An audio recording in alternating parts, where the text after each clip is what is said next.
Ho ho ho. There it goes. Welcome back to Disco Elysium. It's not actually Christmas for me yet, but it will be in less than an hour. It is also not a white Christmas here. The low tonight is 14 Celsius, so far from it. It is raining, so if the low was like 15 to 20 degrees lower, it would be a white Christmas. But that, yeah, that's a lot. Anyway, welcome back. Hello, I hope you're all doing well. Oh yeah, it's not a white Christmas if it's raining, it has to be snowing.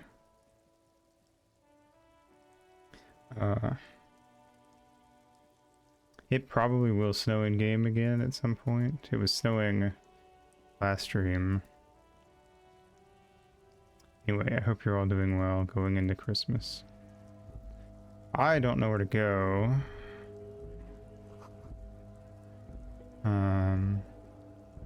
I want to try to find these guys as like superiors, their bosses, but I don't know where that would be. I might look it up just so we can like advance, because I don't. See if I've. Murder, huh? That sounds like a lot of hard work. You'd never see me investigating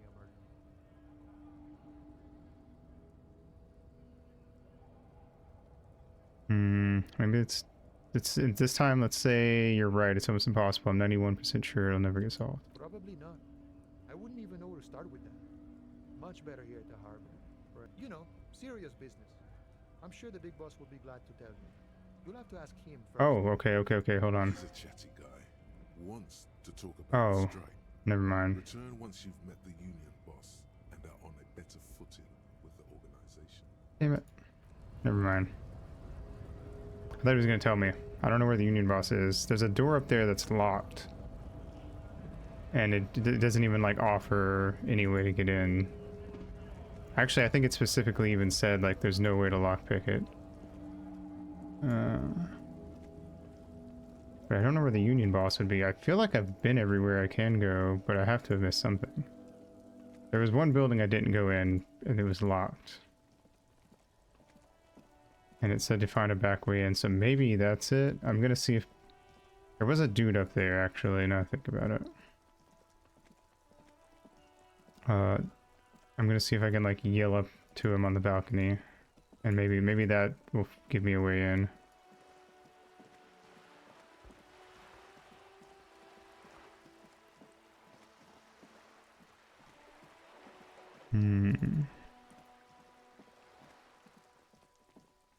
Can't investigate that.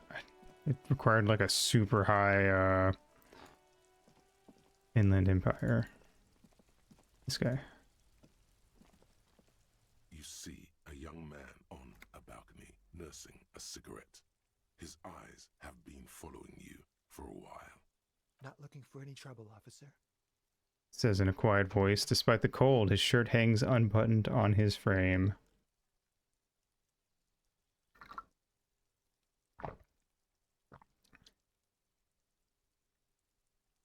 Too late, young man. Trouble's found you.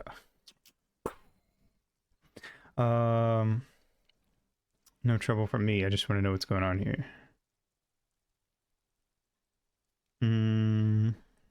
I don't want to be seen talking to the gendarmerie if that's okay. I just want to finish my cigarette. Don't let him go. This could be your witness. The balcony has a great view of the whole thing. Actually, the gendarmerie really needs to talk to you. Is it really that important? He asks you, adjusting his shirt. All right, but make it quick. Once I finish this cigarette, I have to run. Looks like you got a good view of the Whirling's backyard. Can you tell me anything about the hanging? I went for a charisma route, but honestly, I feel like the way I'm playing, I almost kind of wish I'd gone the intelligence route. I'd even go so far as to say that the view is a little too good, my dear gendarme. Do you have an estimate of when the body will be taken away? We will remove the body as soon as possible. Now tell us, where were you last Sunday? Oh. You already asked me that, didn't you? Wait. Is someone else investigating the lynching? I'm pretty sure I didn't. No, not you. Some more muscular type. And when did you speak to this more muscular gentleman? The lieutenant takes out his little blue notebook and writes something down. Last week? I don't know. Look. He looks around the courtyard again. Rain patters on the windowsills and dead houseplants. Too late to do them any good. You didn't answer the question. What were you doing last Sunday? I like the guy who plays Kim. Could do ASMR and do reasonably well. I had a friend over. Kind of friend. It was my Sunday friend. I see. I see. You guys do butt stuff. Makes sense. Friends are nice on Sunday. You don't have to work. You can just spend time with pals, watching rugby and drinking. Yeah, all that rugby I watch. What's your friend's real name? Did he see something? Doesn't reply, gesturing no with his cigarette. In the neighboring windows, you can see faint reflections of his silhouette, all from different angles. Can you tell me your name? My name? My name is Martin Martinez. Seems awfully convenient. That's definitely not his real name. You're not actually called Martin Martinez, are you? Alright, fucking Lieutenant Pliskin. No, of course not. Could you please lower your voice? Scans the courtyard. It's silent like the bottom of a well. Bottom of the well from Ocarina of Time. We're gonna Navi clip in. Or Navi dive, I guess. The correct term. You're not really clipping in anything, actually. The door's not there when you're a kid. Every sound captured and reflected back. Ask him again. Listen, I really need your name. And I really need to finish this cigarette. He replies with a subtle smile. But he hasn't left yet.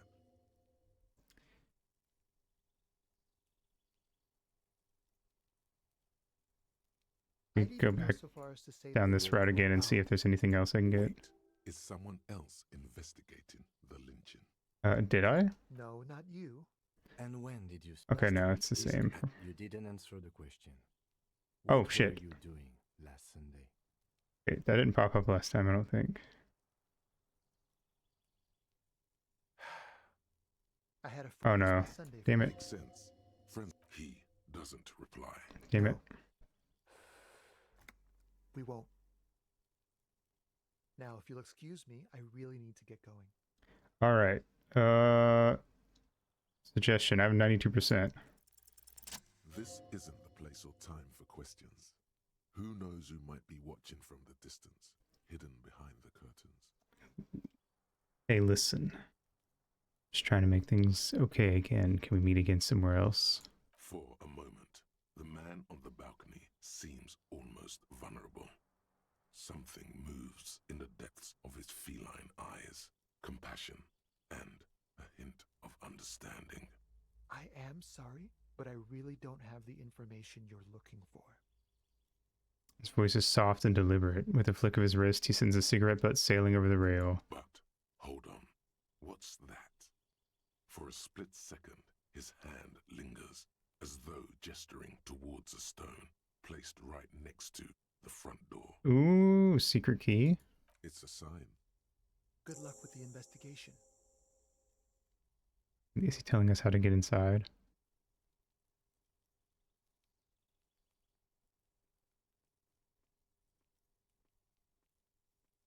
It's the spare key, I think. Hold on.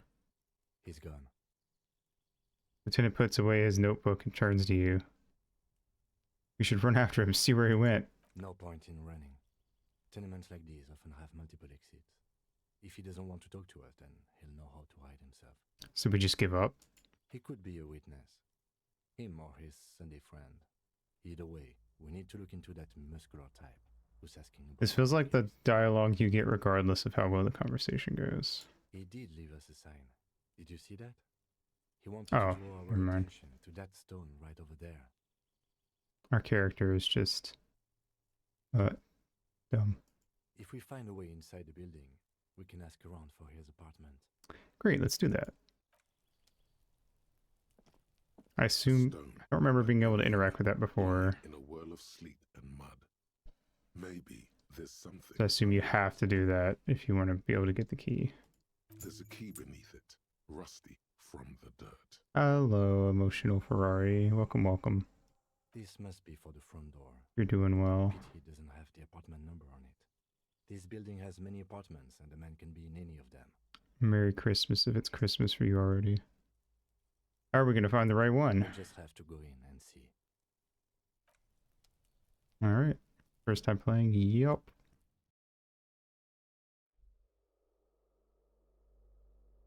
The only spoiler I know is our character's name. But I don't know if that's actually a big spoiler. I'm not going to say it though. Just in case. +1 logic, -1 authority. I mean, I'll take it.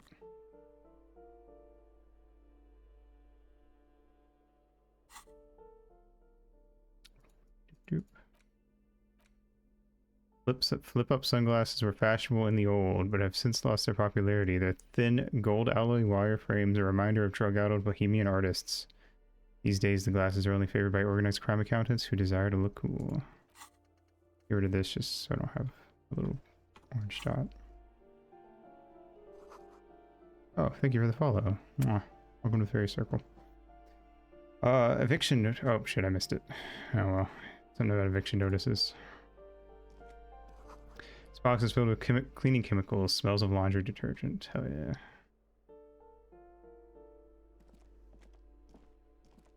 Depending on the brand, that could be good or bad. An old shoe rack, boots, sneakers, and old slippers. Apartment 12, a loud rumbling snore comes from within. Hell yeah. Let's look around all the hallways and stuff. Can I not interact with that thing on the ground? Oh, I think that's sticking out of the wall. It looked like it was something on the ground. Motherfucker can eat! Someone has drawn a 5-pointed star on the wall. Cool. Money. I don't think I'm gonna be able to pay that guy at the hostel. Oh, there's a person. Give me a moment. An elderly woman is leaning on her broom, her knuckles white as bone. She seems to be having difficulty breathing. She should probably be wearing a mask then while she cleans. The cold never does any good for my bronchitis.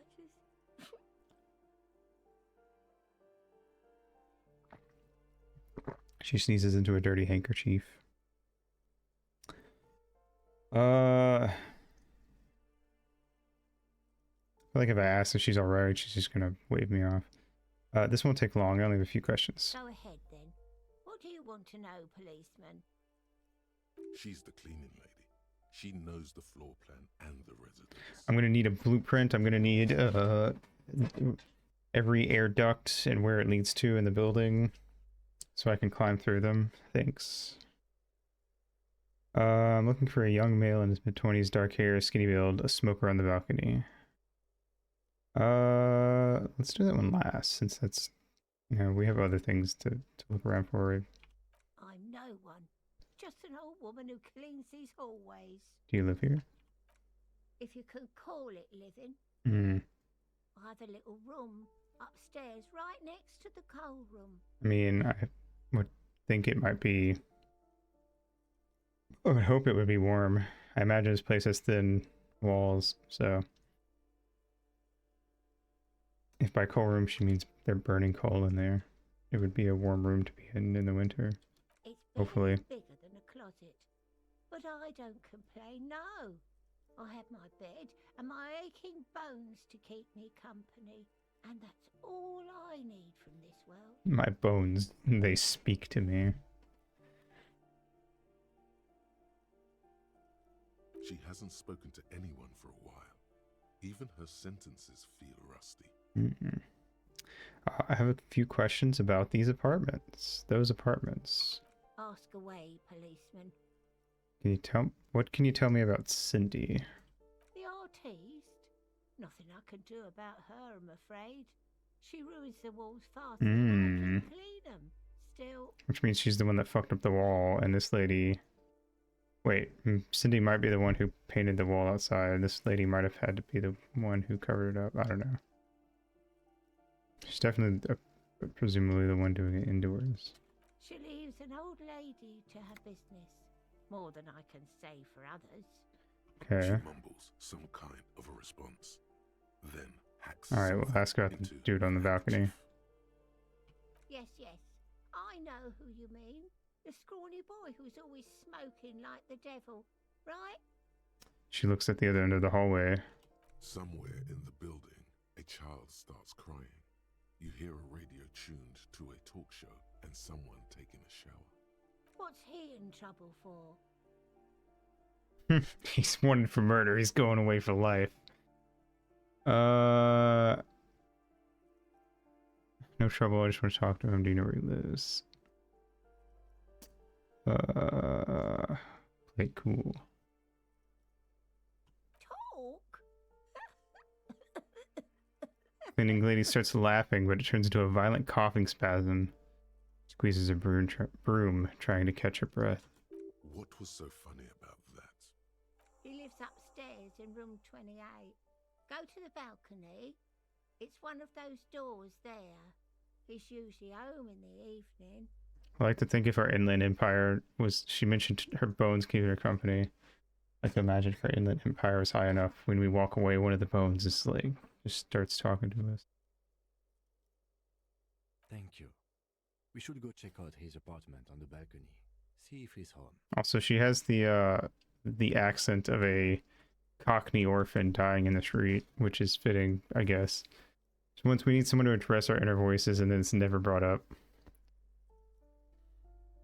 Rhetoric's like, what was so funny about that? And Kim's just like, I don't know, I thought it was pretty funny. What? What? Anyway. Alright, she said 28. Apartment 8. Their mailbox is overflowing. Hell yeah.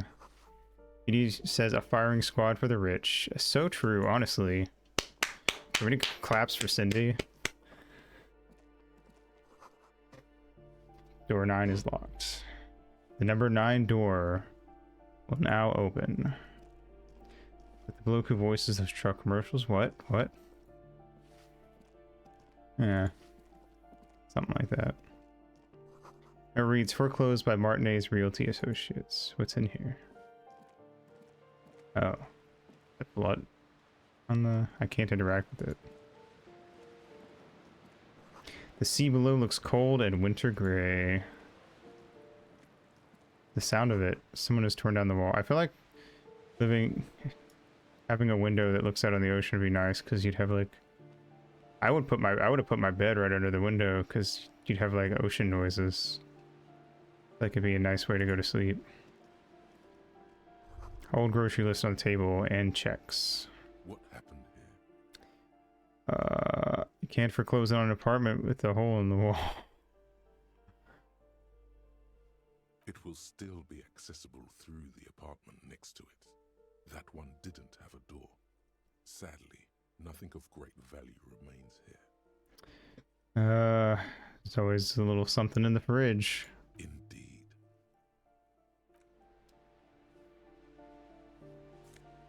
What is this? No, oh, no, this is the health stuff. And money. Why is there money in the fridge? Oh well. We're broke, so I'll take it.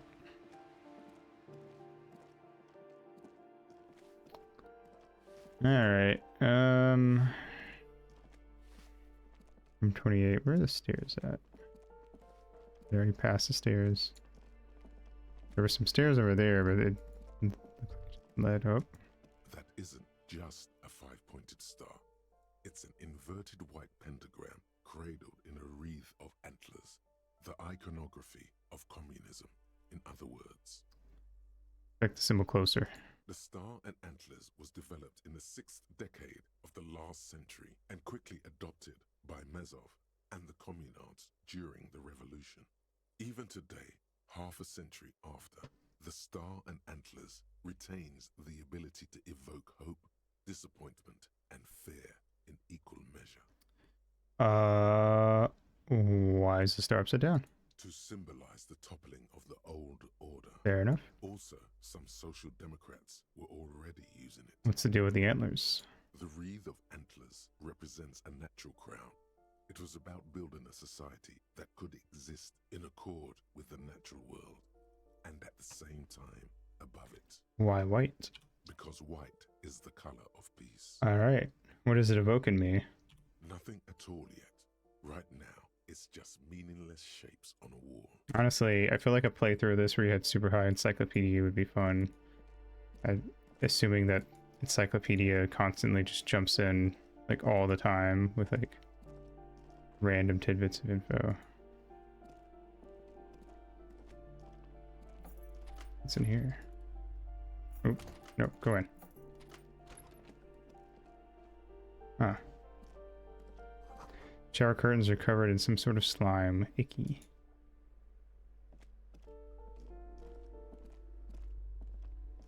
Okay. Wait, there was a thing in there. What is this? Oh, okay. Commodore Red. Neat. Need to be hitting tab more often. Money.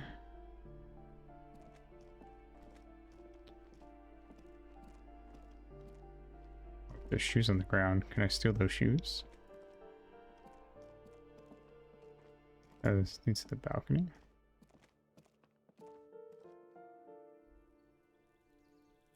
Oh, this is how we get upstairs.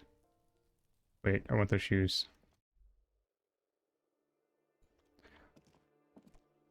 Nasty little hobbits is leaving their shoes.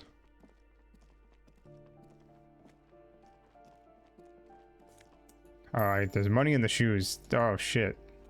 Let's go. Santa Claus came early. What is that? Oh, the Commodore Red. +1 physique, -1 morale. A large crimson bottle of cheap sugary wine made of poverty sugar, artificial taste enhancers, and a vague memory of grapes guaranteed to color your lips. Oh yeah.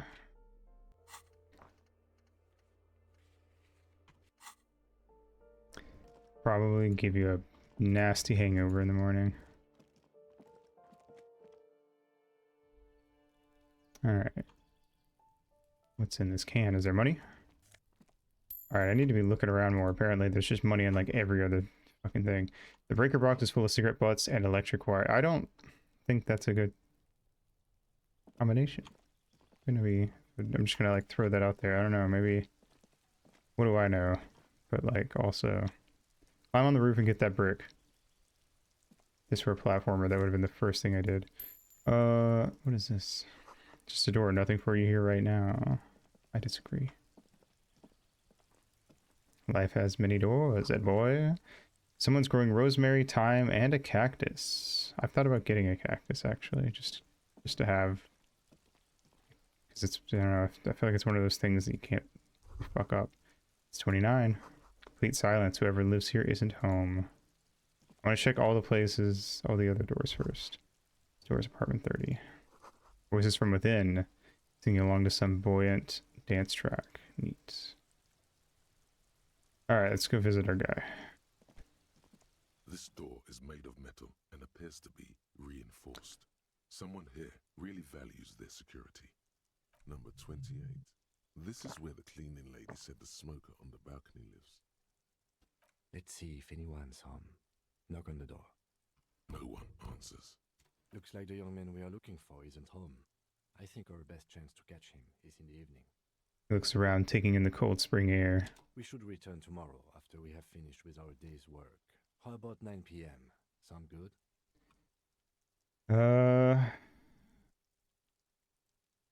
No, sounds good. Tomorrow, 9 p.m., right here. Apartment number 28. Good, let's go.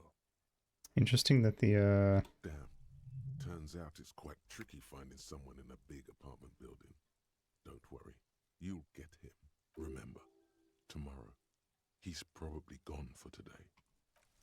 Interesting that the voice acting says 9 p.m., but the, text says 2100.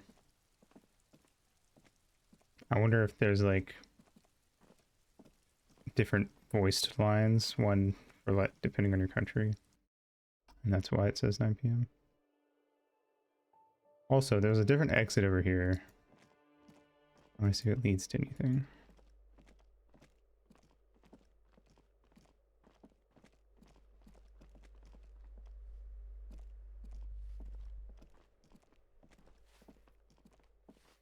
There's another balcony too, actually.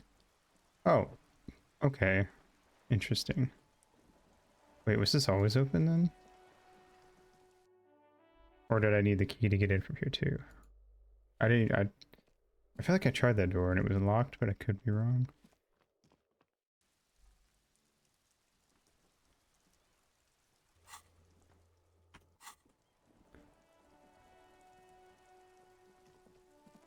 Oh, hello. Oh, it's you. Ooh, the piggies have learned how to saunter up staircases. I didn't think you could do that with hooves. But here you are. Oink oink. We cops don't like closed doors and unreachable perches, or people having high ground on us. That's right, we've evolved.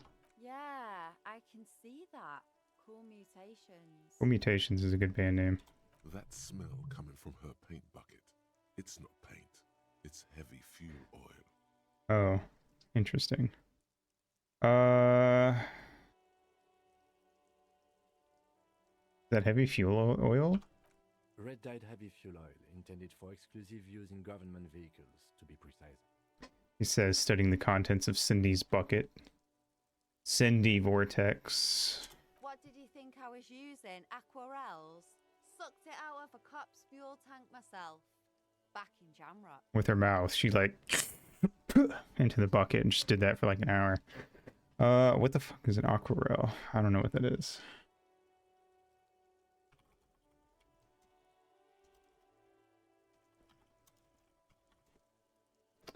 A style of painting using thin, typically transparent watercolors. Ah. Need a vacuum to get the pumpkin working? Hell yeah.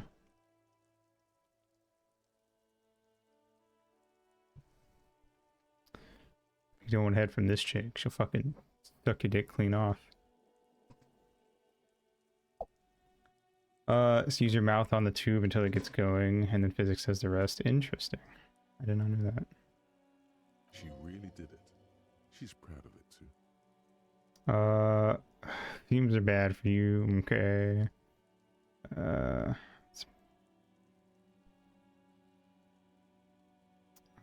Let's try to play up to her a little bit. Very, very tough to get good enough to not get a mouthful of petrol. Yeah, that sounds like it wouldn't be fun. Clever cultural commentary. You ain't seen nothing yet, Piggy Boo. Piggy Boo, I think we made a step forward. She called us Boo. What are you doing on the wall? I think we're... Typically, it's pretty rare for us to get locked out of a set of questions, so... Although I always get paranoid about that in these types of games, so I always try to pick what the question that I'm most interested in first. Because you never know, every now and then there's a character that, like, won't answer everything. Can't you tell? I'm painting a beautiful mural, an aereo graffitio visible from low orbit. Hmm. I haven't really started it yet. I'm waiting for the right words. She studies the wall, suddenly pensive. So you don't know what to write?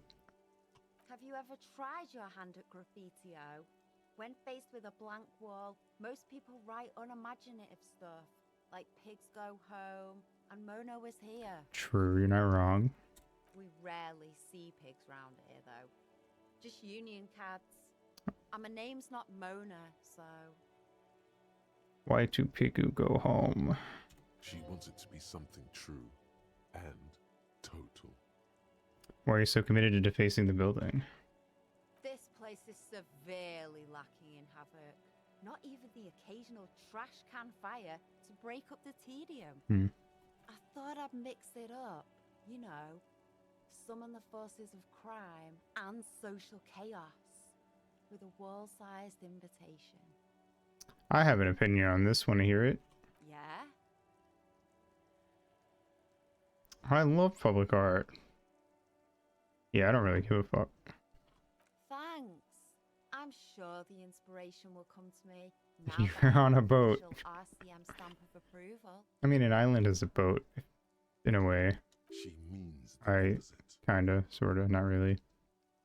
You've lessened her desire to deface the building. Oh, nice. It's a win-win then. Anyway, you know anything about the murder? I ain't no snitch, pigstein. Go forth and forage in someone else's shit. No shortage of squealers in these parts.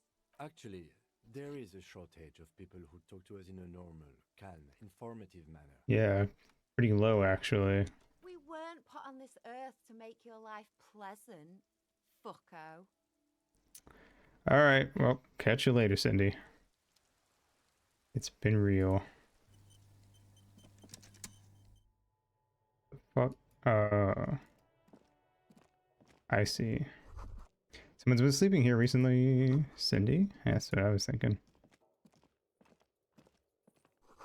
Enough coal to last for several winters. Smells of chemicals. Some poor home laborer genes. +1 at electrochemistry, but -1 to reaction speed. 534. Goddamn. I'm rich.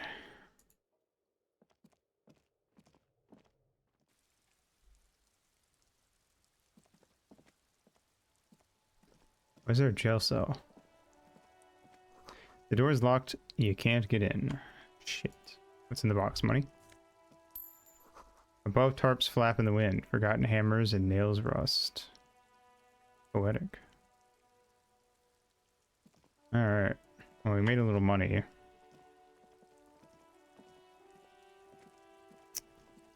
Still haven't figured out how to meet the dock work or the union bosses. So, you know.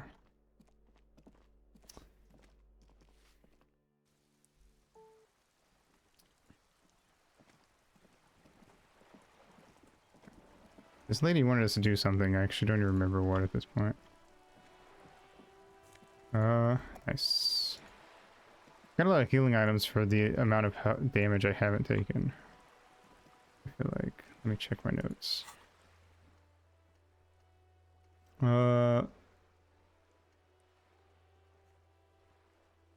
Choices info.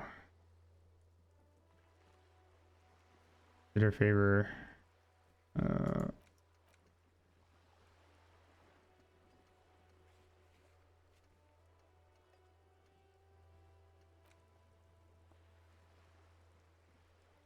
This is what she wanted. There are 3 drivers at the intersection. I talked to 2 of them.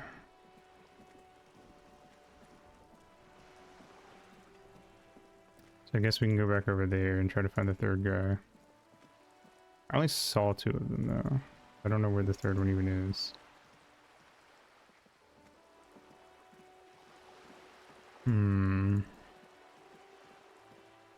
Shiv it up, ba ba da ba bow.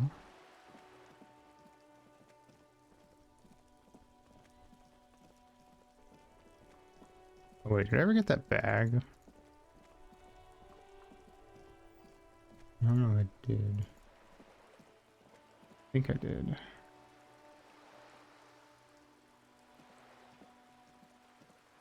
Oh, that's not what I wanted.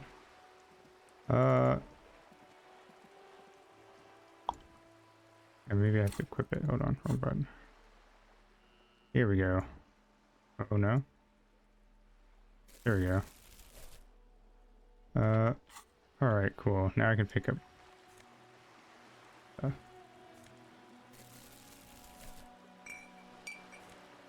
Yeah! We're cleaning up the city. Came here in my way.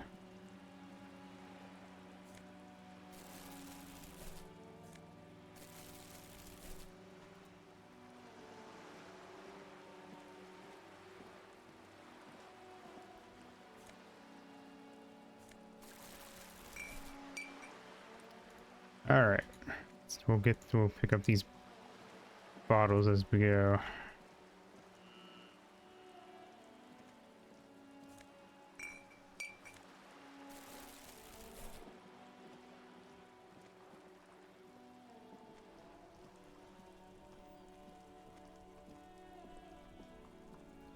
This Postler Vantorie mail collection box has been heavily vandalized with graffito. A closer inspection reveals 2 bullet holes in the front. Good mail delivery box. Nice. The box seems happy. Eat shit, pig. Fucked by the coon. And Saint G with a crown have been scribbled on it. Jenny is a whore. And best set mailbox also.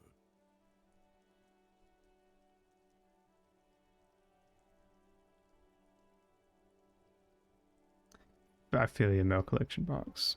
The mail collection box seems cathartic, thankful even. So do you. You shudder. Then you swallow. Well, that was interesting.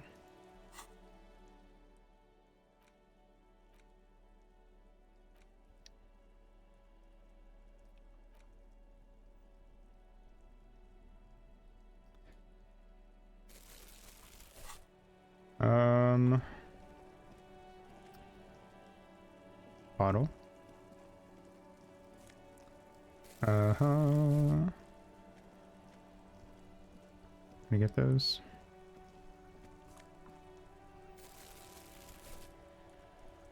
Mm-hmm.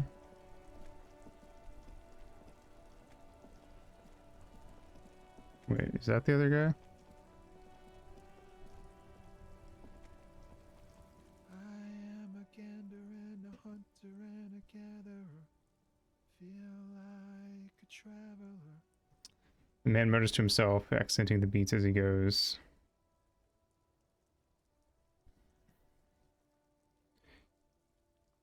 Going on here? It's the jam, my man. He motions toward the sprawl of lorries with a sweeping gesture. What's the jam? It's a traffic jam for the ages. Harbor gates up the street are shut tight. No explanation given. Workers on strike, scabs agitating, an all-around clusterfuck. Meanwhile, we're all stuck here in long-haul limbo for days upon days upon days. He glances south down the road. Upon days. How long you been here? Feels like forever. Like I was born on this here roundabout and this was all I ever knew. Just me and the metal and the tires, the oil and the fumes of mazout. Extravagantly phrased, but I can roll with it. Yeah, imagine. It's been a whole week already. Behind the laugh, however, a touch of sorrow. So tell me, what do you need?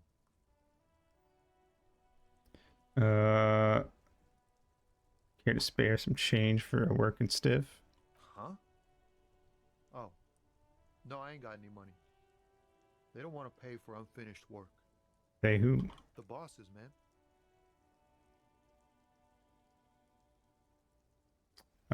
Makes sense. First work, then pay. Makes sense. It sucks is what it does. Maybe don't tell people.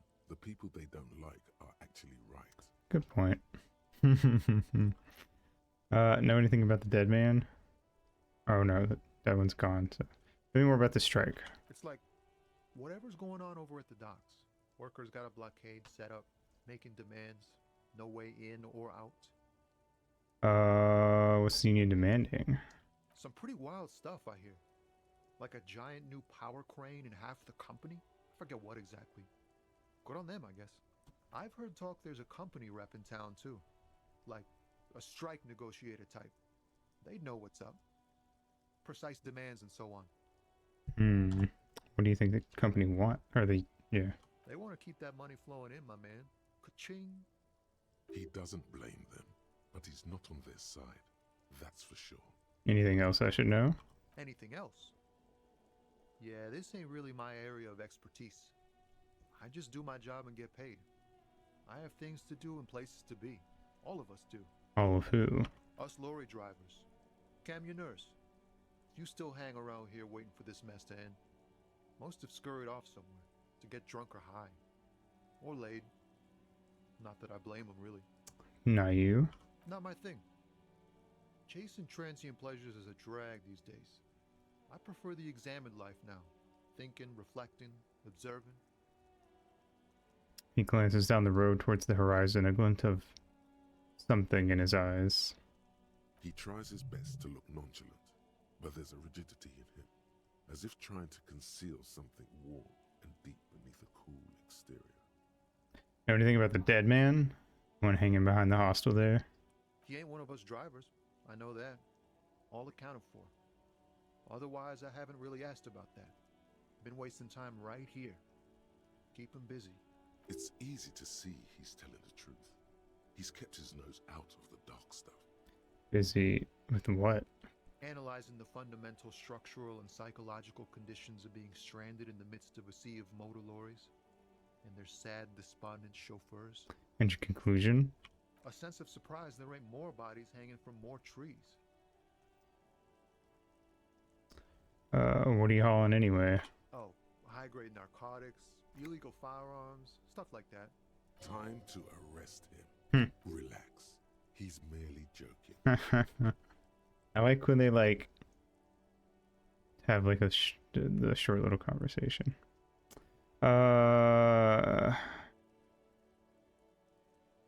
Wicked. I've always wanted a friend in the underworld. Ha! No, I'm joking, my man. Found runs a nice, clean business. This haul of cargo is mostly sporting goods. You know, tracksuits and that kind of thing. They usually get shipped to Grodd and the Occident. Though we've been making headway in the Il Moran market lately.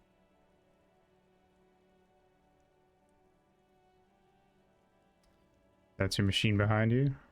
This rockin' beauty. Sure is. Like a rash you can't get rid of. You interested in heavy-duty cargo machinery?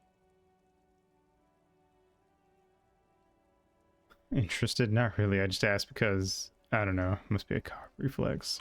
Yeah, it must be. Your job's to know all these little things, isn't it? Well, my job is to deliver tracksuit trousers. There it is again. A little touch of sadness beneath his cool. He thinks he's spent too long in this lorry. So nothing illegal then?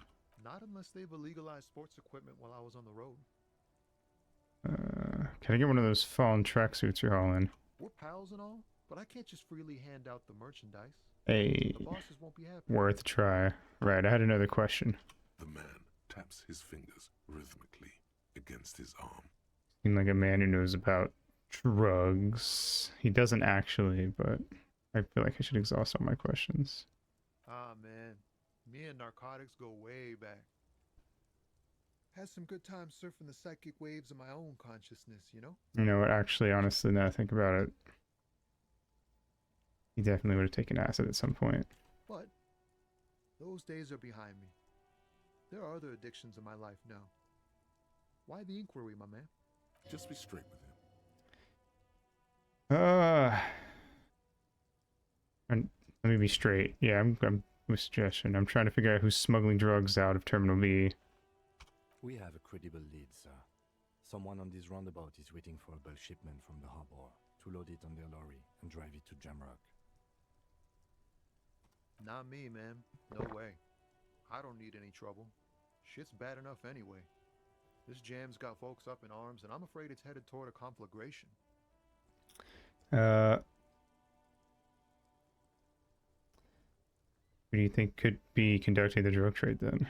Look, man, I try to stay away from the criminal underbelly of Revachol. I'm a guest here. You really need to find another man to probe with those questions. We wouldn't say he's lying, sire. Alright, I'm good for now. Don't be a stranger. Well.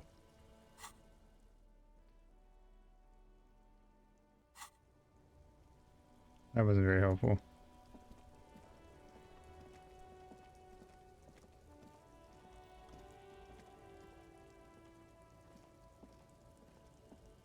Anything over here? Me.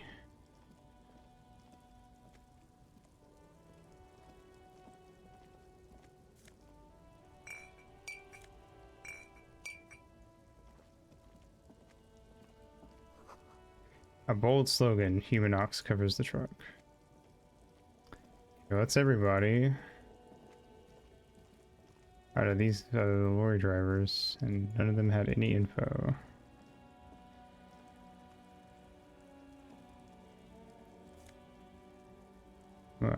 White tank top, +1 physical instrument. Interesting. I'm gonna put that on because there's no negatives.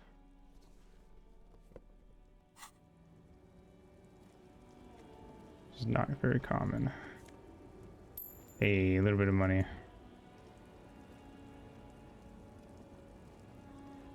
Guess I'm coming back to her. Wouldn't do anything. Nope.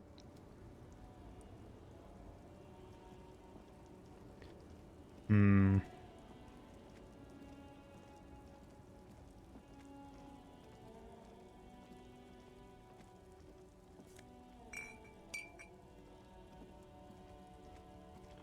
Can't even talk to this guy.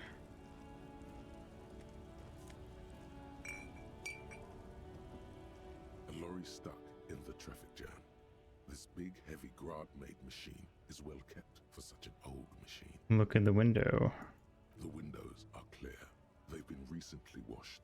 You can see a lorryman's cabin with personal belongings, stickers, insignia. Kind of stickers and insignia. The driver has adorned his space with a substantial collection of peculiar paraphernalia. Proclamations about honor, strength, and purity are glued to various panels. What about the back seat? The back end of the cabin has a small perch to sleep, large ashtrays. There are several suns and wheels sewn into the curtains. Racist nationalist paraphernalia. Not unusual in this part of town. This is our guy. Tenant nods toward the racist lorry driver. Think this lorry belongs to our tough guy? Likely, yes. This guy's proud of who he is. Drapes it all over his machine. Yeah.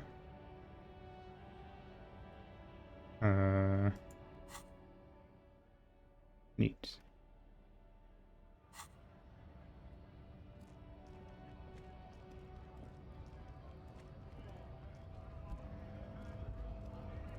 Right to work! Right to... Nothing new. We can run in here and use this. The tear machine stands in the corner. Your bottles clunk into the machine, and the money appears with a satisfying jingle. You're a richer man now. Neat. $1.70. Oh, 1.7 real. Jump Jams, a popular music mag. Most able-bodied men. Magnesium, nice. Didn't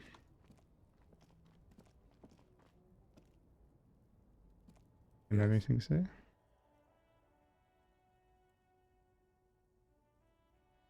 I want to talk about you. Me? Yes, I you. don't see how my life is pertinent to the investigation. We'll work better if we have more rapport. That's a fair point. Yeah. All right. For the good of the investigation, what do you want to know?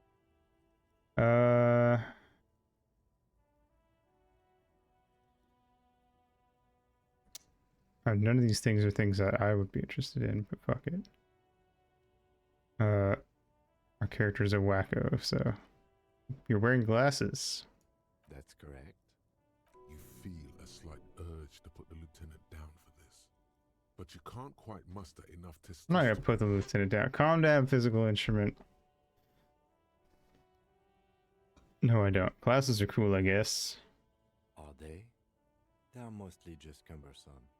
You could use a good, normal pair yourself. You know, look like other people around here. I mean, he doesn't, but I feel like we've already picked up on all that stuff. That's because I'm half Seolite, or quarter. My father's father was from Seoul.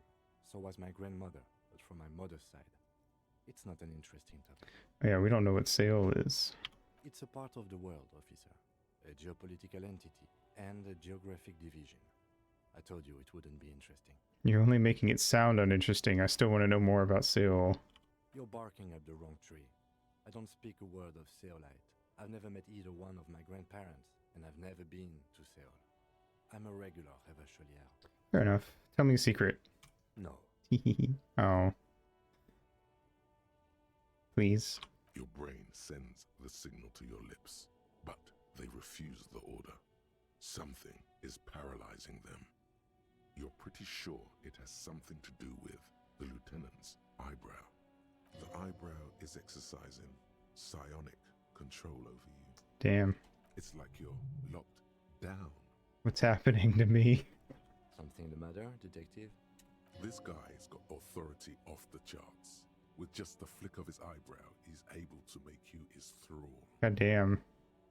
Kim's got fucking color, what is it? Color of the Emperor? Whatever.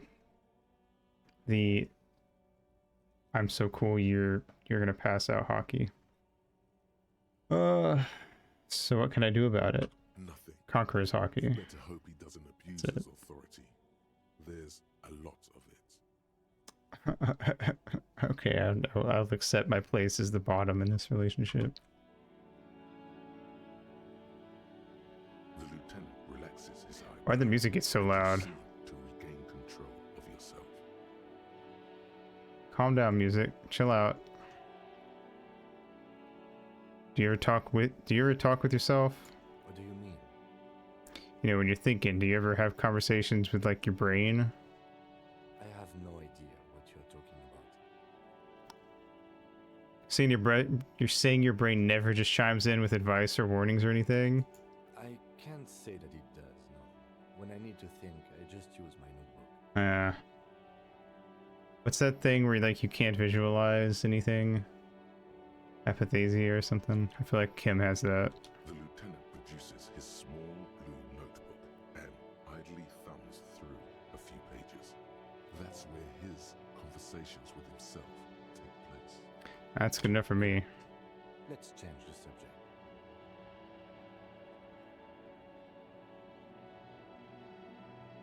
I sometimes see so much things in my head that I react to the thing in my head instead of the thing in front of me. Nah, that's good enough for me.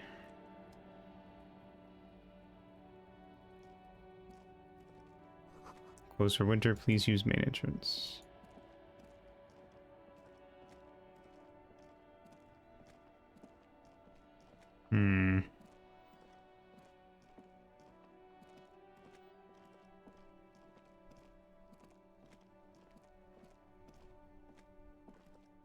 We never went in here. I probably should go inside.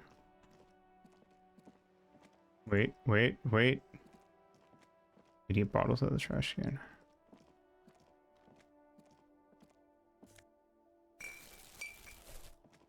Wait, what's this building? Unlocked, apparently. An old call box with a matrix of push buttons lists all the companies in the East Delta Commerce Center. Main hall building A. Interesting. What is the empty card? This button looks new, but someone has removed the name card. Nothing happens when you try to ring it. Huh. This button looks new. It's probably not connected yet.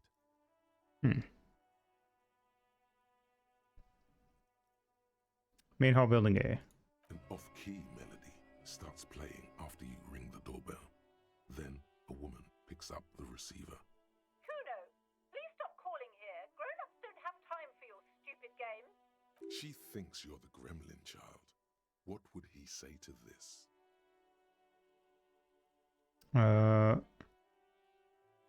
This is the police. Please open the door. Oh, I'm sorry, officer. I thought you were... There's a spot of static that overrides her words. But the doorbell is broken, and the bookstore shouldn't even be on the list anymore. So I can't Oh, it's a bookstore lady. I A see. single beep indicates that the line has gone dead. Andrew Orlando Hair SCA. You ring the doorbell, but no Yeah. one answers. Artemetep's boxing for young athletes in gym. All you hear is static, but no one answers the call. 24-hour window. You ring the doorbell, but nothing Okay, happens. Emma's Fashion Atelier. You wait for a minute or two, but all you get from the call box I feel like one of these is silence. stuffs in here has to do Answers the something. call. Fabrin's Taxi, the rest has been burnt off. Looks like someone has melted half the plastic off with a lighter. The doorbell doesn't work anymore. Slipstream SCA. You hear static from the intercom speaker. It sounds as if someone has picked up the receiver, but isn't saying anything. Hello, is anyone there? Yes, hello. This is Tricentennial Electric. It's the woman's voice crackling and fragile through the static. Have you come to place an order? Hold on. Tricentennial Electrics. Is that the... It's calling Slipstream SCA. My God. The lieutenant exchanges a look with you. Sorry. It's you. My God. I didn't think I would hear your voice. Who cares that you don't remember her? Just go along with it. Okay. No, something's wrong here. Are you sure she's talking to you?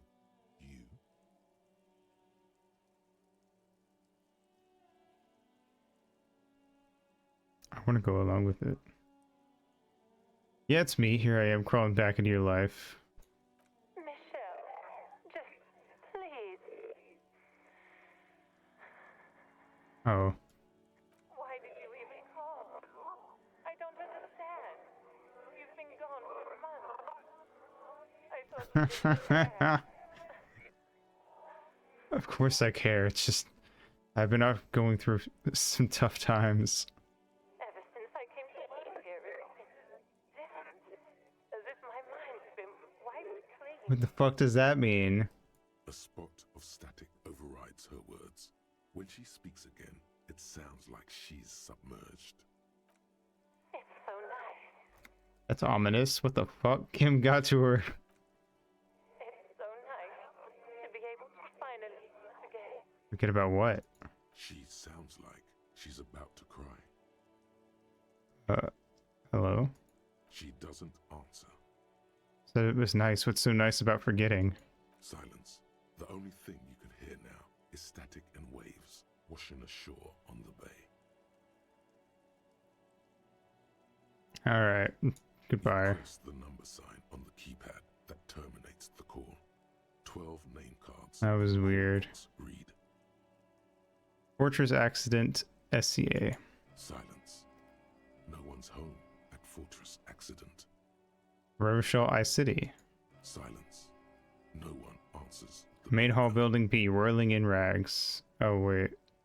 I don't need to call them. I can just talk to that guy. East Delta Pinball. Silence. No Damn one it. Alright. Well, that's that.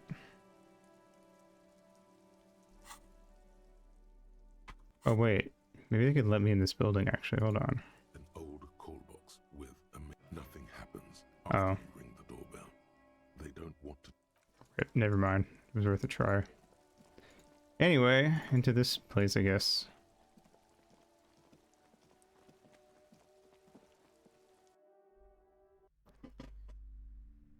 Hello. Welcome to Crime, Romance, and Biographies of Famous People. My name is Plaisance. Be welcome, and please take responsibility for the energy you bring into this space. Are we famous? Totally. Before we go on, you seem to be well off enough. Can you give me some money? I feel there won't be an opportunity for me to ask later. Sir, don't be ridiculous. I certainly will not give you money. I would be doing you a grave psychic disfavor. One has to earn one's success, even if one is a police officer. Handouts are nothing but manipulation. All they do is make you dependent. Blah, blah, blah. Certainly, there are good things to be said about dependence. It would forge ties between us working people. Good practice for fighting our common enemy.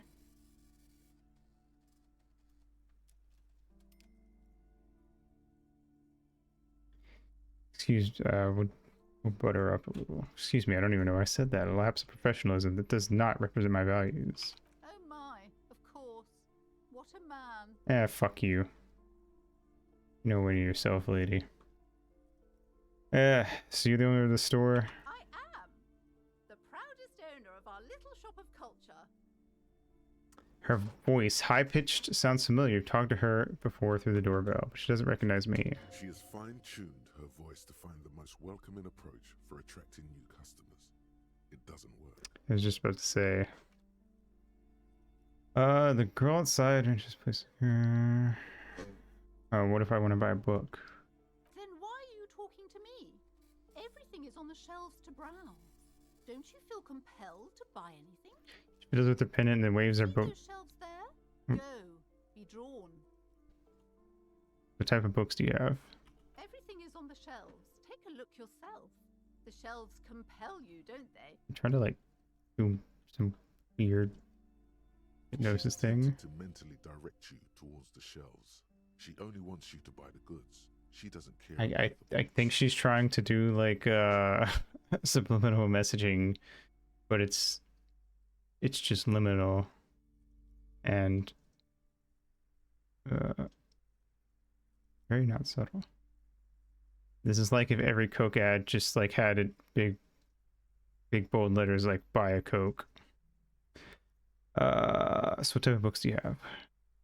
Everything is on the shelves. Take a look yourself. The shelves compel you, don't they? Do they? I don't know. I don't know the last time I saw a Coke commercial. She's attempting to mentally direct you towards the shelves. She only wants you to buy the goods. Do you She doesn't care about the books. know what type of books you have for sale? Truth be told, not really. My sister brings in most of the goods. Okay, cool. I'm sure it's all very literary stuff with well-written prose. Yeah, I'm sure. But you don't learn about the important things in life from fabricated stories. Shouldn't a storekeeper know about her wares? I provide a valuable service. As long as people buy books, I'm fine. Where do you learn about the important things then? The truth is available if you just know where to look, and you have to open and free your mind to understand. Yeah, I'll take a look then. She smiles and nods, seemingly relieved. Girl outside mentioned this place was cursed. Cursed? Who said that? Annette? I will have a word with her. This place is not cursed. It has a robustly magnetic energy.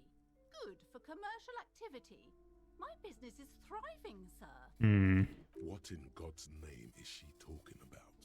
Your daughter is the one sitting outside the store, right? Annette, yes, my daughter. I hope she wasn't slacking off again with her nose in science fiction. Tell me, was she at her post doing her job like a proper girl? Of course. We'll put in a good word for Annette. Wonderful. Did you talk to her? Yes. Great. On a scale of 1 to 10, how compelled were you to buy books after talking with her? Her opinion of her daughter depends on how well she lured you into the store.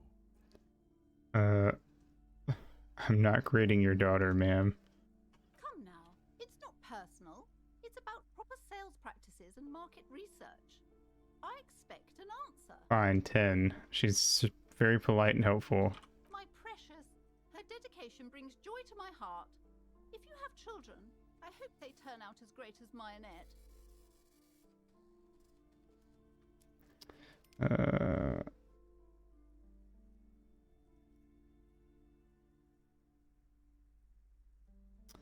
The way you're handling her strikes me. I don't feel like this lady's gonna give us much anyway, so I'm just gonna shit on her.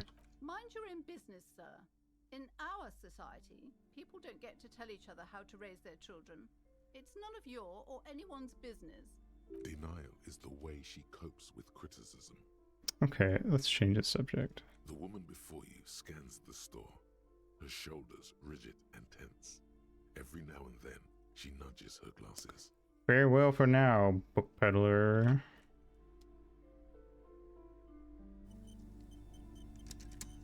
Look around a little bit. The display rack is brimming with worn paperbacks featuring an extremely muscular, sword-wielding barbarian on the cover. Nearly all the titles contain the word Hyundai somewhere. Storekeep, tell me about the Muscle Man books. Oh, A very popular series of adventure novels. They're awfully immoral and violent books. Why are they so popular? Blood and violence, scantily clad women, epic narratives, all those mystical things he encounters. They're bound to grab those with little imagination and nothing to do. Ah, yes. Fun things in stories. How dare they? Sounds good. Which one do I start with? What does it matter? They're all the same. However, the customer is always right, they say. If you're a novice of the series, I'd recommend Hjelmdalaman, the man from Hjelmdal. It's supposed to be a good introduction to the series. Through the display of books. Rows and rows of Hjelmdalamen blur your vision. You make out some titles. Man from Hjelmdal and the Mammoth Riders. Man from Hjelmdal, Return to Hjelmdal. And the Solipsistic, Man from Hjelmdal and the Hjelmdal Man. God, how many are there? Maybe 100. Man from Hjelmdal and the Sages at the End of the World. Man from Hjelmdal and the False God. Man from Hjelmdal and the Scorched Earth. Man from Hjelmdal, the Hjelmdal Colonies. Man from Hjelmdal and the Swamp Beast. Man from Hjelmdal and the Snow Crabs. Is that all? Not even close. Man from Hjelmdal in Hell. Man from Hjelmdal and the Forest of Slaves. Man from Hjelmdal under the lake. Man from Hjelmdal, Hjelmdal Burning. There's even The Trial of Death, a pastoral combat gamebook set in the world of Hjelmdalaman, and so much more. I see. Do any of the books call out to me? Nothing of interest. Damn. Only silence and the cosmic background pain radiation. Okay, well that was something. Old sports magazines tucked away in a dark corner. Where's all this shit? A small mountain of colorful board game boxes. There are numerous types of games for all ages. A lot of shelf space seems to be taken up by Wirral-related merchandise. Let's look through the pile of Wirral-related items. An endless variety of source books, lore books, and codices litter the table. The topmost book is titled Welkin Compendium, 2nd edition. There's also a large hardbound tome with intricate cover art, The Hunters of Katawak, Boreal Creature Compendium, and a Pick Your Path adventure gamebook titled Tales of Wirral, Oh yeah, of Velkrag. it is Christmas now here. Anything that really catches my eye? There's a box that says Wirral, 3rd edition Mega Setting Supplements Module. The side panel notes, a fantastique adventure board game, new maps and miniatures. A sticker on it displays 25 real. It's That price Christmas! is steep, but then it's the 3rd edition Mega Setting Supplement, so it makes sense. Storekeep, what board games do you have here? Wonderful board games, sir. The Viticulturist is a classic for sure, or perhaps you'd like Archipelagos of Insulinda, a very educational game for those interested in geography. Raubritter is a fun game of economic competition, but can get quite intense after a while. We have games for the whole family. You can play with your children. Who are you going to play board games with? Do you have friends or family? Wow, I don't want to think about this. Then don't.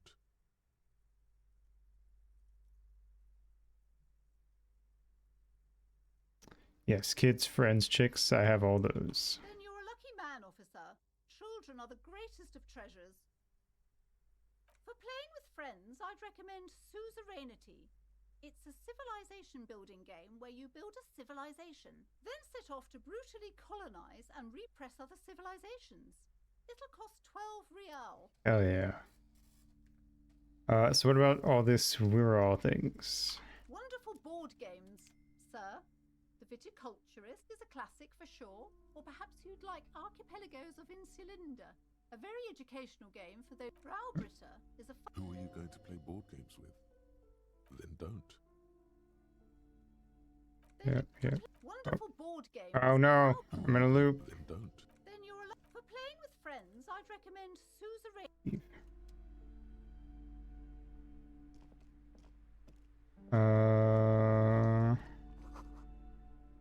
Book collects the national recipes of Arda. They're all about lake trout. They got taxidermied butterflies and a dragonfly. These shelves are overburdened with books from the same series. And Moz. You see the name Dick Mullen over and over. Look through the display books. Crime fiction is a disgrace. An asinine misrepresentation of the physical attributes of the arduous everyday work of actual police officers. These books greatly overstate the excitement of police work, glossing over how long it takes to actually follow up on leads and eliminate dead ends. What's more, they completely ignore the psychological hardships of year after year coming into contact with people during the worst days of their lives.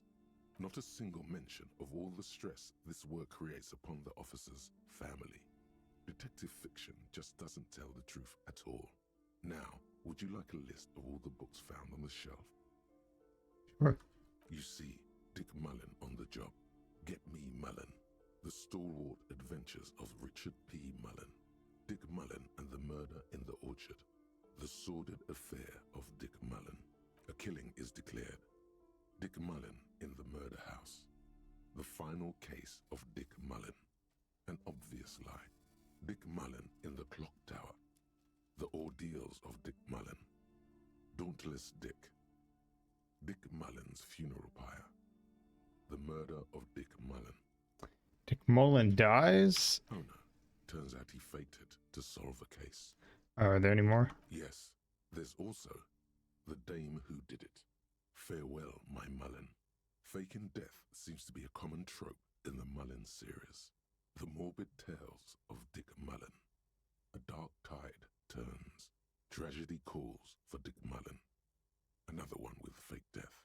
And, of course, Dick Mullen, the murderer. In order to catch a murderer, Dick Mullen must become the murderer. I see, I see. After all this, you still haven't found the answer to the one question that matters. Who is Dick Mullen? Who is Dick Mullen? Your quick eye notices a small caterpillar crawling across the spine of a book. The title reads, Dick Mullen and the Mistaken Identity. What do we have here? Mistaken Identity. A worn paperback from Dick Mullen's classic Hard-Boiled Phase. The premise seems to be that Dick Mullen is framed for the murder of his best friend and has just a few days to prove his innocence. What does this speak to me? Could it be the motifs of unstable identities and shocking betrayals? That's probably right. I'm a complicated guy full of contradictions. Then this is the book for you. No. No, I don't think I will. Barely have any money anyway. It's a tome of fascist magic, rather candid. Okay. A quaint picture book brochure, very colorful. The plaque on the shelf reads, Biographies of Famous People. You see a large variety of names, none of which ring a bell. Browsing through all the books with all their names makes your head spin. None of these seem important or relevant. It's all just vapid egoism. Suddenly, a particularly odd title catches your eye. It reads, High Speed Love, the tragic true love story of Jacob Irv and Alfie Delatraz, by one Cecilia Averbrook. High Speed Love chronicles the romance between two of the finest tip-top tourney racers in history. One of them is the madcap driver, Jacob Irv. His blonde mane graces the cover. Nice. Blonde Brothers. Next to Irv's life story, you see a slim biography of an Occidental rock star called the Anti-Star. He's famous for shooting morphine Jesus. into one of his eyeballs and cocaine into the other. Hell yeah, brother. Next to that, Revacholian radio personality Guillaume Bevy stands in front of a rundown drug den. He's a permanent fixture on Channel 8, reporting on real-life crime and ruining cops' days. Classic. I insist you buy one of the books. Reading them is not for free. Do still browse, though, but not too long. She understands she has erred against the customer and immediately corrects course. I'm sorry, I did not mean to rush you. You are browsing. Go ahead. Take your time. Time is commerce. Bitch, leave me alone. 50-50 chance this is the only time I'll ever come into the store.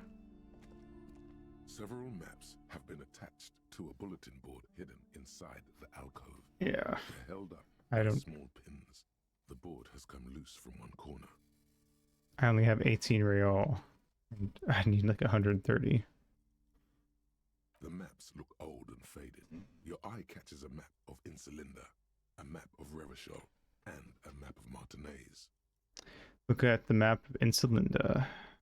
This large map displays archipelagos. You see a constellation of small dots on the light blue emptiness of the Insulindic Ocean. The largest in the northeast is La Caillou. You are here. Another far away in the southwest, Seminese Islands, Ile de Fantôme, Ozon, Laurentide, Fas a la Mer, Archipelagos, North Arcade Islands, all just specks Arcade of dust Islands? on the vastness of the Insulindic. On the edges of the map, the color fades into a blur of dotted lines, black and white. I hope one of the arcade islands is shaped like Pac-Man. In the northeast, a dust mite stands on the north coast of Caillou in a bookstore. It's you. Squint first. Can you see cities on the islands? You can on Caillou, Revachol, a single black star on Ozon, Fondelier, and Vilmandu on archipelagos, Croyan Moran, Villiers, on Seminine, Olduvai, and on Laurentide, Deora of the Seven Seas, lost little pearls of light, tiny fires in the dark. The ocean breaks apart into a tangle of cosines and azimuths, all pointing into pale nothingness. Windy is the north azimuth. Grad is the northeast azimuth. Samara is the east azimuth. Seo is the west azimuth. Isolas, they're called. Connections to other worlds. Words past the Insulindian, unknown to you. You only know you've never been there. You have little idea what they are. Distant stars, gods, but looking at them makes you feel almost non-existent. Whatever they are, the Isolas are immeasurably large compared to you, and very, very far away. Perhaps they are gods, gods of distance and outer dust. Neat. Let's look at Revachol. The north coast of a verdant island is shattered by the delta of a river. It is the River Esperance. Countless bridges put the shards back together, connecting city blocks to river islands. La Delta says a great artificial heart in the center, teeming with life forms and construction. To the east, rolling hillsides, Le Jardin, Stella Marie, the suburbs of Saint-Baptiste, swallowed up into the megacity. They sound rich to you. This is Revachol East. And west of the river. Hudon, it's somewhere to live. Not bad. Then there's Jamrock. It's bad. People shouldn't live there, but they do. Then Forberg. It's almost as bad, and much larger. Then Coal City. It's the worst. And Martinez. It's so small you can't even see it on the map. No, wait. There it is. North of Jamrock, the strip of coast next to the Greater Revachol Industrial Harbour. It looks downright despondent. It's almost Coal City, to be honest. No, this is somewhere to be. This is all you have. But it's still something. Streets and sodium lights, the sky, the world. You're still alive. Thanks, Felician. Store key. No. Look at the map of Martinez. It's not really a map. It's a tourist thing. A picture postcard with buildings on it, drawn from an isometric perspective. A date in the upper right corner says 48. Still, it's detailed. Could be pretty useful for scouting ahead. You see the jagged boxes of an industrial harbour, even the whirling in rags there. Neat. Okay, two more things. This bookstore is not strictly about crime, romance, and biographies of famous people.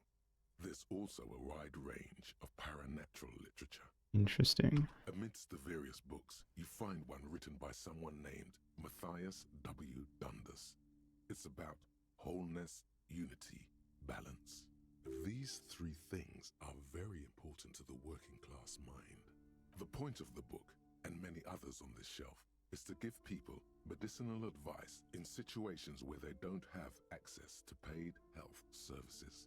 It serves platitudes, while also telling everyone that traditional medicine, the kind people don't have access to and which costs more than this book, is garbage and would only give you cancer anyway, without even curing your cold or anything. Wholeness, unity, balance, on the other hand, can basically take care of anything. Though it is important to note, when it's up to your mind to heal yourself, then it's because of your mind that you're ill in the first place. Anything else? The book features chapters on topics such as how to find magnesium. It even lists plants you can harvest magnesium from. How to continue drinking if you're an alcoholic who has destroyed his liver. There's even a chapter on the ancient Seraïs tradition of using duck gallbladder preservatives to treat and prevent sexually transmitted diseases.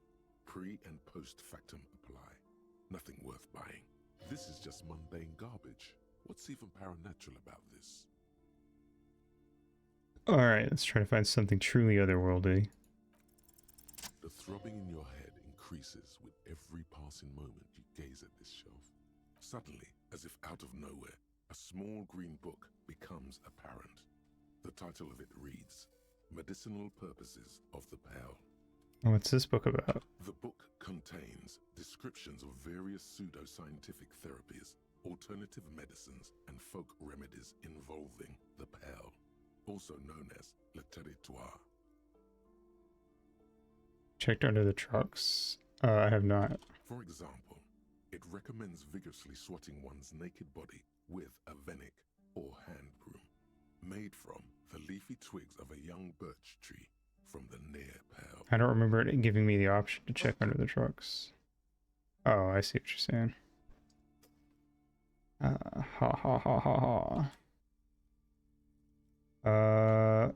Sounds painful. It is supposedly invigorating and good for the circulation. What else? It also recommends consuming distilled spirits like vodka or whiskey that have been aged in the pale.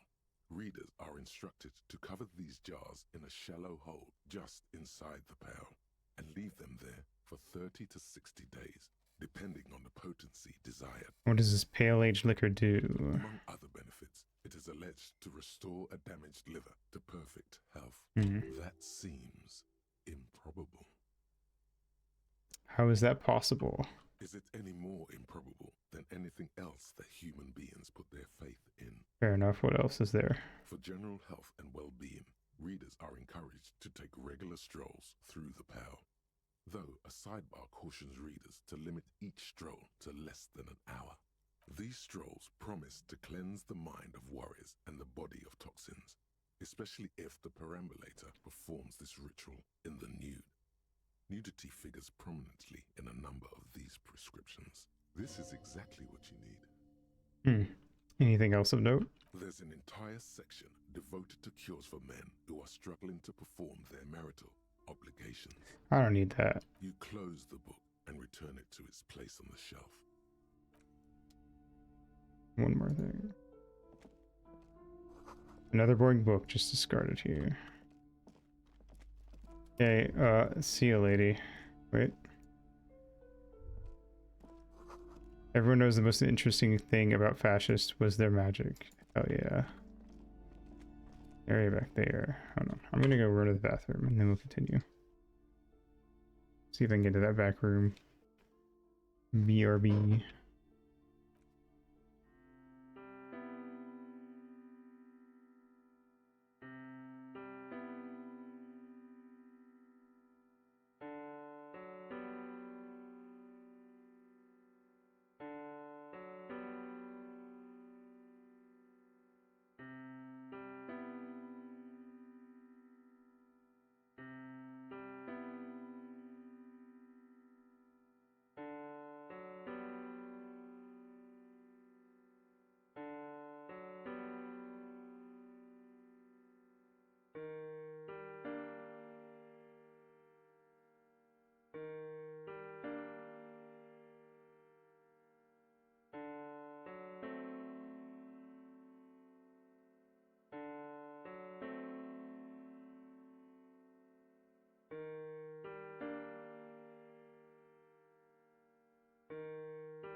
Alrighty.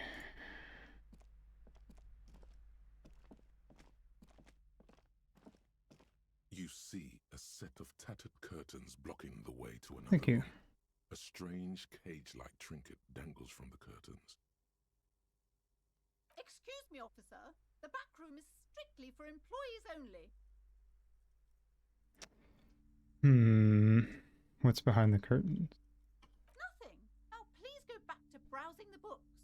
Don't you feel compelled to look at the books? The books are all you care about. Oddly enough, the more she tries to draw you away from the curtains, the more alluring they become. Accidentally performing reverse psychology. Examine the strange cage-like trinket. You see some kind of charm, an irregular polyhedron assembled from bones, sticks, and straw. Inside, a disturbing fish head with empty eye Creepy. sockets stares at you. Aside from poking at it suspiciously, there is nothing else to do with the fish head charm at this time. The curtains remain shut before you. I'm gonna go in. What is she gonna do? I'm the Just as cops. you're about to pull apart the curtains, the petrified voice of the shop owner cries out once more. Sir, don't touch that. I told you it's off limits for the customers. Parapsychologically speaking, we're done if you decide to open them. I won't be held responsible for the consequences. It's too dangerous. She looks away, mumbling. Why is everyone always messing with the curtains? Why can't they just buy books like normal people? This is about the curse. That's why you're afraid. No, it's just a storeroom for the employees, I told you. Now please step away from the curtains. I don't care. You can't stop me. I'm opening them. No! Please just talk to me, officer. Come here and let's talk this through before you decide to do anything extreme.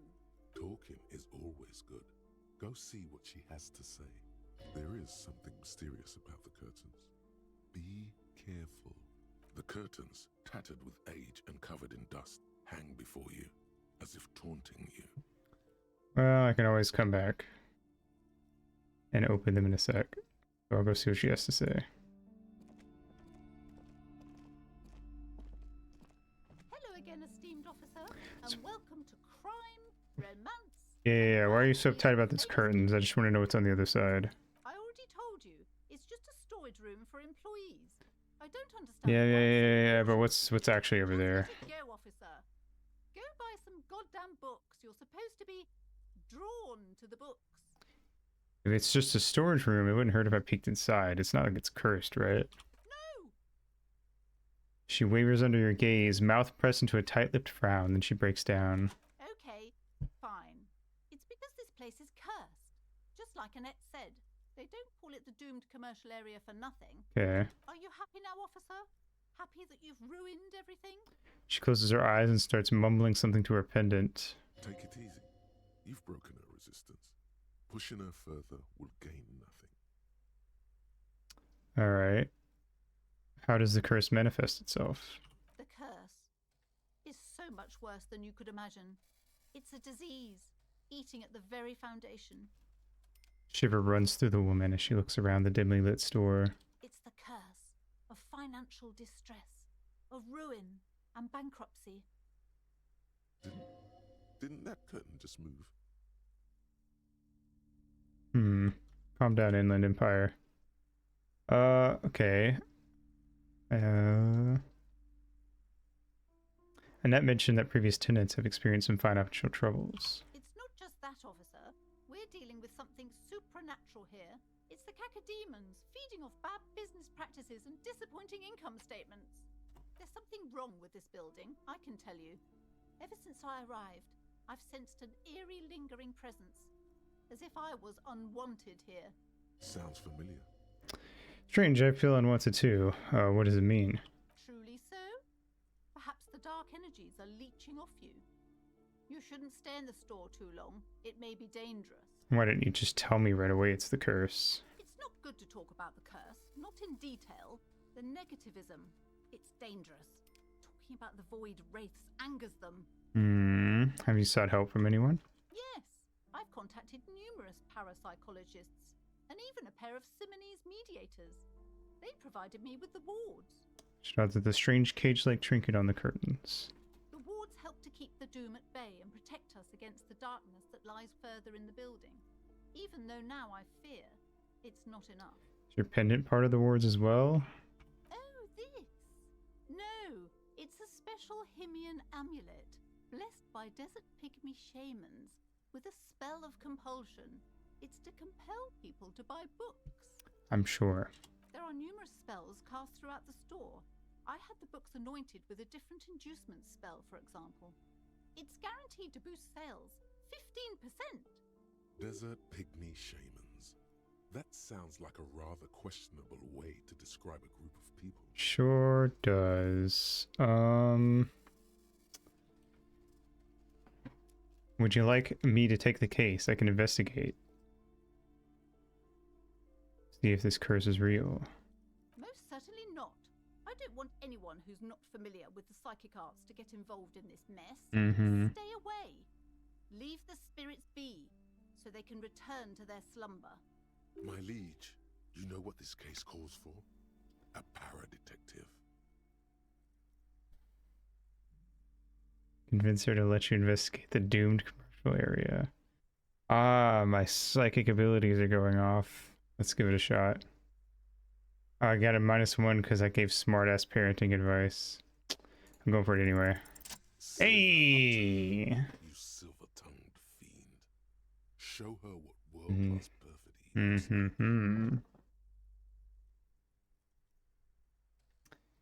Ma'am, I came here to help. I've handled paranatural situations before. Are you sure? Don't think I haven't seen charlatans before. I'm sure you...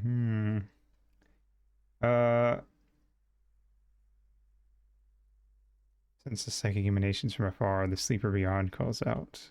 I'm not sure I can trust your claims. Honestly, you look like a bit of a drinker.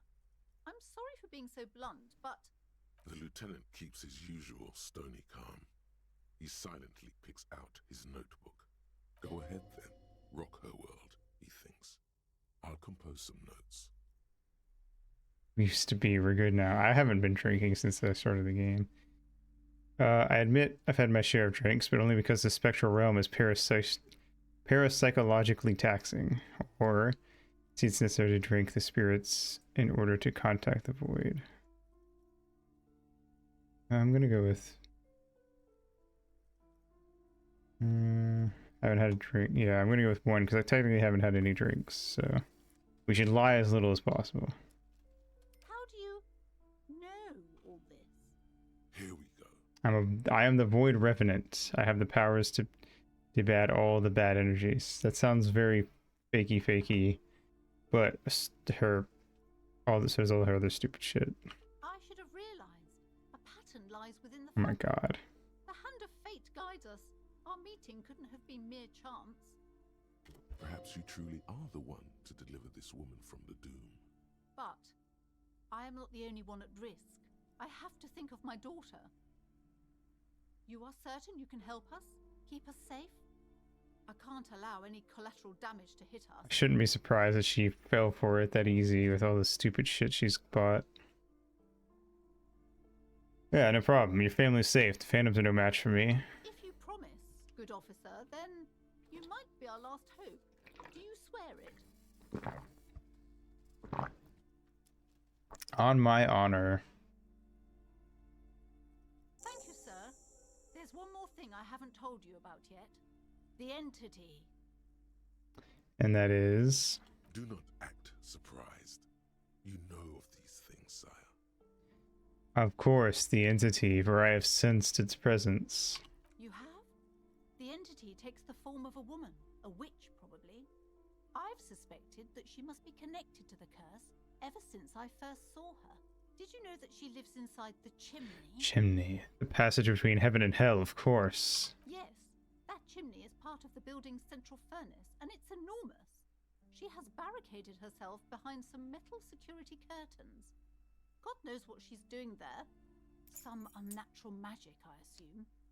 You should go find the entity and ask what happened to all the companies in the building.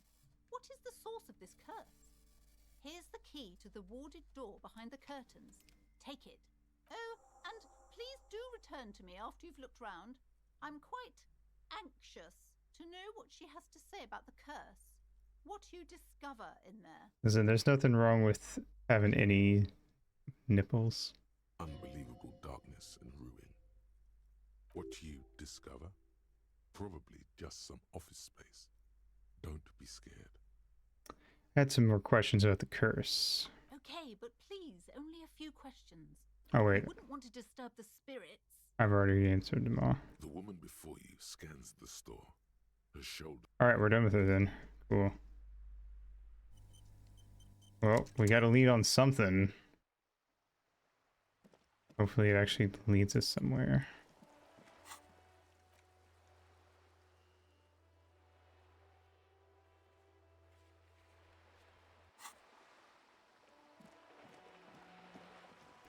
I think I know what where she was talking about. I assume this weird caged off area up here is what the key is for.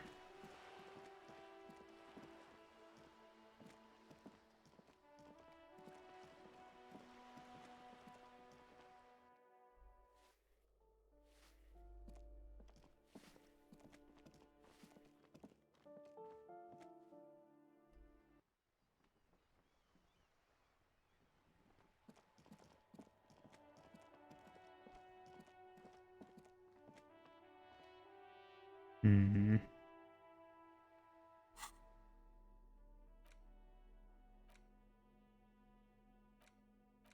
Did she give us a key? Key to bookstore back door. Oh, oops. Never mind. I misunderstood what she meant.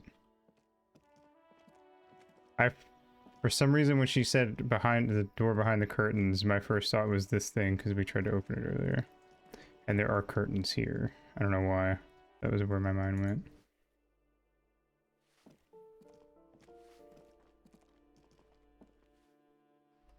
I still want to know what's back there. I think that's why my brain went there. I'm arguably more curious about what's in there because nobody's talked about it, and so it's more mysterious.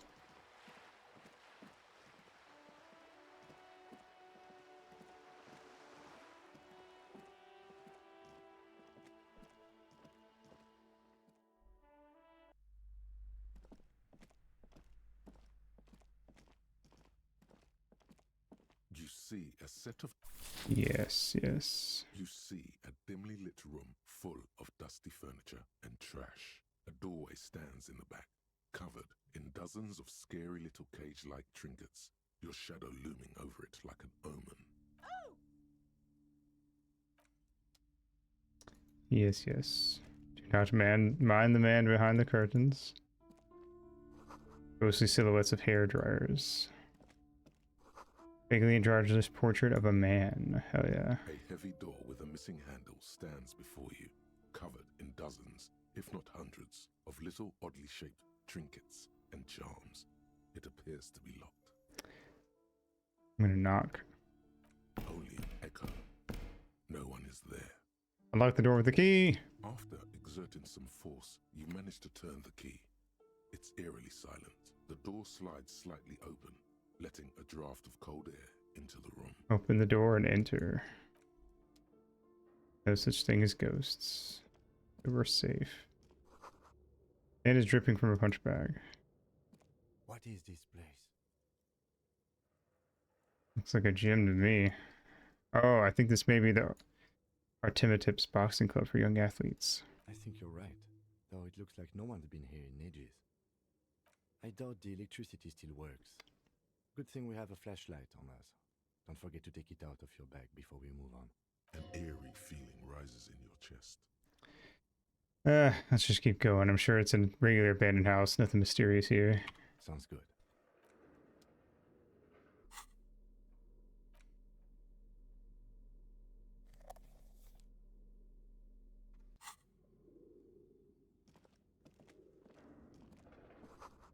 This says Citius Fortis. The rest is worn off. Hey, we got a shot put ball. Nice. Worn out wall bars, they look unsafe. They sure do. A barbell lies on the floor. The color has worn off its weight plates. It's 60 kilograms. Your triceps hum at the sight of these weights. Show the world what kind of beast it's dealing with. Lift them. I'll pass. There are no collars on the barbell. This is a safety hazard. Why does it feel so familiar?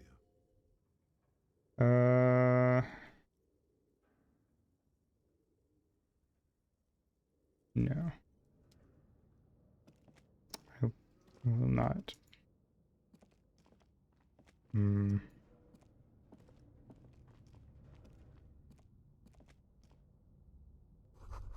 Always blocked by old window panes and debris. Looks like the remains of the 24-hour window repair shop.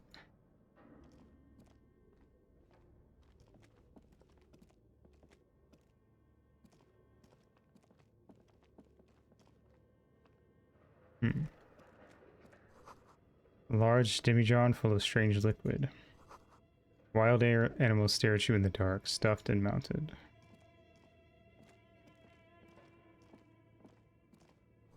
Airship rotors covered in spider webs. They remind you of blades.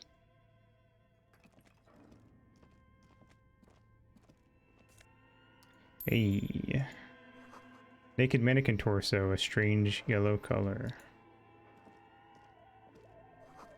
Blue velvet, soft to the touch, moth bitten. Nom nom nom nom nom nom nom.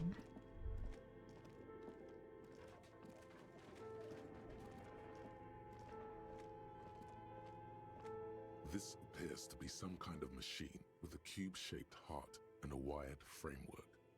The keyboard has a rectangular on-off button. A piece of paper still hangs from the printer. A radio computer. Just sitting here without anyone inside. Do you think I should turn it on? We have one of these down at the station, but I never really learned how to use it. Bug it. The machine lights up like some prehistoric animal stirring from its slumber, revealing fluorescent play and print keys on the keyboard. The hatch on the machine's central compartment is wide open. Press print. Nothing happens. Press play. Nothing happens. Let's look inside again. Or inside the compartment It's then. empty, like a beehive without its brood. Some cables have been left dangling, disconnected. This is where the memory should go. Nothing happens. Wonder if we can find that around here somewhere. What the hell is this? Your flashlight slides over an old green chalkboard covered in scribbles, sketches, and schemes, like some ancient cave mural. Some of the writing has faded with age, but you can still make out sections here and there. Photos and drawings have been pinned to the board. These lithe, pointy-eared creatures appear to be different types of welkins. You make out autumnal candle welkins casting wax-based magic. Translucent welkins with organs shining under their skin, and even ether welkins hailing from the vast emptiness of sidereal space. Who are all those creatures? Fantasies of a tortured, feverish mind? You should adopt one of those welkins as your persona. No longer a mere man. Hell yeah. One of the welkins, towering among the rest, appears to be different, however. Examine the welkin. It's Vara Hamira, a high welkin, his face white and scarred like cracked marble. This is clearly a welkin supremacist. The note says, all non-welkin races will be purged. Lovely. The Haldor, the Twarg, the humans, and even headless men, all of them, purged. Imagine a world filled only with welkin. Green welkin, dread welkin, and the high welkin to rule them all. An inordinate amount of time has gone into drawing these little welkin creatures. Why would anyone spend so much time on this? Who are these creatures?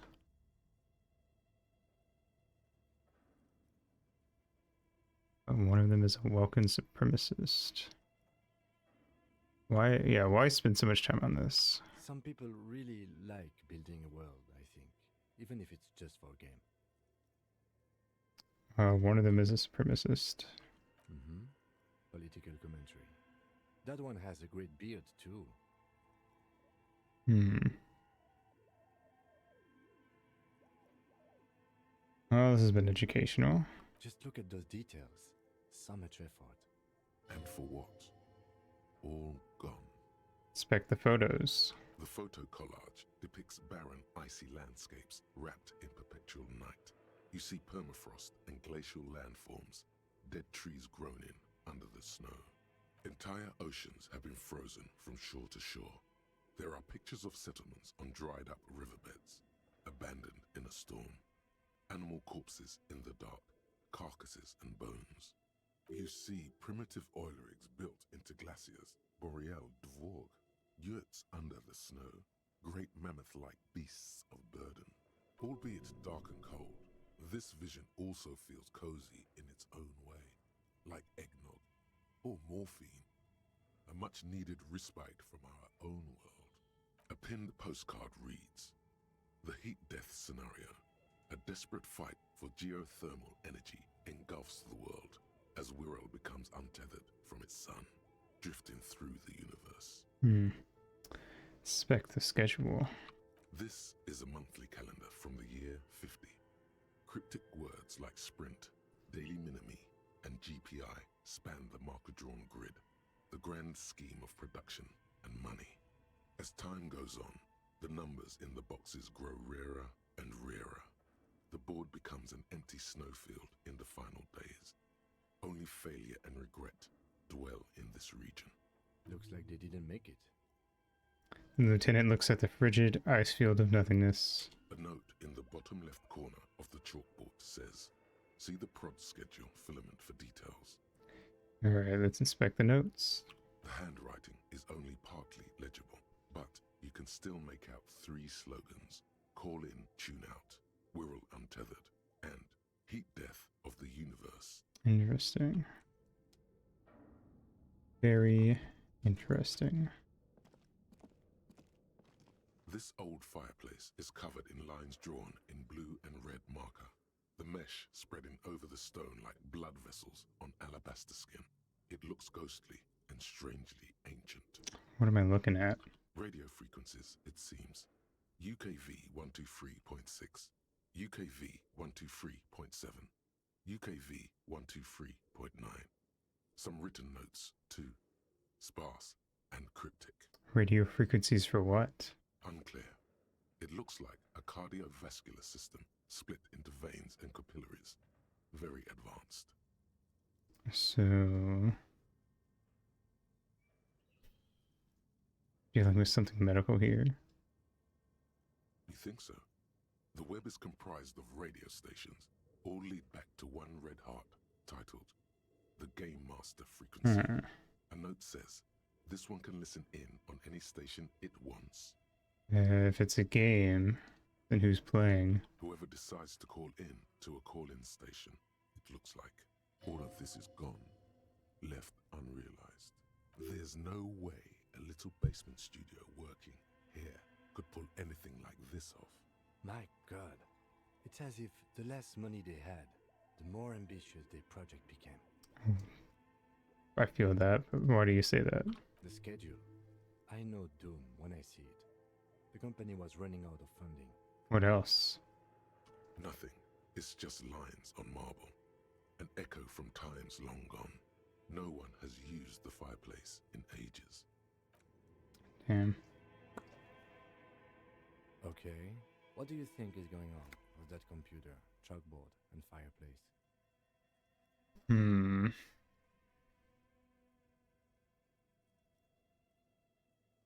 It's a failed business. The only question is, what the hell were they making?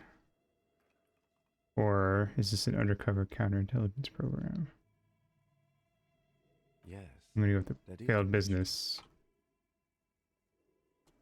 It looks like one of those popular pen and paper role-playing games. Only these people were trying to automate it, make it work on radio computers. Utter madness, he thinks, as a compliment. How are they planning to do that? Through call-in stations. None of the players have to be physically present. anyone in the world can participate in the game, as long as they have a two-way radio. Then there's the Game Master frequency that listens in on the smaller calling stations. I think that was supposed to coordinate the stories, functioning as a master of ceremonies of sorts. Has anyone ever done this before? Not to my knowledge. They make automated games in Graz, Messina, Königstein. You know, places with industry. Not in Revachol West, among the ruins. But I don't think anyone has attempted to create an inter-isolary game before. We just don't have the technology. And this was a role-playing game. Indeed, those Welkins are a dead giveaway. Role-playing people love that stuff. The world looks like a modified version of the WeWorld board game, with hit death thrown in. What do you think happened to the company? No idea. They stopped filling out the schedule on the chalkboard. Indeed, it's ambitious and untethered from reality, but...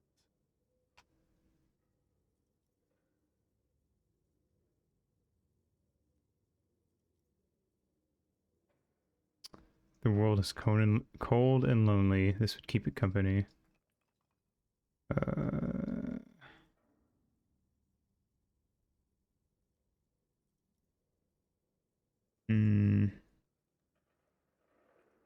They were insane if they thought they could do this.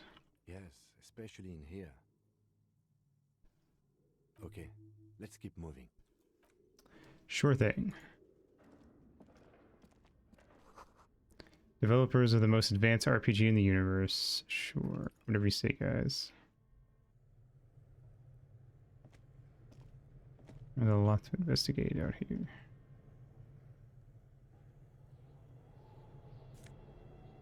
$2 and some magnesium.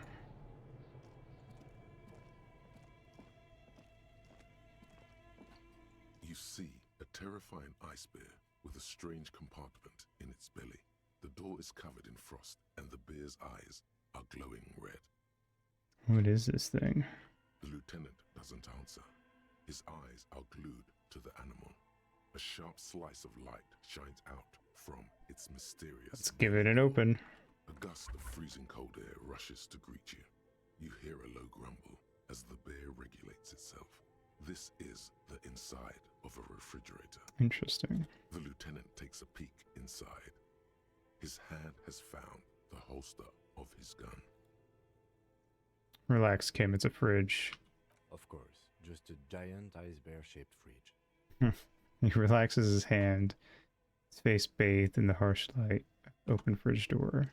Let's take a look inside. The shelves are empty. All you see are crumpled ice cream wrappers with the brand name, Revachol Ice City. A handwritten note has been attached to the door. The fridge is huge. Let's take that note. You pocket the note and the little fridge magnets keeping it on the door. Alright. Let's look at the ice cream wrappers. A friendly cartoon bear smiles back at you from a glossy cellophane wrapper. It looks nothing like the fridge. Giant bear-shaped fridge doing in an abandoned cellar in the first place. Good question. It looks like an ice cream fridge. So they try to sell ice cream from this hyper carnivore? I know. What an unfortunate marketing choice. What is even worse, the bear is still costing them money to this day. The lieutenant points at the red snaky cable running from the fridge. The fridge buzzes with energy. The electricity bill on this thing must be catastrophic.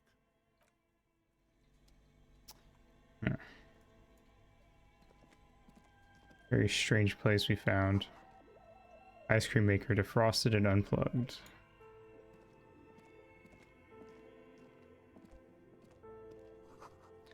Flashlight casts a strange shadow. There's a hidden doorway here. Interesting. Let me get in there. Can. Two rusty rifles are hidden behind the piping. They look inoperable. Someone has stuck some busted guns beneath the ceiling. A few bricks have fallen off, revealing a compartment behind the wall. It's too dark to see in. Where are we? Seems like an old bunker from the Revolutionary period. Look at all those rifles. Must be an old weapons cache. Looks like there's a hole in the wall. There is, yes. And there also appears to be something inside the hole. Interesting. Do you want to take a look? Sure. Your hand reaches deep into darkness and spiderwebs. Rummaging around, you find rusty rifles hidden away. Inspect the rifles. Most of them are rusty and inoperable, like the rest, but one catches your eye. A bolt-action model with a fine wood stock, in better cosmetic order than the others. Take it. You're a police officer. Police officers carry guns. This one looks nice. That's a rare sight. Seems to no longer be functional, but still a beautiful thing in its own way. What does this mean? A rifle here? It means there are firearms, albeit inoperable, still lying around in Martinez. It's an interesting coincidence, I would say. Might come in useful in the future. He likes this find. Neat.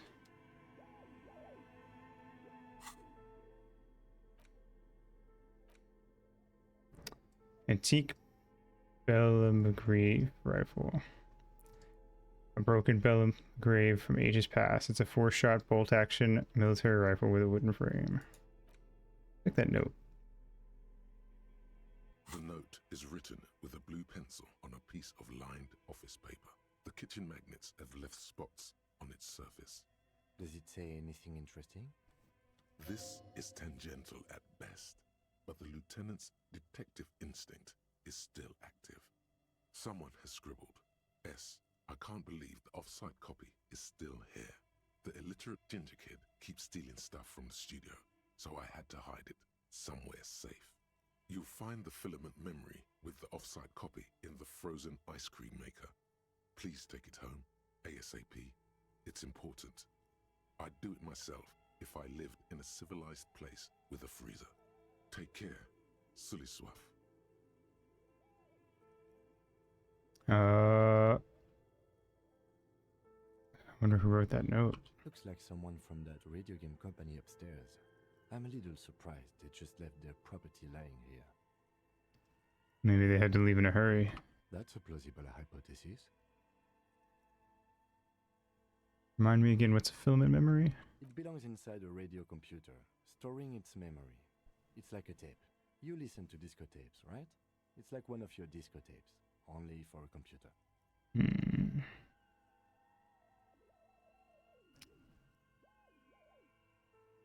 Interesting.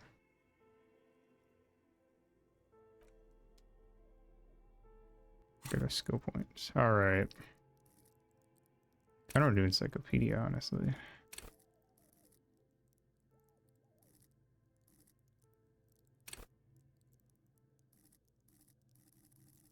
Fuck it, let's go.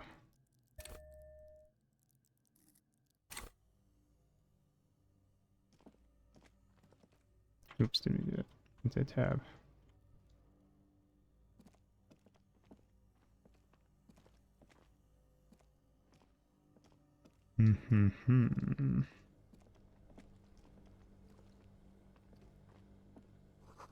There's an ice cream maker that's still running. This orange machine is buzzing like an old submarine. It has a hand-cranked ice cream churner on top and an electric freezer that appears to be frozen shut. Let me equip my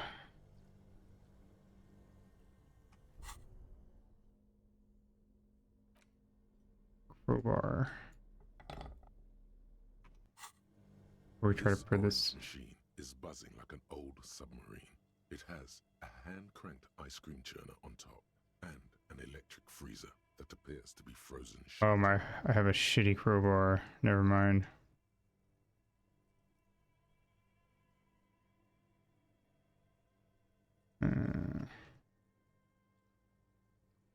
Fuck it. The ice squeaks beneath the pry bar. You think you've got the bar jammed in there pretty well, but the lid simply won't budge. What is this? You see the pry bar's metal handle bending right before your very eyes. Yeah, well, that's a good pry bar. I'm not criticizing it, but this ice cream maker is frozen shut. It takes an advanced tool to get it open. Advanced? Where do we get one? I have no idea, officer. This ice cream maker isn't important enough to requisition a special tool. Sooner or later, you will stumble upon a tool mighty enough. Then we will know what's in this mysterious ice cream maker. Turn the crank. Turning the crank feels oddly satisfying, like stirring your childhood dreams. In the distance, you hear water dripping. It's all gone now. You'll never become a poet or an entrepreneur. Damn. Harsh. Money and some Nosifed. 2 cables are plugged into the breaker box. The red one leads to the ice bear fridge, and the black one to the ice cream maker nearby. Some plug. Black cable. Something close to you dies with a soft electric purr. Why did you do that?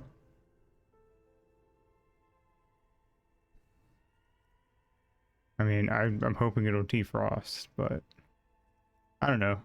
I just do stuff. The lieutenant raises his brows, but doesn't say anything. The electric distribution board now has 1 cable missing.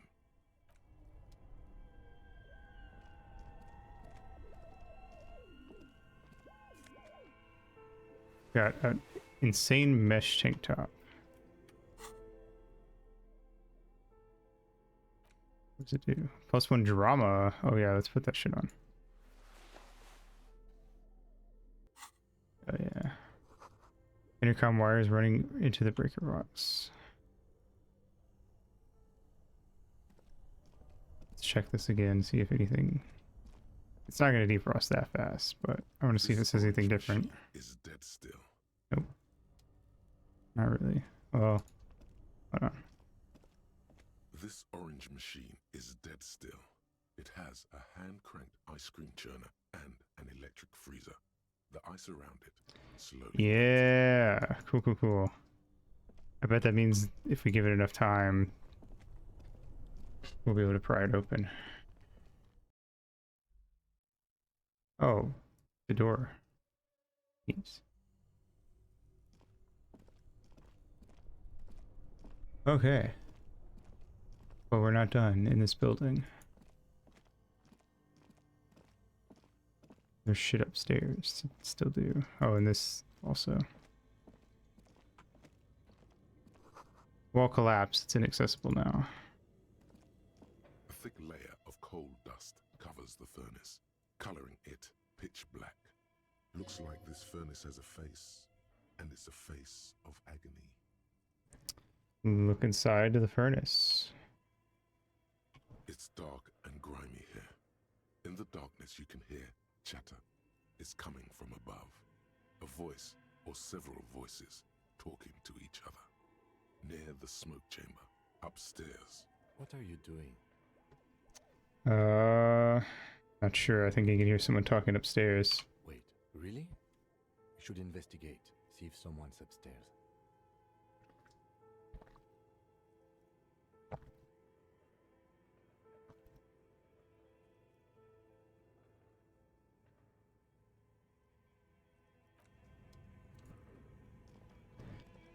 I agree, Kim.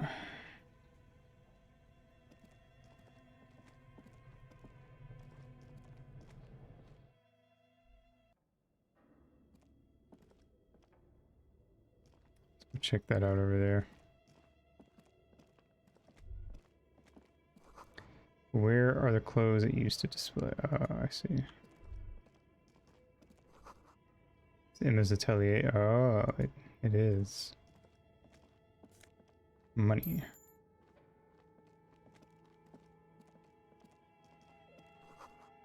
Steel rotor blades bearing a slipstream logo. Production schedule, filament memory.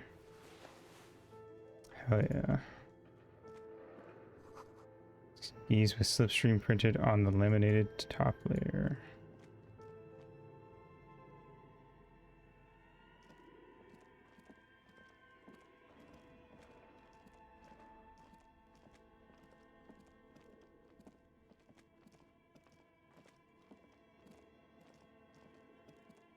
Tiles on the cube are Insert. like a smooth draw. The filament slides into place. On the keyboard, the play key starts blinking. Press play. A bar of fabric right above the keyboard, starts producing a soft hum. The sound of static seeps through the machine's planar magnetic driver. Have you stirred the ghost of the doomed commercial area from its rest?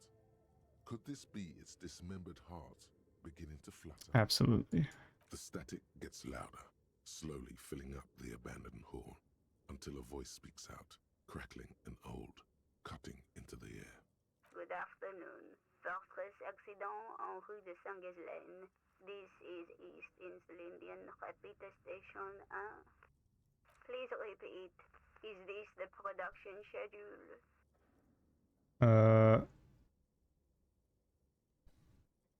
What's the production schedule? Why did you call me Fortress Accident?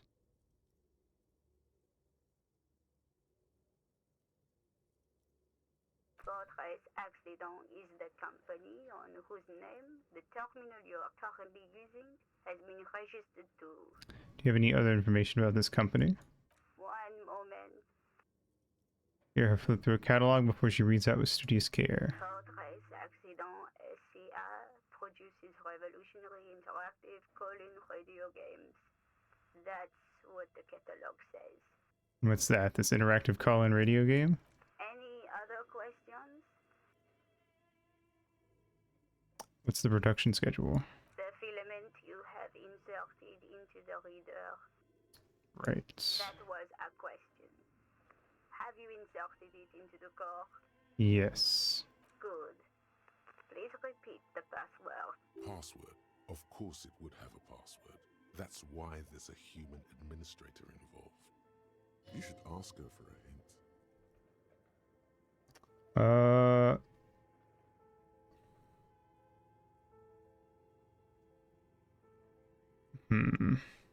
We'll try. No. Okay, I'm the police. Open it. I am contractually obliged to protect the privacy of the filament holder Fortress Accident. Without filing a warrant with Lintel, I cannot give you access to this filament. I'm afraid we are not doing that, unless we want to wait for a month. Damn it. Now, can you please repeat the password? Don't know the password. Received. I will register this login attempt. Don't worry. Passwords have a way of turning up sooner or later. Fortress Accident. Is there anything else? That's it. Thank you, and goodbye. Tiles on the cube are still smoldering, casting the framework in a soft glow. Fluorescent play and print keys shine on the keyboard. Just print out the conversation we just had. Nothing happens. Damn, never mind. Interesting.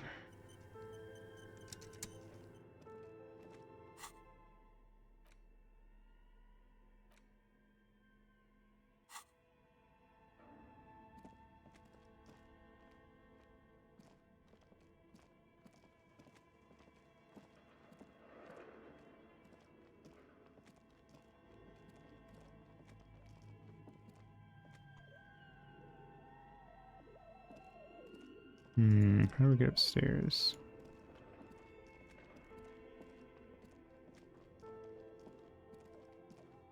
There we go.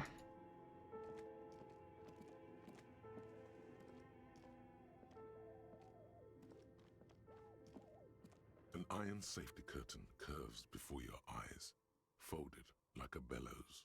It covers half the room, blocking the way into a colossal industrial chimney. This must be where the entity lives. This is directly above the central furnace in the cellar. The voices probably came from here. Let's knock. What an odd thing to do. Nothing happens. Knock on harder. Still nothing. Even harder. Those curtains prove Ow. to be surprisingly sturdy. Your fist hurts now. There must be another way to wake up whoever is in there. Maybe we can try yelling into the furnace downstairs. Mayhaps. Using a puddle of melting snow. What is this? Postcard La Delta 51.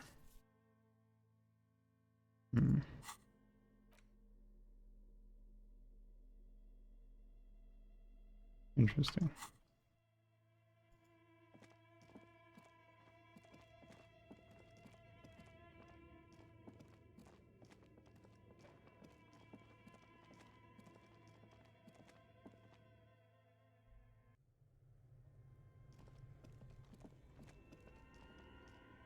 thick layer of coal dust covers the... Let me, what? Let's see.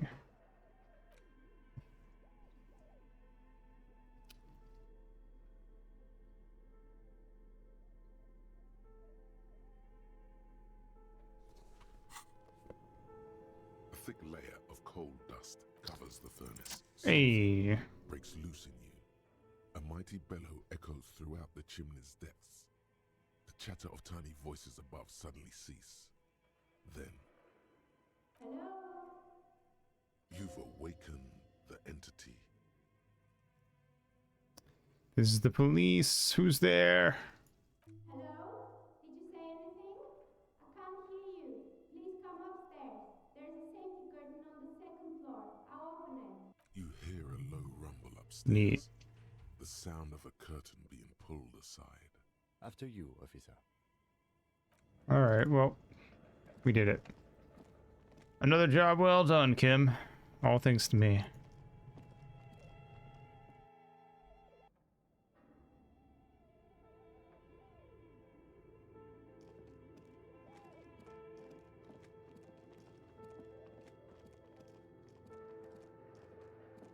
Hello?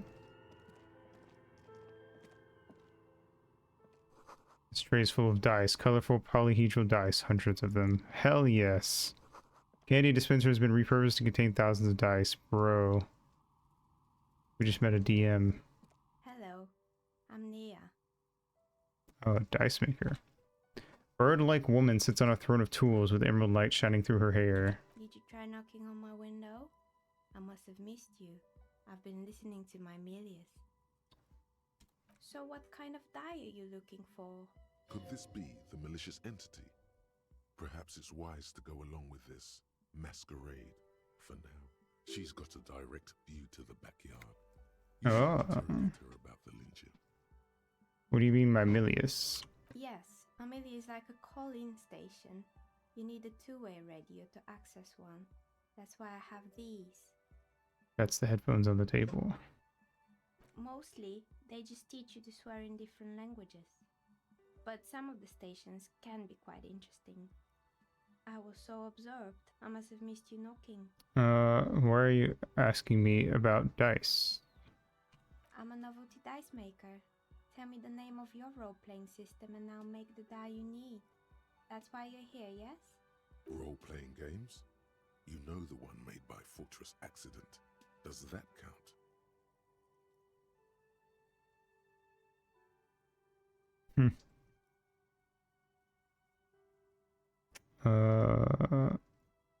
Let's see. I'm kind of interested. What kind of dice she could make me? Very good. My rate is 10 real per set, unless you want something really unusual. Take a look around and see if there's any particular stone you want to use. This person means you or no one else. Absolutely no harm. She will answer freely and honestly. No falsehoods are present. She's a novelty dice maker and doesn't have anything to hide. Ask what you need. Cool. What do you know about the man who was lynched behind the whirling in rags? Nothing really. I didn't know him. Who cares about the dead body? We might be dealing with a malignant entity here. The lieutenant looks at his notebook. Then the woman under the large window. Your window looks directly onto the courtyard. You're saying you didn't see or hear anything unusual last Sunday evening? Last Sunday, a man fucking died. I'm sorry, detective, but as you know, I usually have my headphones on when I'm working. It shuts out most of the daily ruckus behind my window. What do you mean by daily ruckus? Well, there's always something going on in the whirling's backyard. During daytime, there are usually those kids. And lately, I've been seeing a lot of drunk workers hanging about. Must be because of the strike. She's heard of the murder, but did not see it, sire. But I never saw anyone during that fateful Sunday night, I'm afraid. And you never took your eyes off the work to look out of the window? I might have, but in this case, all I would have seen is my own reflection staring back from the darkness. It's really hard to make anything out in the yard when it's dark outside. Besides, I rarely get up to look out the window when I'm in the zone. Do you often work Sunday nights? It's an odd profession, making dice for people, but I like it, and I prefer doing this to sitting at home. I see, thank you. She nods. Anything else, officer? Where are we anyway? What is this place? We're inside the chimney of an old central furnace. It's strange, I know. She looks at the ruddy bricks that make up the walls. Even though they've been repainted, there are still signs of coal black soot here and there. But when I arrived here, all the other rooms were taken, so I had to build myself a makeshift home. Besides, I don't really have to pay any rent here, so that's a plus. Hey, I like the sound of that. Plaisance was right. There's an entity living in the chimney. You should ask her about the curse. Creative. Lieutenant looks around the spacious room, its ceiling fading into shadows above. I've heard this place is cursed. Did you know that people call it the doomed commercial area? I've heard the stories, but I don't think those stories are true. Plaisance is the one who sent me. She's convinced that this place is swarming with malicious energies. Plaisance, the bookshop lady? I've heard that her business is doing rather well. Have the energies spared her somehow?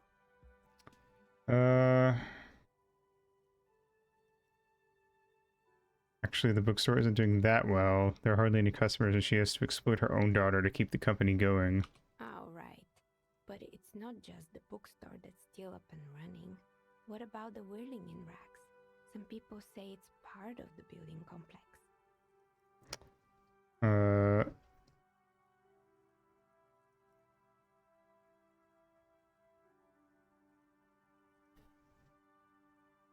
You're right. The whirling doesn't really look like it's cursed. The only cursed part is my room. And then there is me. She sighs, looking at her messy work table. All kinds of tools lie there scattered. From knives to carving files to wire cutters. I've been here for 14 years, selling novelty dice to role-playing enthusiasts.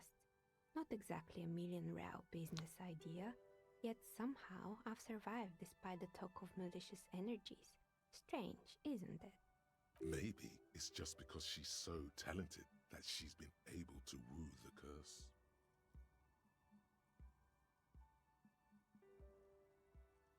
I'll be the first to admit there are many inconsistencies in this so-called curse. I was just about to ask, what do you think? Do you think the curse is real? Fuck no. It's time to face the source. Fear not, for the forces of the universe are supporting you in this psychic quest. I'm starting to think there is no curse, only business decisions and natural market fluctuations. Exactly. Truth is always so disappointingly mundane and boring. But I'm glad we got this sorted out. Anything else I can help you with today? That's all she has to say on the subject. She's been thorough and truthful, as far as we can see. Plaisance is not going to like what you have to tell her. Do you know what happened to the other tenants? Everyone else is gone. More or less. Are you interested in anyone specific? Oh, quite a lot of them spring to mind. There used to be a hair salon here, right? Yes, I think it was called Androgynous Orlando or something similar. They weren't a big hit around here. Turns out that working class men don't like genderless haircuts. They're scared of that word. Well, ain't that the truth? It's not about the haircut. It's about the... Hey, that's what I'm saying. But my hair is immaculate, though. What's wrong with a bit of experimenting? The customers should have been more open-minded. I guess it just wasn't the time yet. What happened to the gym? It wasn't merely a gym, it was Artemitep's Boxing Club, a community project created to steer at-risk youth away from drugs and crime. And who was Timitep? A kind man from Zemsk. I heard he had some trouble with the law when he was younger, and that's why he wanted to start the gym, as his way of giving back. Maybe that's what Kuno needs, a community-eccentric boxing gym.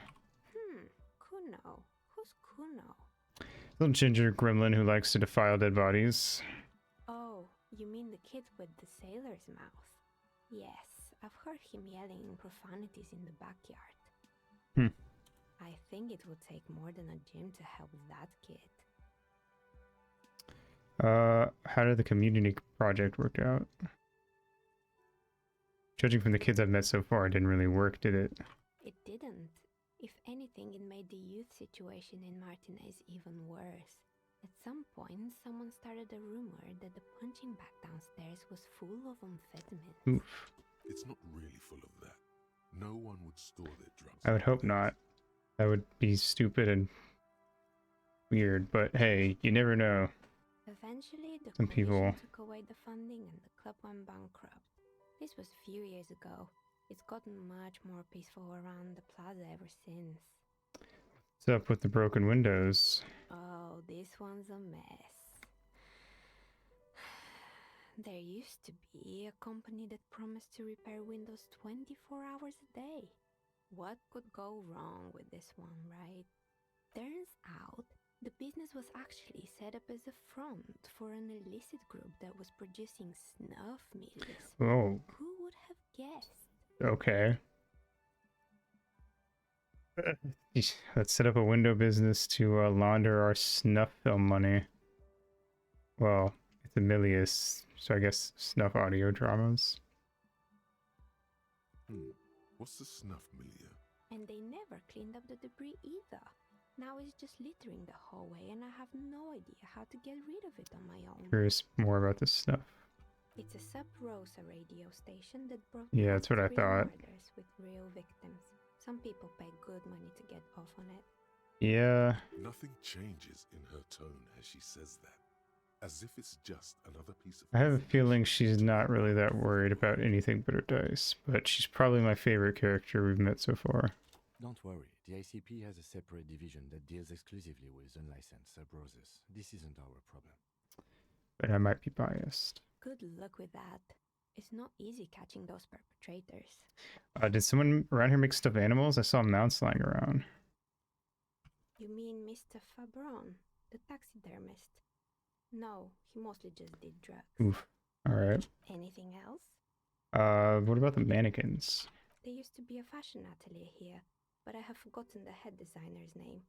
They were doing well for a couple of years, until the insect rights activists came. I didn't know insects had rights or activists. I mean... I guess... I've never heard of animal rights activists jumping up for insects. But I guess I could see it for like endangered species.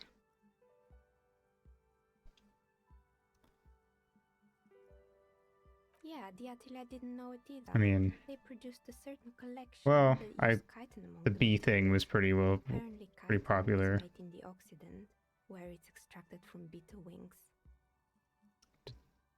Did the bees ever get better? Are we looking up on that? And you know how all kinds of political movements are big in I haven't heard about it in years. The activists shut down the biggest chitin supplier, which of course caused the price to skyrocket.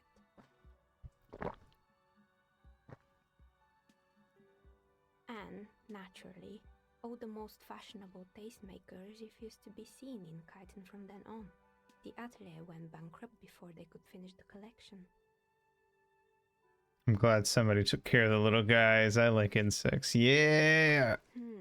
Really? Anyway. Poor guy. Suddenly, you get a feeling that insects are important to the case somehow. It's hard to say why. They're always important to the case. What's with the rotorblades and skis? They were made by a company called Slipstream. After they pivoted from making rotor blades to skis, their chief executive took off on a vacation with all their money.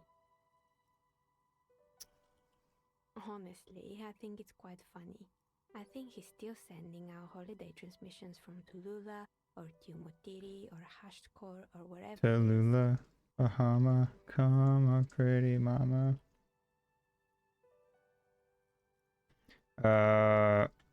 Interesting. What do these transmissions say? The usual, I imagine. That he's been thinking up all kinds of new business plans and can't wait to get started on them just as soon as he returns. I feel like our character would totally listen to the Beach Boys. Men like that are a curse. Maybe not, actually. He likes disco. Maybe he's not into like beach rock. Sure, but Slipstream is history now. All the remaining assets got seized by the bailiffs in 47. I have no idea why those keys and blades are still lying around in the house. Not much use now, I guess. They were just the props. Why return them? I found a strange machine. Fortress Accident, the radio game studio. She closes her eyes as some remnant of a memory lights up her face. I imagine if there were any of these that she was connected to, it would have been that one. She liked them. Yeah, alright, cool. They were an interesting So I was right. bunch. We talked about role-playing systems every now and then. Once, I even saw two of them get into fisticuffs over Wiro. What a bunch of losers.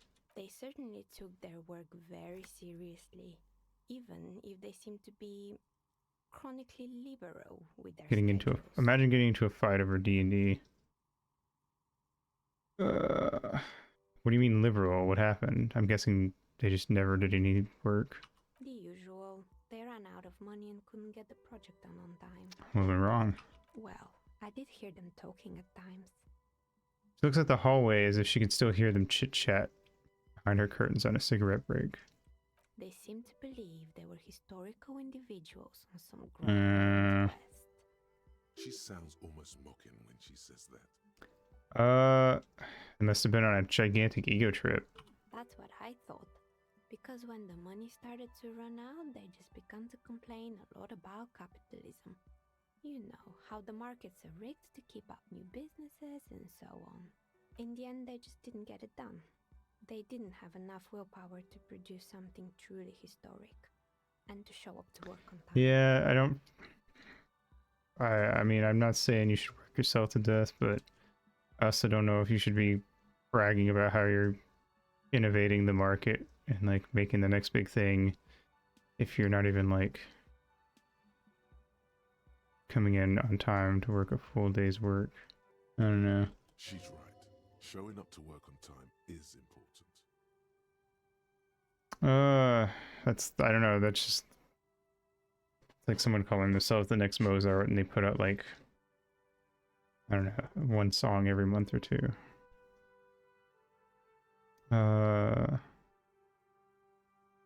Just, I don't know, I feel like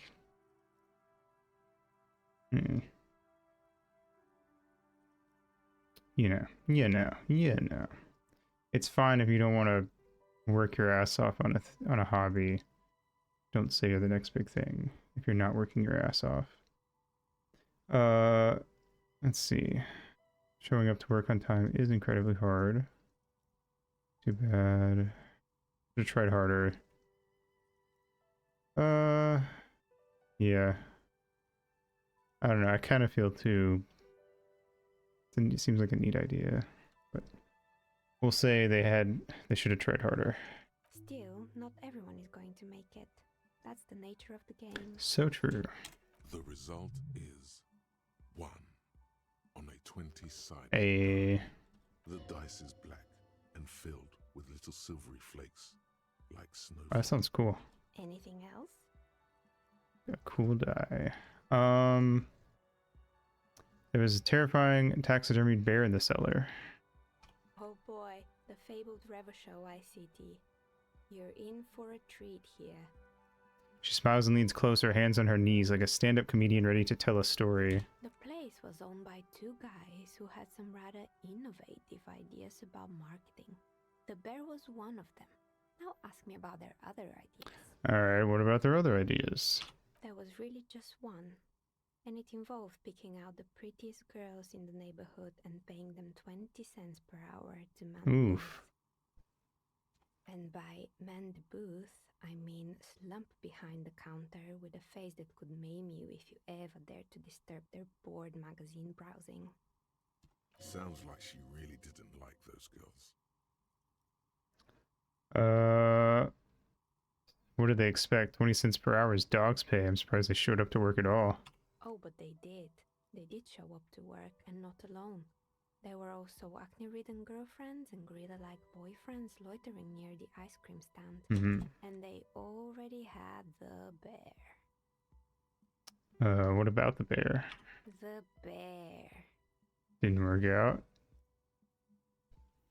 Of course not. The bear was terrifying. No one wants ice cream. I don't know. guarded I by a think hostile apex it would catch predator. my eye. To make matters worse, the fridge didn't work too well either, and half the ice cream partially melted. Melted Dawn Strider ice cream. Eventually, Ravishaw Ice City lost the price war to its rival, Glacé 5000. Glacé 5000 sold caramel sundaes for only 5 cents a piece, out of regular fridges. Market doing its job. Maybe, because the taxidermist who made the bear definitely wasn't. Doing his job, I mean. How come? He said that the bear was his vision beast. He said he met his vision beast while high on desiccants. Called it Megatherian. Megatherian. Megatherian, a mega wild beast. Mega evolution. What's a mega wild beast? It's an imaginary beast that guides you through life. See. By telling you to do more drugs, mostly. I don't have a comment on drugs. Understandable. You shouldn't do them. You're a police officer after all. True. Anyway, now you know the story of the fallen ice cream empire. Anything else? On the The failed business, perhaps? found the I've been building's here for a long intercom, time. but it's not working. Oh, right. I hope you didn't try to ring me. I think none of those doorbells work, including mine. I'm still in the middle of connecting the wires. Sorry about the confusion. The doorbell with the empty name card. That's what I was thinking. Her then.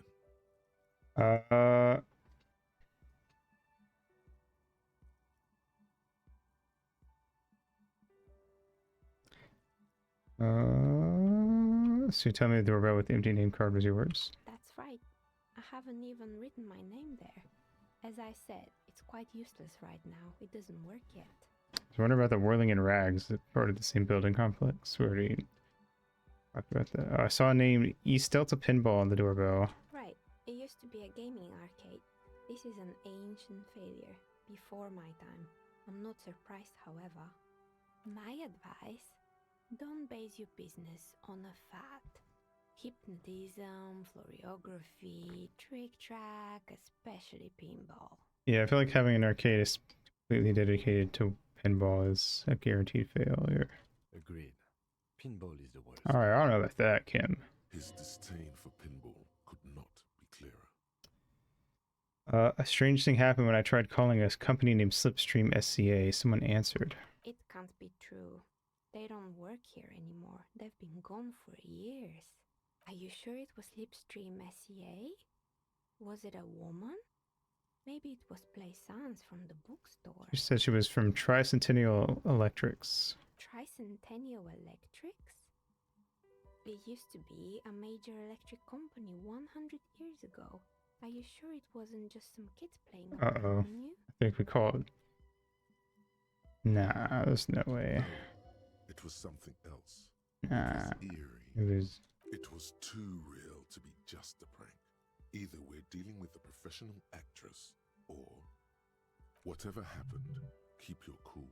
Oh my god. It's probably better to admit that it was a harmless. This prank. set off. I don't think I've ever seen 3 skills get set off at once like that.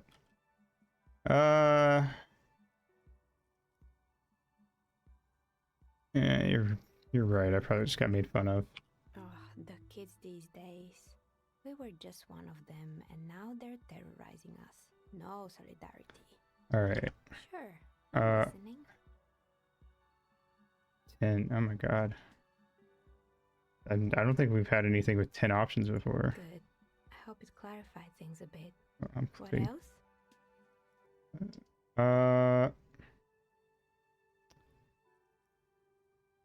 That's it. Wow, you work hard. I do. Oh yes, you hustle. Do the hustle. Bop, bop, bop. It's tough out Actually, there, but you keep it real and provide. the most recent stand to pop up in the JoJo lands is actually the hustle. I guess I do. Yeah, I am pretty awesome. Oh yeah, like a horse, a workhorse, for hard work. What hard work do I do exactly? Look at yourself. You're a human pedometer. You must have walked 200,000 steps. We haven't walked a and lot rubbed today. asphalt, mosaic, sand, and linoleum after you re-emerged. That is the sign of a hustler who never gives up. The world is harsh and people are evil. You didn't make it that way, and you won't let it break you. You ride. Fucking ride till I die, bitch. That's just what it's like. Life and death. But you got gills on your side, baby. Got those black papers with the faces of the innocents on them. You bring in the Franco Negros and the Solas.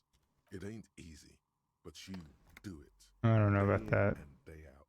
You didn't make the That rules, last part. but you won't lose. You're a cop and a sprinter and a money printer.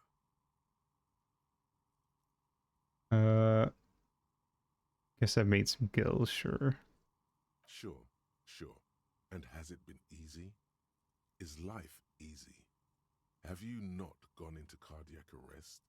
Are you not about to have an anxiety attack or shoot yourself? But you still hustle 24/7. Sure. Die. Now, ask yourself, are you rich? No, I'm not actually. That's right. You work harder than anyone. You almost rode yourself to the grave and you're still practically a hobo. Why is that? Who fucking knows? I don't know. Why am I so poor? Because of the taxes. G-Man's got his jam-covered sticky fingers in your pocket, stealing from you every time you buy, sell, walk, talk, fart, so much as sneeze. Aren't taxes almost non-existent in the Gotham estate that is Revachol? I thought there were no taxes. You and I both, but they got those indirect modes of taxation. Sales tax, excise duty, extraction tax. This tax that doesn't even have a name. Plus, there's the stuff people in other countries pay for that makes them ask for more money from you here. The Gotham estate's a myth. In total, the coalition government is taking 98% of all your money. This isn't helping me solve my money problem. It's only making me into a free market type. What are you, a racist? Don't be a racist. Be a cool immigrant, ultra-liberal free market advocate. Ride or die. Keep it street. I don't... Go away. Goodbye. Don't know where that tangent came from. 15th Indo Tribe. Because there was. The 15th Indo Tribe was comprised of 8 kids from Forberg and North Jamrock, running from wild dogs in the valley, hiding scents under rocks, and stealing clothes off clotheslines, and sometimes even the copper wiring of phone lines. You may have been one of them. This must be a childhood memory. The 15th Indo Tribe was your Indo Tribe, set to rule in Celinda. The rest of the kids are dead now. Car accidents and drug overdoses. Only you remain. Plus 10 cents for every green orb clicked. Learning cap. For savoir faire raised to 6. Interesting.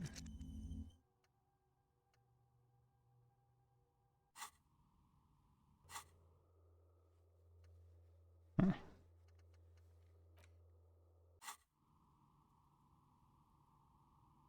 Alright. Well, this was cool. Guess we'll head downstairs and tell her about her so-called ghost.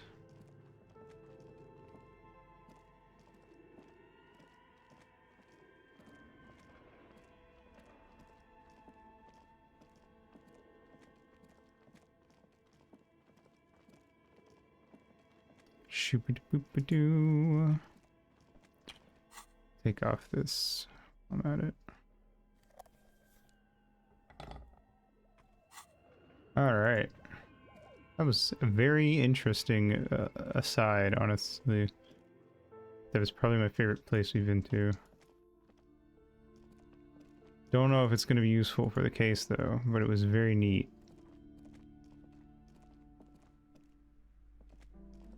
You're alive and well. Don't keep me waiting now. What's in there?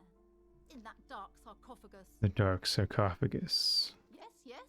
How was it? Tell her how ghastly it was. You know it's what she wants to hear. It was a Charnel house of failed business enterprises leeching life energy from this bookstore. I knew it. Oh, such horrors that have been thrust upon us. But what else did you find? Did anything survive? No, of course not. Have you located the entity? I talked to the entity you told me about. Her name is Neha. Neha. I don't remember how she pronounced it, actually. She's a novelty dice maker. A novelty dice maker? Well, spit it out. Why does she need the dice? For some kind of sorcery? Oh, yeah. Sometimes they use the ankle bones of sheep. Totally. Dude, I would... A sheep bone dice? Oh, that sounds sick, actually. I would love that.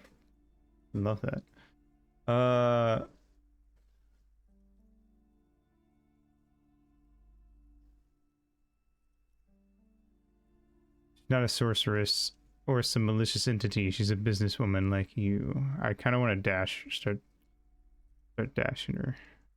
Yes. I don't understand. If it's not her, then where is the source of the doom?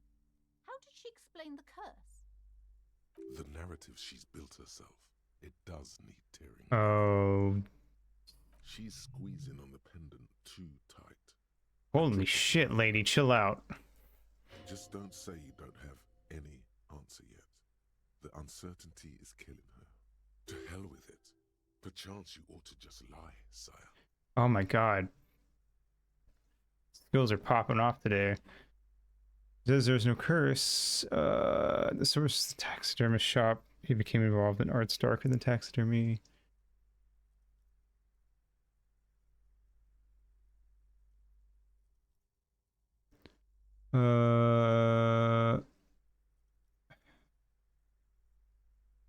I'm just gonna tear it down.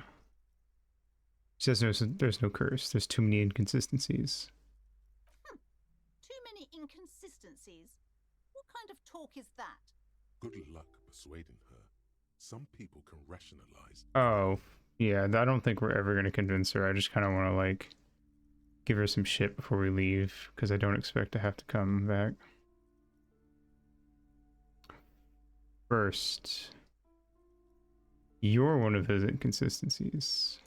I'm not doing as well as it looks like I am. I only have my Simone's wards to thank for the protection they I'm provide. sure.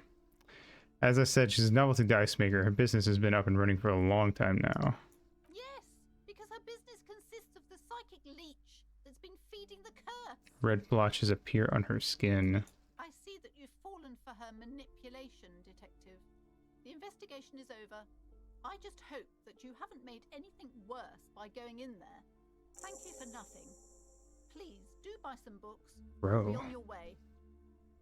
We got 70 experience for that. Total psychic collapse between you two right now. There was never any other way this could have gone.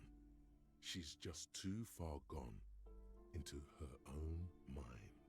I am sorry we had to disappoint you, ma'am. Can we go now? Farewell for now, book peddler.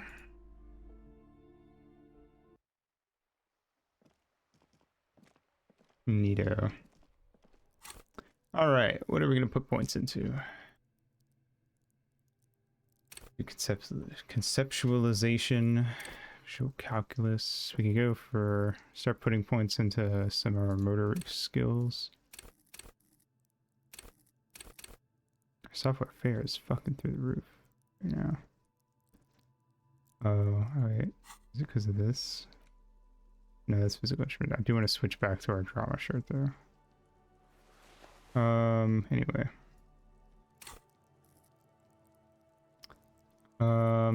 Let's see.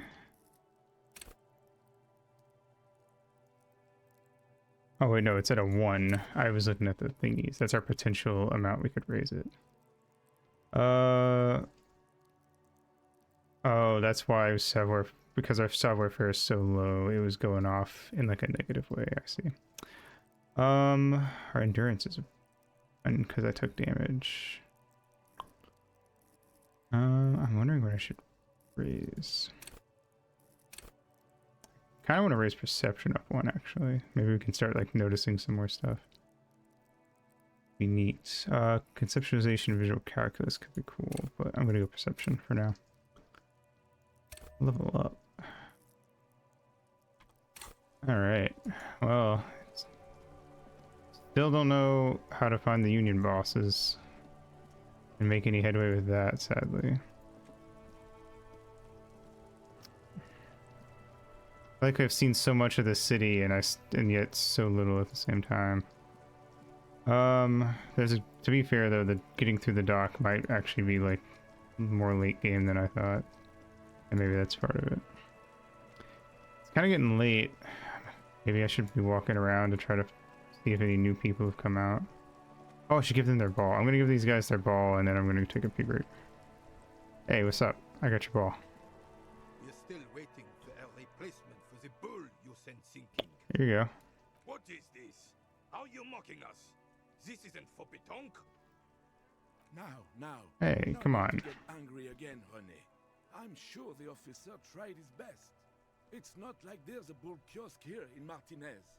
Yeah. Sorry, it's the best I could find. The best, huh? This isn't even a bull.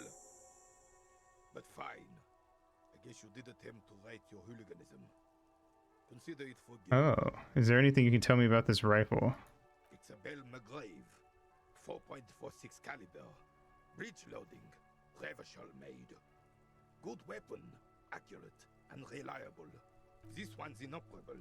The bolt spring is missing and the mechanism is jammed shut. Still a beauty. Where did you find her? In the basement there. I'm not surprised. There are probably lots of forgotten wartime weapons lying around here. Back in the day, everyone had something stashed away. As for the rifle, I don't know what else to tell you. These BM-446s are an antique. No one uses them anymore. The ammunition is impossible to find. Thanks for your time. Alright, cool. Alright, well I'm gonna go take a pee and stretch break, and then we will walk around and see what we can find.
Alrighty. Let's see if we can find anything new. I think I'm actually thinking. I'm gonna talk to the lady on the boat again. I doubt she'll have anything new, but I did technically talk to all three Doc characters. But I don't know.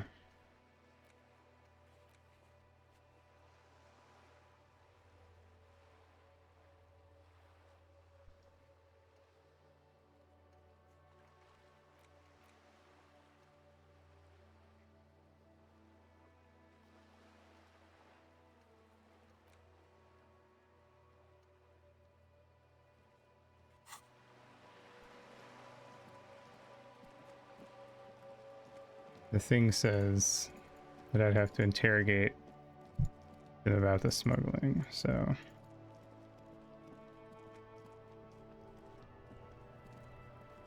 Now it's turning into a kind of a snow limbo, man.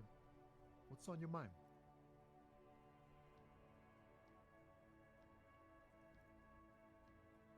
Hmm.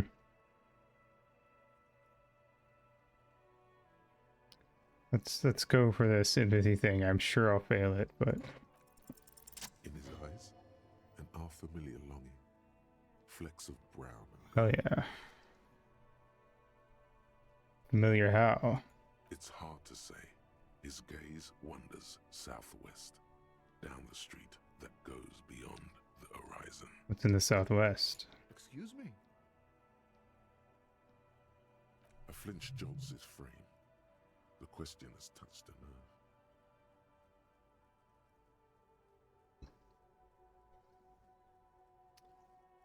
Really, you can tell. I like it longing. I felt something similar since I woke up. Man, I don't know what to say. Not much anyone can do. There's no helping in absence, you know. I miss my family. They're all I have. My wife, second kid on the way, waiting all the way in Diora. And here I am stuck in this shit, so far from home. Deora? Diora of the Seven Seas. It's on the other end of Le Caillou, pretty much. On another island called Laurentide, off mainland. We've got a little place there. Can almost hear my kid laugh when it snows. What's it like to miss someone? What's it like? Good. And bad. An ache that brings you joy. I think of them a lot. I dream up these silly scenarios in great detail of living with them. It comforts me. What about you, Copman? You missing someone? Is that what it is? This feeling? I miss someone, but I don't know who it is. I feel for you, my friend. It's bad enough to know who you miss. Missing like that doesn't feel like it has much of an upside. But, thanks for this. It's nice to talk to someone, and I know it wasn't easy to ask. I hope you find your way through your own troubles. Nice.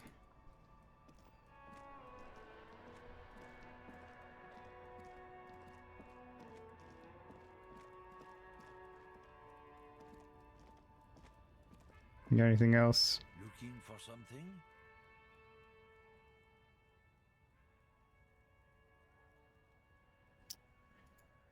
It's about biological determinism, natural law, the sorting of the races. Oh boy, here we go again. Not the most popular topic nowadays, with the coalition in charge and all. You might want to change the topic. That is, bury your head under the sand like common sheep.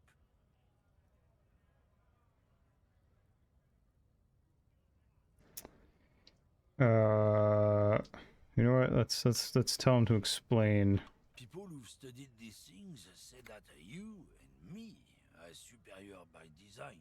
So, naturally, we Occidentals should be in charge. Obviously, you can see the merits in that. Okay, what else have you thought up? So, lately we Occidentals have experienced an unfortunate downturn when members of the superior race cease to believe in their innate superiority. They stop competing for resources. Okay, and This concerns you, policeman, so you better be vigilant. The damn kips are showing up good lately. Same with the mosquitoes. And the other intruder species too. They're on the precipice of cultural victory. What's this cultural victory? It's what the kips of Boogie Street are going for, right under our noses. And the others too, on the radio.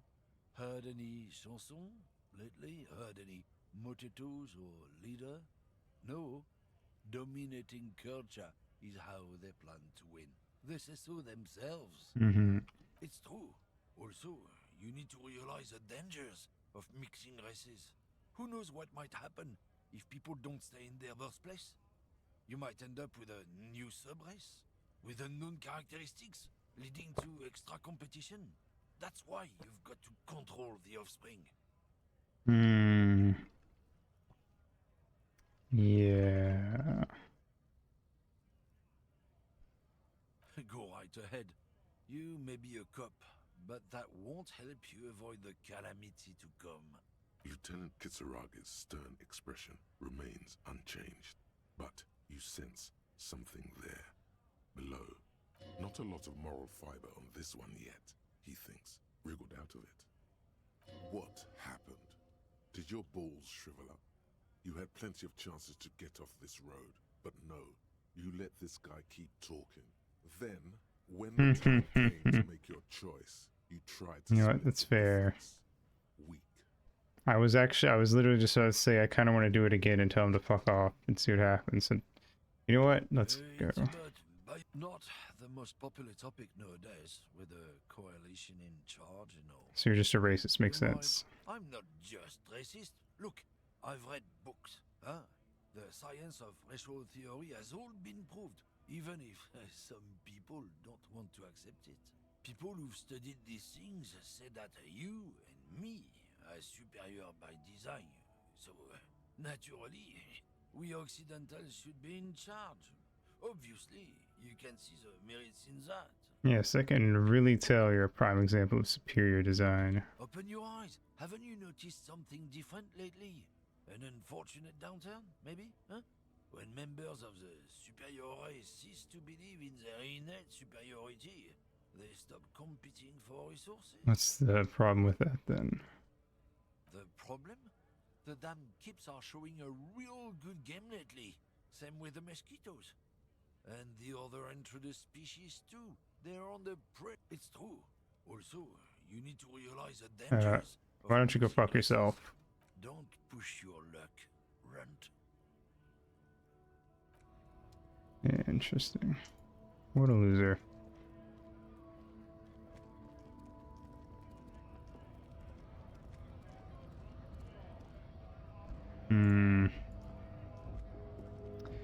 Let's see if we can get anything else out of this lady.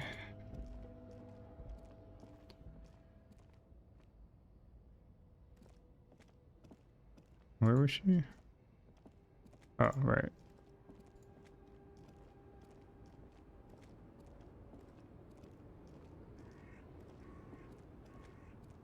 Lowman, you caught me at an opportune moment.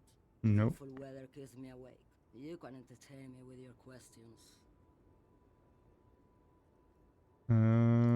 Diamonds? Of course not. Whatever stupid things they put in the lorry, I imagine. Is that all you wanted to know, Low? None of them seem to have anything new to say.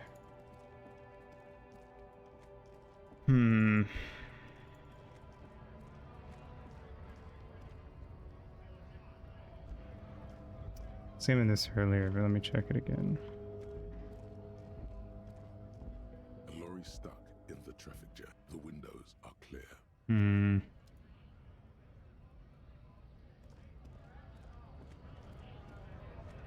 Right to work.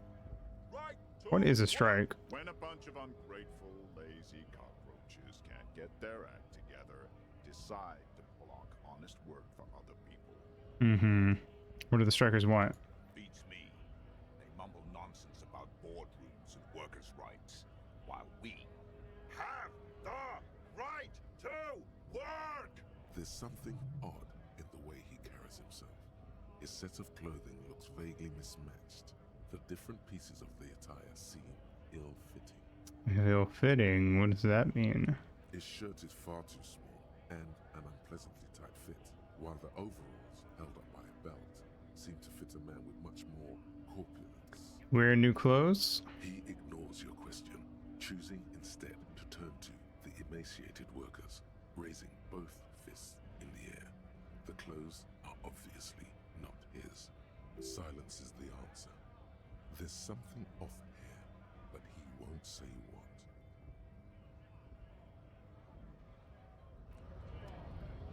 Hmm.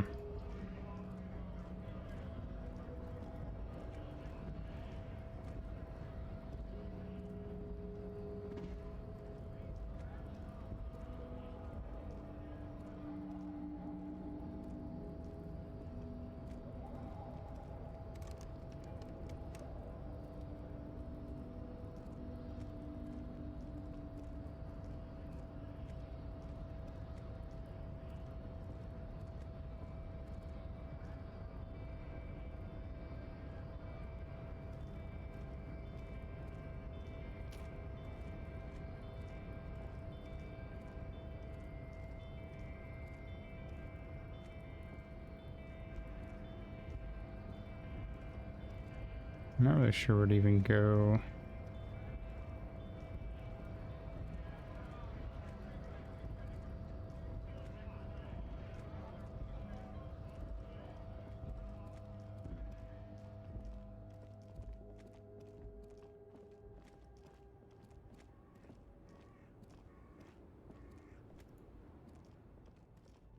Hmm.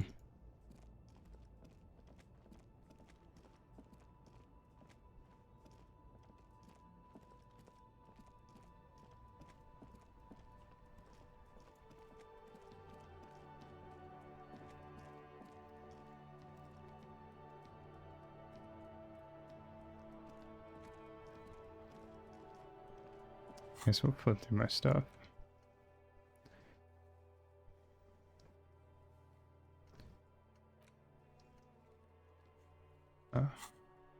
Let's just ask Kuno about the body. There might be something to do.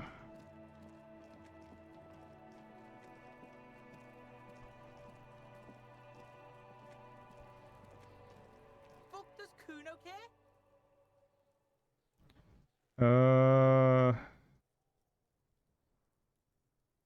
The fuck about it? Where's the rest of his armor? Kuno doesn't give a shit about the armor. How come? Kuno's fuck gimp's got one big thing wrong with him. He's a fucking mutant. A mutant. Look at him. Fucking growth hormone shit. He's a giant. The armor's too big for any man. Kuno doesn't give a shit about that freak armor. Kuno threw that shit away. What do you mean you threw it away? Kuno tried to get the helmet on. It was too big. Kuno kicked that shit in the sea, rugby style. That shit means nothing to Kuno. You threw it in the sea? Yeah, that shit means nothing to Kuno. Kuno doesn't give a shit about material shit. Kuno's a fucking monk. Sure. You wanna fuck on someone about that armor? Go fuck the mustached union fuck. The jolly troubadour shit at the gate. What do you mean troubadour? Yeah, cocking boot. You know that jolly union cow fucker? Came around talking about cows or some shit. Came around pretending like he cares about cows. So yeah, he's the one you want to talk to. He's fucking crazy about that armor shit. Coming here pretending like he likes cows. Trying to catch a peep at Kuno's armor. Go to the gate. Ask him yourself. Curious, my liege.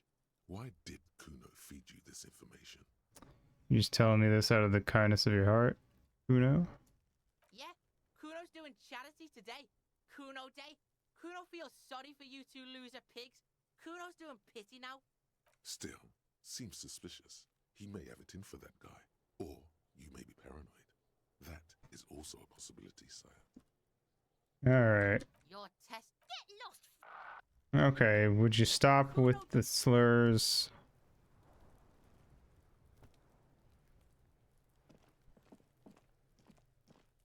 I wonder if those are uncensored if you don't put on streamer mode. Probably.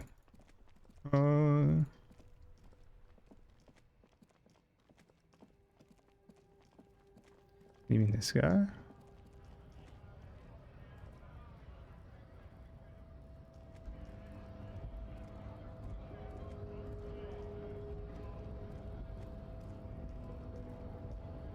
Hola, wandering man. How can I help you? The man in the boots at the gate. Kuno said you know about the armor.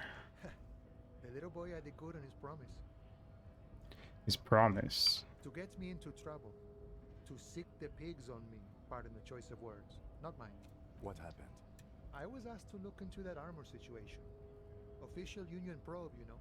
Track it down, see who took it. Did you? At first I thought, why not? Maybe the pieces can feed the strike. Buy us a few more days under the sun, you know? So I went to this boy. He said he'll make me his prison bitch. He's got eyes everywhere, the cop's in his pocket, and he's the king of Jamrock. Serves me right for doing menial footwork.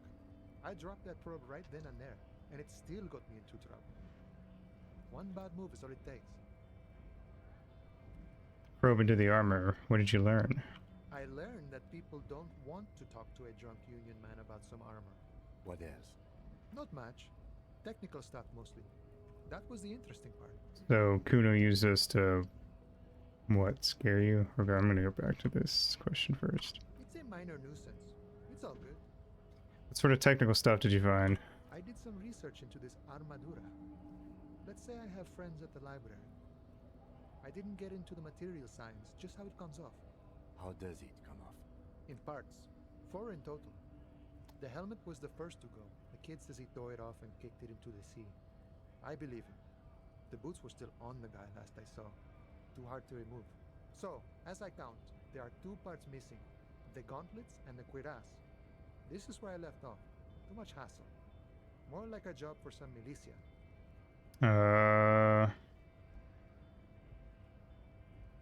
What about the leggings? Oh, they're just gone. They don't exist anymore, if they ever did at all. Forget about them. I did. I'm gonna find one piece of it. Wumpy? You know what? I'm just gonna go for one piece. Nice and balanced. Some junior officers can take care of the rest. Smart choice. It's only that one spot you need armored too. The one the bullet hits. Good luck if you go for those boots though. You'd have an easier time wresting the spurs off a boyadero than getting them off him. Thank you for your cooperation. No problem.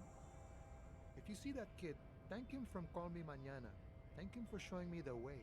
He is sincerely grateful. He is not tracking down pieces of armor right now.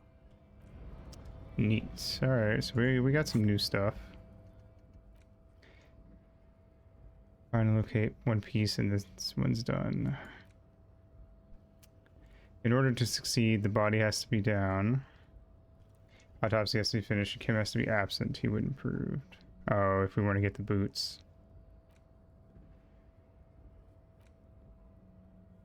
I don't really care to do that.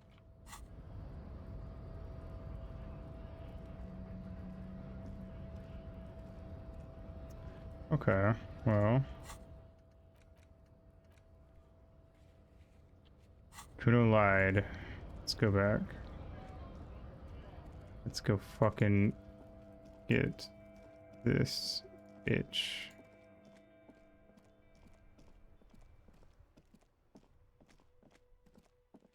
Kuno, you little shit. Why I oughta.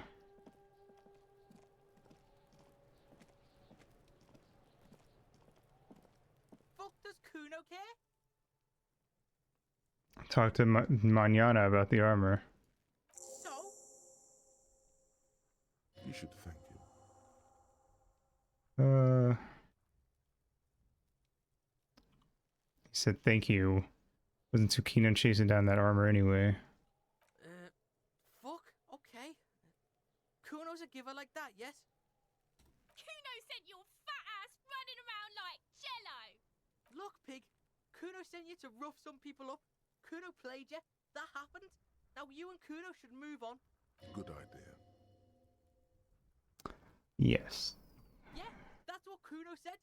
Don't be saying what Kuno said back to Kuno. Get the fuck out of here, Patterson Kuno. After this shit, you better have something real interesting to say if you want to stay in Kuno's face. Yeah, real interesting. guess I never actually did all Kuno stuff, so... You kids often play in this yard? Right, Pig? This is where Kuno plays with his little wooden choo-choo. What do you want with it?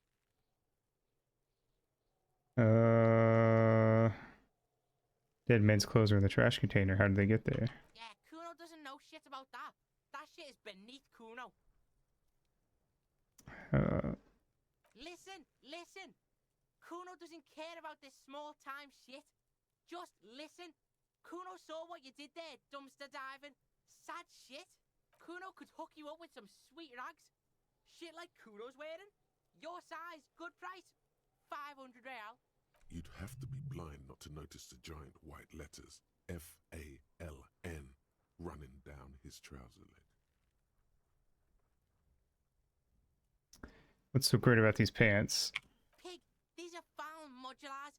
Liquid fit, performance crotch, urban survival shit.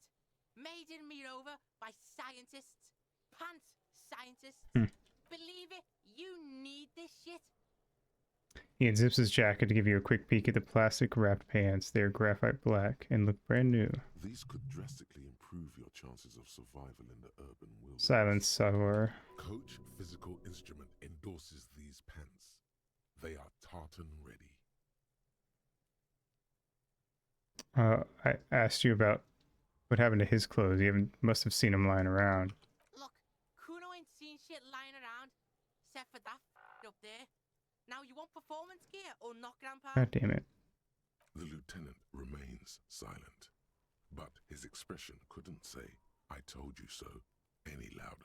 No, Kuno, you don't know anything about the tampering I'm investigating, and I've already got pants. Whatever. Kuno was trying to help you, but you're too fat for falling anyway, Pig. The ladder, ever climb it? Look at that fucking shit. You're trying to get Kuno killed.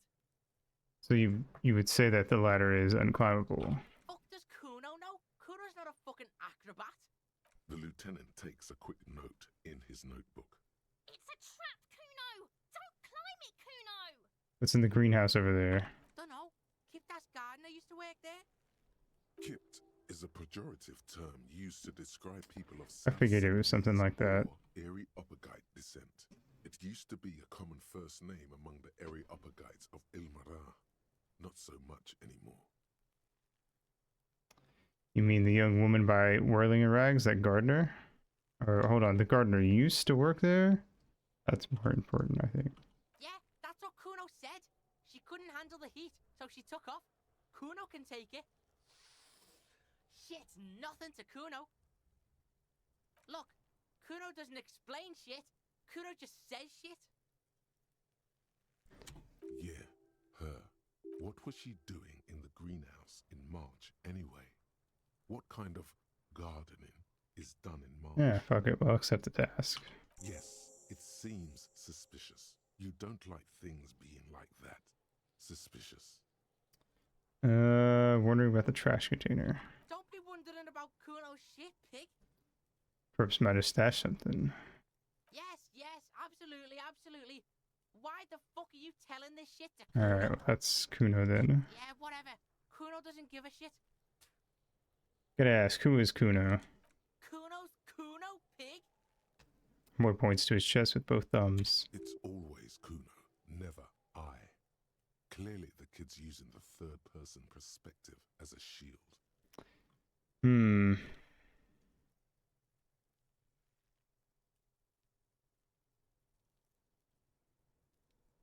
Kill him. Destroy the child. So you refer to yourself in the third person? The fuck are you calling a third person? Kuno's the fucking first person? He looks slightly confused, but proud he came up with that retort. But right as he's getting distracted, you hear a malevolent hiss from behind the fence. Watch out, Kuno! He's trying to fiddle you! He's gonna put his hands on you! The thing behind the fence starts squealing shrill and violent like a fire alarm. Okay. Help! He's got the Kuno, help!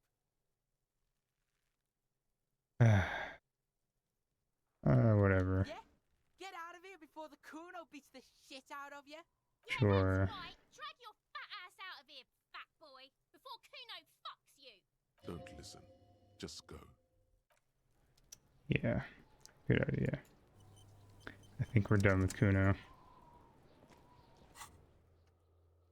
Group left the clothes in the trash. Ask Gart if he knows how the victim's clothes got in the trash, and then talk to the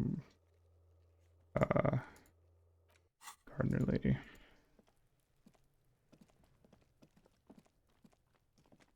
Talk to the gardener lady first because she's outside. Maybe after we talk to Gart, we can go talk to that lady upstairs too. Went to her room earlier and locked it. Hello again, officer. How are things? Well, this might be the last snow we get. At least I hope so. What have you exactly been doing in the garden greenhouse in March? Snow has nutrients in it. Helps everything green up in the spring. At least that's what my grandma always told me. Yes, think about the cute grandma, not the weird snow. Let's try our visual calculus. Squint your eyes and look at her intently. I get a +1 because disingenuous grandma. All you can see Failure. is the fact that her skin is a different Damn it. color from yours. That's literally all. Oh my god, damn it. I don't want to click this, but I literally have to. You're What black. does that mean? Nothing. We should proceed with our business in Martinez. Oh. Oh, god damn it. I think we fucked that up. Wait. Hello again, officer. Oh my god, did I fuck that up? Forfeited. Oh, god damn it. Well, oops. I tried. Oh, there's actually people here. That's good to know. But let's go to Gart first, and then we'll start talking to people.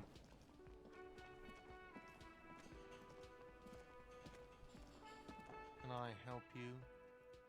Use your trash container key. Thanks. I hope you found what you were looking for. Found the victim's clothes. How strange. I certainly didn't put them there. Could, someone on your staff have put them there? Sylvie had the keys before I got here, and I can vouch for her. I can vouch for all my staff. None of us would tamper with the crime scene.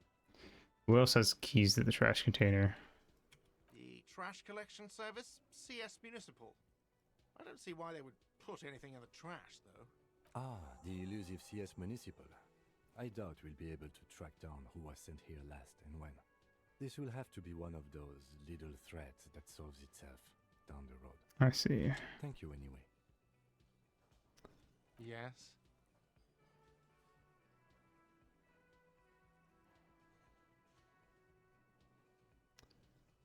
What is this about? I've seen something here at the Whirling. I think I need to talk about. What thing? Saw a sign that said the mess hall is reserved for the Union. Yes, not the whole damn Union, thank God. Just the nastiest and loudest faction. They come here in the evenings. Dumb, unruly types. Think they're big shit. But they're good customers. They place big orders and always pay on time. He hates the Union, but grudgingly recognizes its power over him. So he's directing his frustration at you instead. Retaliate. Shame you gotta suck up to the Union to stay afloat. I don't. I'm simply providing a service, or really facilitating the offering of services to paying customers, and it doesn't matter. I don't have to explain myself to you. We should find out who this Lord faction is, occupying the booth. Loudness means talkative, and we need info. How do we find them? We don't. We have to wait. They'll show up sooner or later. Men get hungry, even men on strike. You glance at the clock on the wall behind the manager. Huh. It's after 1600. The sign said reserve starting 1600. Why isn't anyone in the mess hall? Good question. They're probably getting drunk or protesting something somewhere, or laying low after the, lynching. Whatever he may feel about you, he can't miss the opportunity to throw you a look of what he assumes is shared understanding. Go with it. I see. Yeah, yeah. The Union guys think they're untouchable. They probably fucking killed that guy or something, and now think they can hide out till it all blows over, and it's fair weather again in Martinez. I have a feeling we'll make their acquaintance sooner or later. What? By the way, you should come back to this thing-based questionnaire if you see anything interesting in the whirling later. Another thing. Yes? Oh, okay. I was just double checking.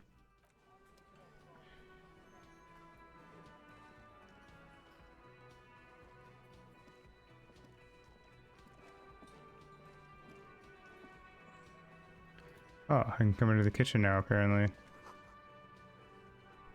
What's up? A thin man is smoking below an exhaust hood, occasionally sipping from his mug. This must be the Whirling's cook. As you step in, he nods toward the table and says something in a completely foreign language. The only words you can make out are Garancy and Kubek. Okay, it's definitely not his name. Whatever you do, please don't call him Garancy Kubek. Please. It's not funny. Hello, sir. You got time for a few questions? The man puts his cup down and replies something, his left hand drawing arcs in the air. Got some impressive pots there. He smiles and bangs his ladle against each of his pots. Okay, well, I think that's all we're gonna get for now. Aroma of spices, alcohol, and tomato hangs in the air. What is that? Ooh, money.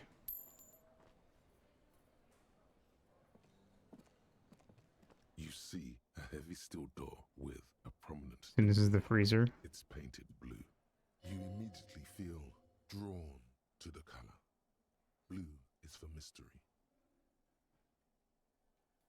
Try to push the door. The door does not budge. Wonder where this door leads. You do? It's a door in the back of the kitchen. Why do you care where it leads? I'd find something. Yes, I suppose it's worth seeing if we can get in. Just to be thorough. As a side investigation. Yes, a mini side investigation. Garth is the person to ask about this. The cafeteria manager. Who else is authorized? Find the person you don't know who tampered with the scene.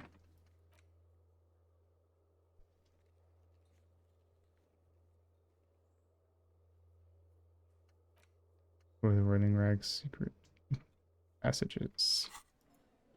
Nice. Can I help you? Another thing. Mysterious Wait, blue steel door in the back. Oh, yes, that door, sure. There's nothing mysterious about it. It's just a door. Do you know what's behind it?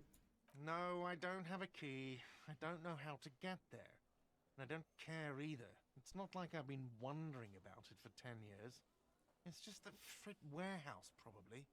Or some boring storage space with a bunch of old junk and dust. Junk and dust. With his finger across the counter to check for dirt. He's attempting to maintain an air of indifference. It's absolutely not convincing. I think he'd like to know what's back there. Fine, okay, a little. But my job doesn't leave me time for wondering about one locked door in one of the cafeterias I manage. So I haven't opened it. I have cleaned the whole place 100 times over, though, after the animals.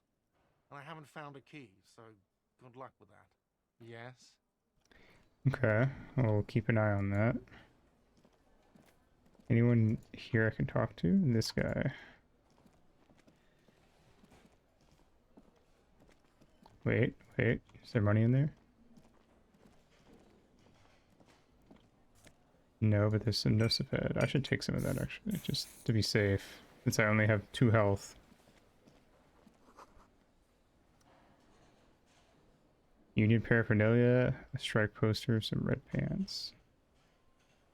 Interesting. That's probably where we'll meet the Union bosses at some point, I'm guessing. There's probably a bunch of stuff you're not allowed to do on day one.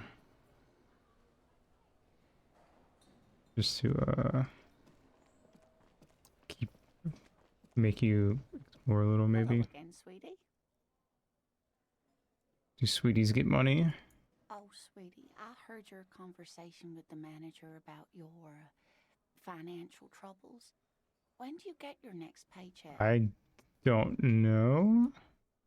If she could, this woman would feed and clothe you and every other sad Ooh. lost person on this earth. 97%. Let's go. Your deportment remains dignified as you shed a single manly tear. It isn't easy for me to ask this of anyone, but I am at the end of my rope. Any money could help out. Sweetie, I only have a few cents on me, but I could give you this to pawn. Just to tide you over. She unfastens a gold commemorative pin from her left jacket pocket. Wonderful. He has a pin. The pin is round and slightly tarnished. 3 sailboats in bas relief with the sun hovering over the water behind them. A chipped green banner at the bottom reads, San Baptiste, Summer 31, Dinghy Races. I'll buy it back for you as soon as I can. Oh, it's not an ancient family heirloom or anything, but I suppose it would be nice to get it back. How do I pawn things? I know some of my stuff is... It has like, oh, it sells for so-and-so amount. This only sells for 320. Oh, that's... At that point, I may as well just give it back to her. We'll see. Yes. I'm just gonna give it back to her. That's nothing. I thought it was gonna be like, if you go this route, she just straight up gives you like a free 50 real. I hope you were able to pawn that old trinket. You can have it back. Oh, thank you, dear. I confess I am glad to see it again. Even the lieutenant seems happy with this turn of events. Yeah, I'm not... Now, what else? I was willing to be a dickbag, but I'm not willing to be a dickbag for $3. Let's go upstairs.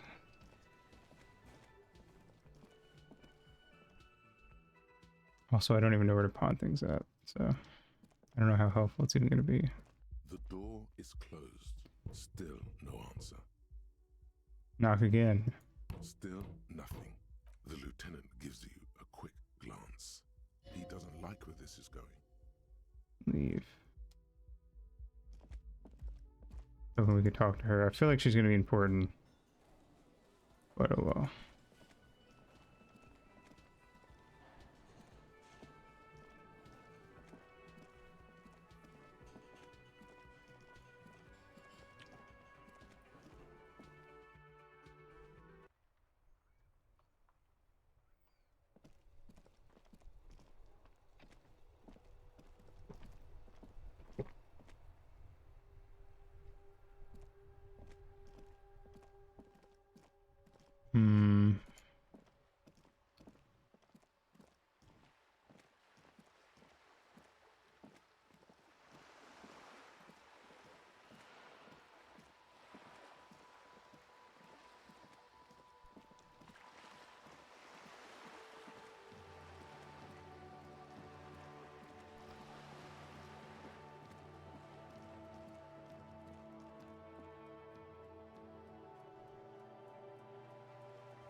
He said tomorrow, but I'm going to the Smoky Man's apartment today because it's after 2100. So fuck it.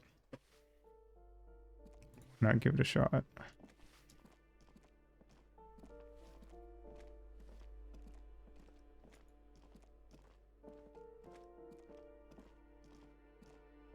Smoking Man feels like someone who's actually gonna like advance the plot.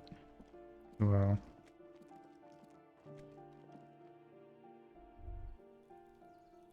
Wait, what's that? You hear distant traffic. Night is falling on the city. A maroon glow of pollution rises from the east. The curtain shifts a little. Someone is watching from within. I see. Somebody's watching me. This door is made. No one answers. We should return tomorrow. Damn it. Well, I tried.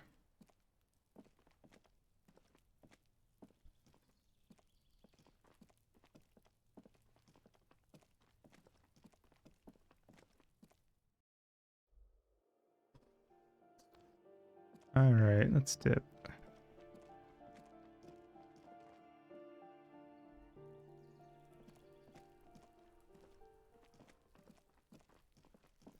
Kid, do you have anything to say? Are you trying to sneak up on me? Come to slit my throat in my Totally. sleep? Logic error. She is not sleeping right Got her. Pig's come to take me out. Trying to snuff me out. No, why would you even say that? Then why are you sneaking up on me like that? It's not a good idea to scare me, pig. Not a good idea Damn. at all. She's literally useless. The conversation just ended. Alright, good to know. Just an ordinary war. Oh, it's conceptualization, not Inland Empire. Hmm.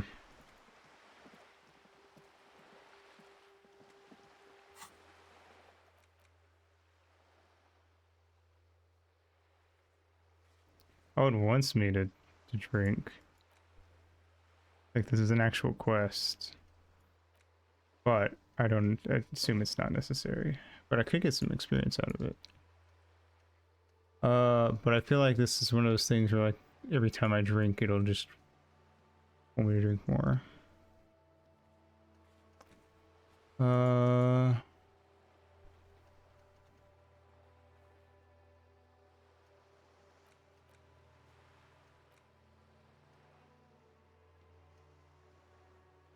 I'm supposed to ask the station for funds. Still says I can do that, so maybe we should go give that a shot. I think I forgot all about that part when we were talking to them because I was sick of their asses laughing at me.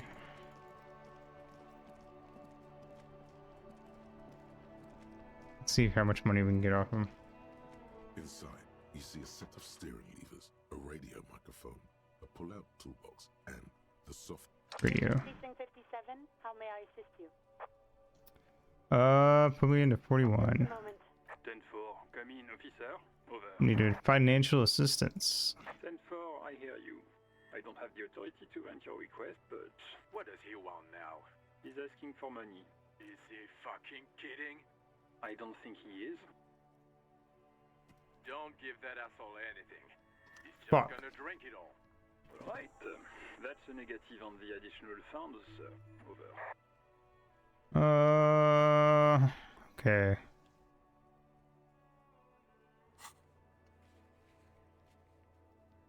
Damn. I hear you. 10-4. Over.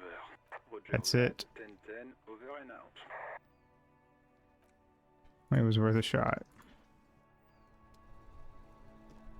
Hmm.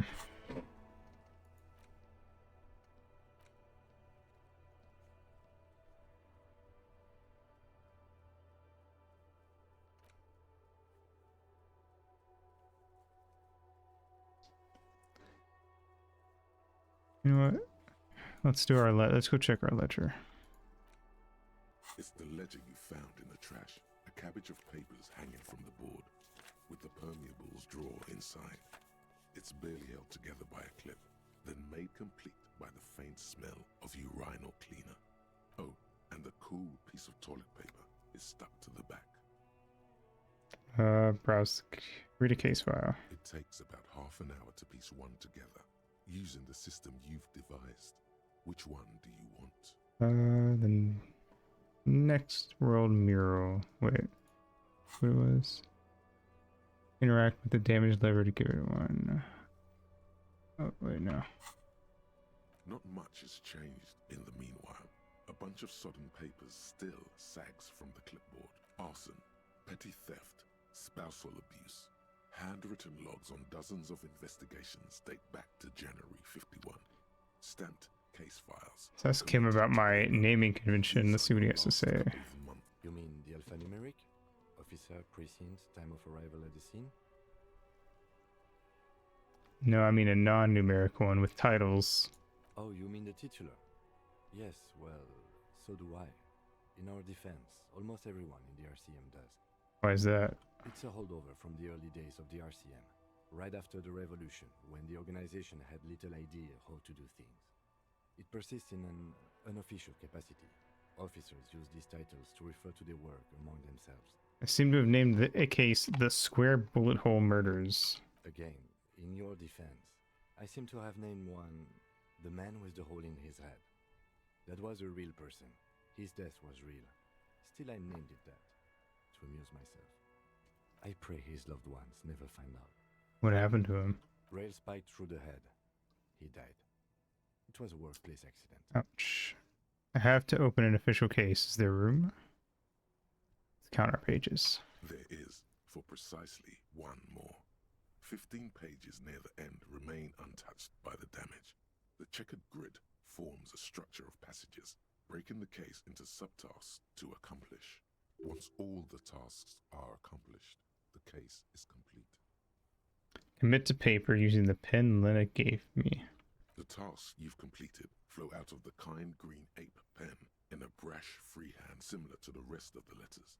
The wording comes easily. It's almost robotically simple. A language developed for mental rigor and simplicity. Oh yeah. Inspect the victim's body. Get the body down. Interview the cafeteria manager. Cross out the ones I've already finished. A satisfying slash sounds across the paper. You're done, it seems to say. And you, and you. Things to be done and things already done. The composition of reality. This is an extremely useful tool for a detective of the citizens' militia. Now all that remains is to name the case. Lieutenant, have you by any chance named our case? No, actually. Any ideas? Settings should the Hanged Man is the best one here. Great. That's great. That's actually what I was thinking too. The Hanged Man. Good, strong name.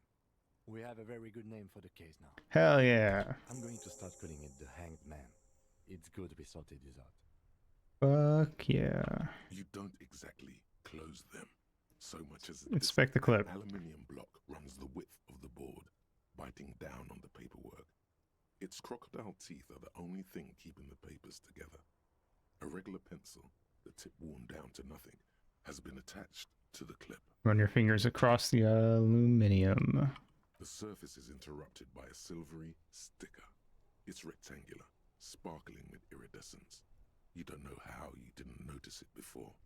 Looks like an official mark, made to be low visibility outside the right circumstances. Hey, Lieutenant, what's this? What? That thing. It's a halogen watermark. We use it for adding information to RCM property. Well, what kind of information? It depends. Aside from an anti-counterfeiting stamp, mine has my station number and address. The information varies by date of issue. Maybe yours will have how many cases you've solved. How many years you've been on the force, he's thinking. It'll have that. How can I read it? Any capable light with the right wavelength will do. For example... All RCM vehicles have headlights designed to reveal halogen watermarks. Mine too. This means you can read the watermarks if you just turn the lights on. Nice. Okay. While a bunch of sodden papers sag from the clipboard in your hand. Inspects the toilet paper. It's just toilet paper sticking to the back of the plastic clipboard. You can take it off if you want. Sure. Still wet, the toilet paper peels off the plastic easily. All you have to do is shake it off with your finger and voila. The ledger now looks marginally. I can't believe taking toilet paper off my fucking clipboard was the thing that pushed us over to a new skill point. I feel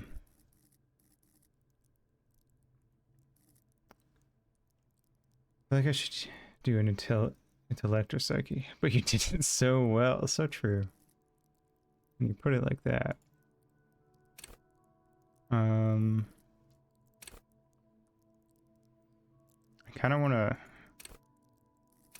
like finish out intellect. They seem to come up a lot. I feel like, to be fair, I think the reason that these don't seem to come up as much, one, I haven't been in any fights, but two, some of these are like really, a lot of these are really low. So like composure does come up because I've got a 4 in it. Half-light did come up, but I think one of my, something I'm wearing, put it down to a 1 instead of a 2.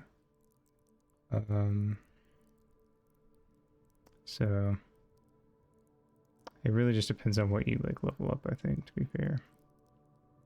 Our drama's pretty high, which is cool. It means I can lie well when I need to.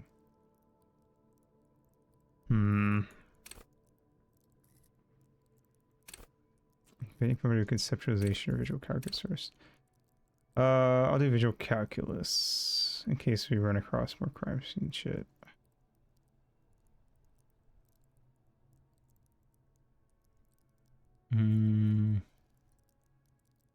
Yeah. There have been a couple times when I wished I'd had that more. Okay. Oh, right. Read the watermarks. Almost forgot.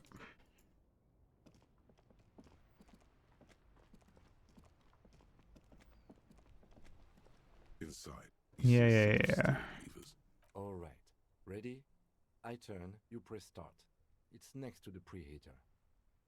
He's downplaying his excitement. The lieutenant is more than happy to show off his precious carriage. The dashboard lights up with orange glow. The rounds per minute gauge jumps, and the engine of the Caprice Canadian comes to life with a whiny growl, like a leopard waking from its sleep, yawning and roaring at the same time. The lights unfold with a little click, casting electrical light onto the ground before the vehicle. There you go.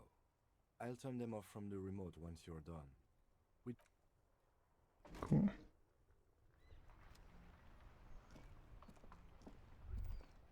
As you hold your ledger's clip under the headlamp, an iridescent hologram appears.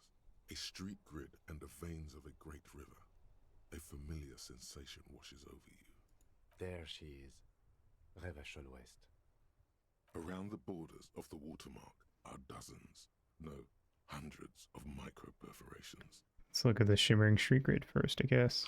The rectangular watermark is overlaid with the logo of the RCM, and yet the major arteries of Revachol are all recognizable. They shimmer in the Kanema's headlights.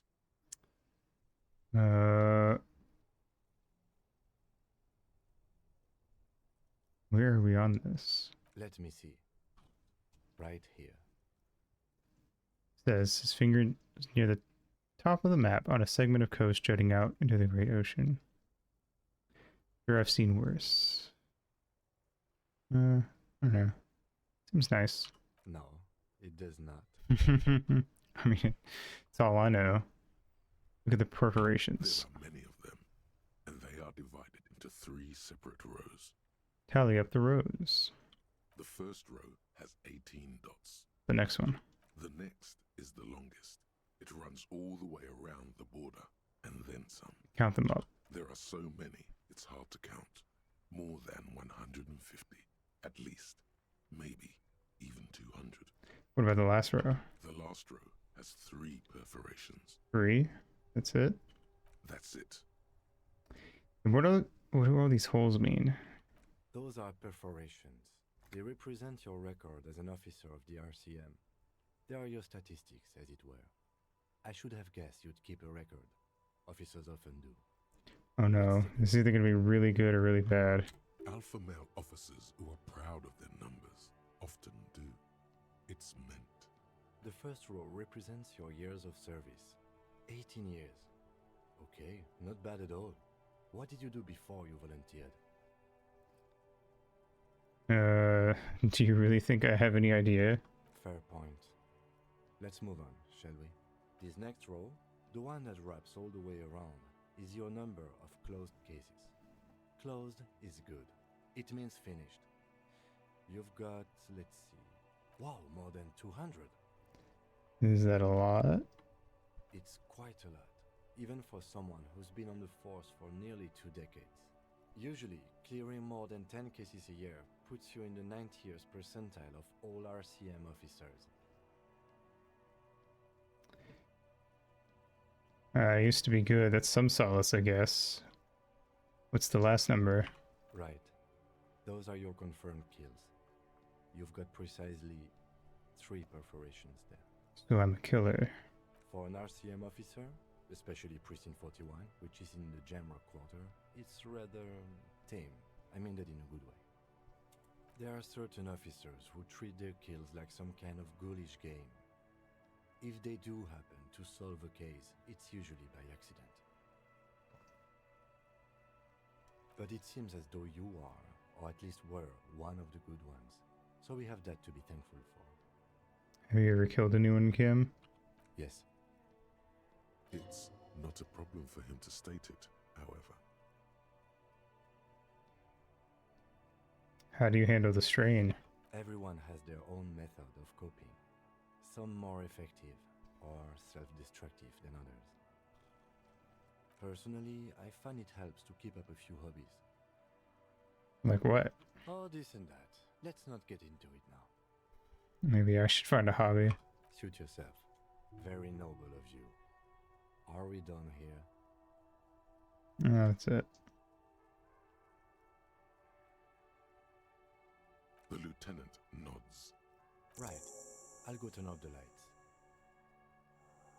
You can now see your statistics on your journal page, to the Oh, right of the neat. task description.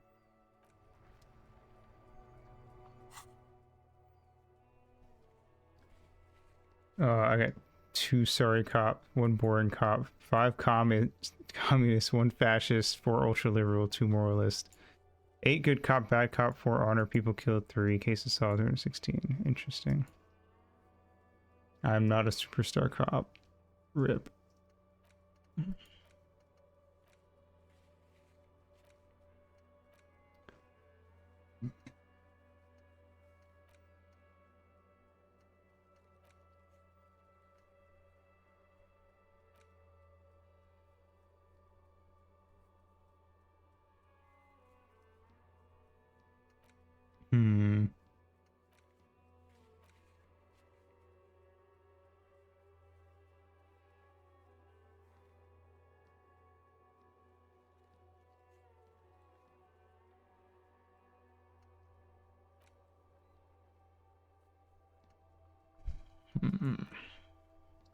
You could ask the local pawn shop.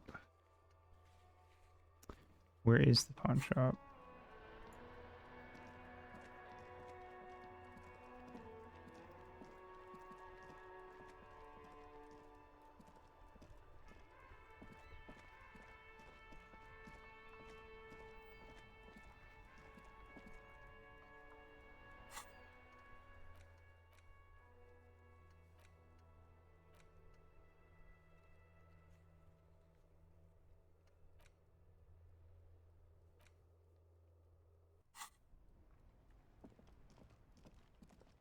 Hmm.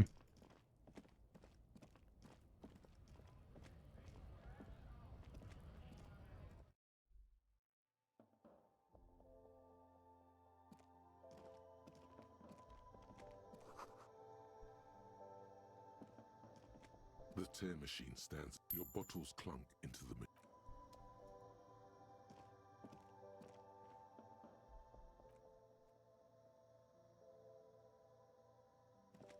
Welcome to Frit. What's that magazine she's reading? Before we go on, what is this frit? I don't know. Frit? Why is it written with 3 T's? I think they think that the extra T makes it funkier. It doesn't. The story goes. I also kind of like this lady. With 2 T's, a men's workwear shop in Vredefort. It's like a dozen. Already taken. So when Fritter Retail Inc. grew into a multinational corporation, they had to add an extra letter to avoid trademark infringement. What magazine you're reading? You mean this? He looks at the cover boasting a colorful photo of two girls kissing. Let's go. This is Pop Stars. It's got, like, famous people in it. It's not for sale. Looks like it also has something called Police de la Mode, featured on page 34. This speaks to you. What is this fashion police feature? It's where they rate different outfits famous people wear. It's kind of funny. They're kind of mean. It's about who's the most stylish. So who's the most stylish there? Can't be anyone from here. Benita. She's a model. Usually it's a model. Or a singer-songwriter. Or a model. We are not the fashion police. We're the real police. Anyway. Okay. I'm not really supposed to be chatting to anyone, but... Does Fred have a warehouse in the back of the Whirling Rags? A warehouse? I don't know. Maybe. I don't really care what Fred does. Come on, give me something to work with here. She looks up from under her brow. Fine. Fred doesn't have a warehouse. Just a little back room here. Okay? Can you tell me anything about the dead body?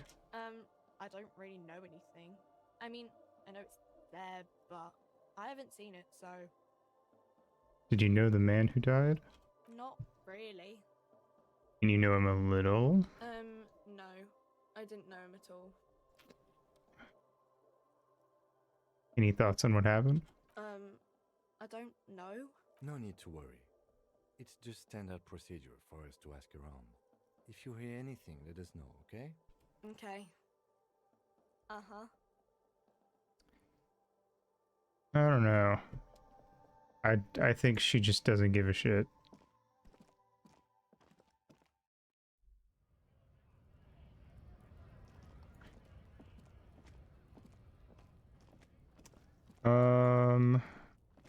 What the hell? I feel like I've been everywhere. I don't even know where a pawn shop would be.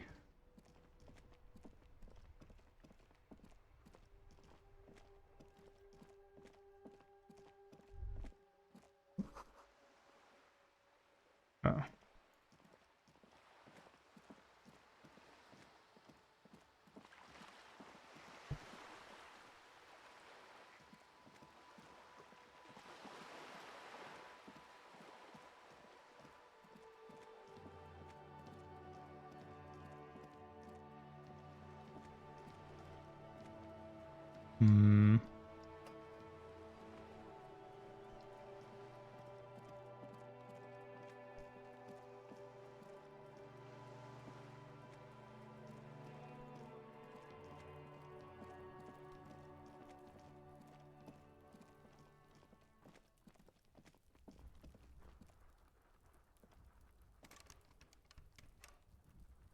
It's locked.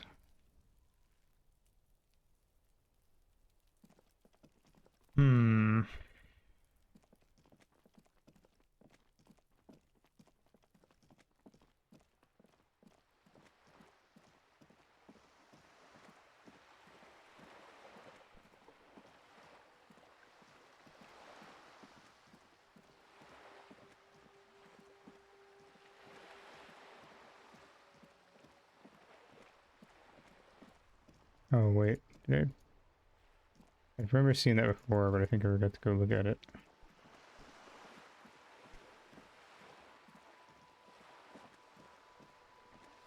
Splatter bullet holes lines the wall. Interesting. Wonder if those are old.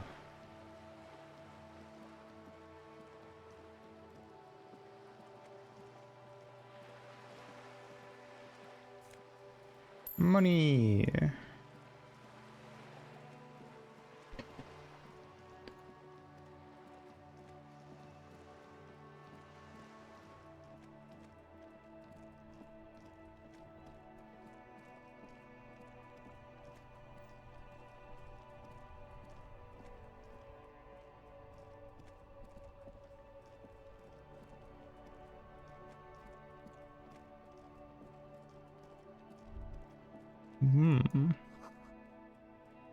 I think there's more down here than that I didn't realize was even here.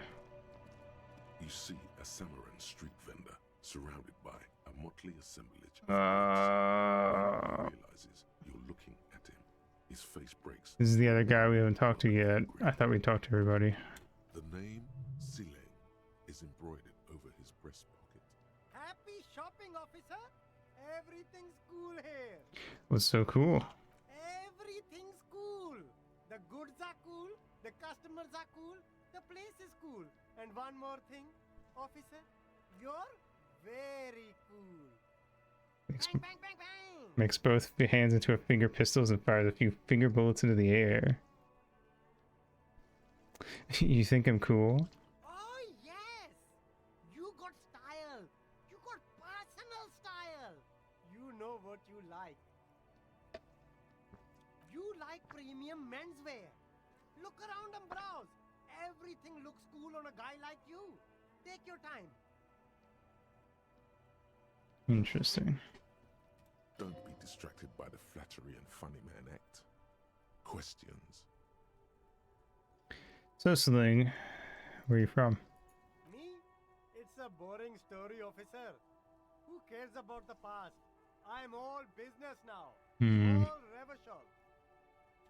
This man probably comes from Seaguy, sometimes known as the Apricot Suzerainty, an archipelago in the Samaran Isola. From Apricot Suzerainty, right? Apricot Suzerainty calls to mind an era when the Seaguy archipelago was colonized by Revachol. Oh.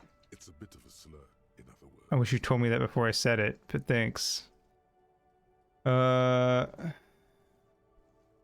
I didn't mean that. I meant to say you're from Seaguy. Very cool. I admire your awareness of our intertwined histories. It's super nice of you to apologize for colonialism, but the Apricot Suzerainty is a shithole. That's why I left.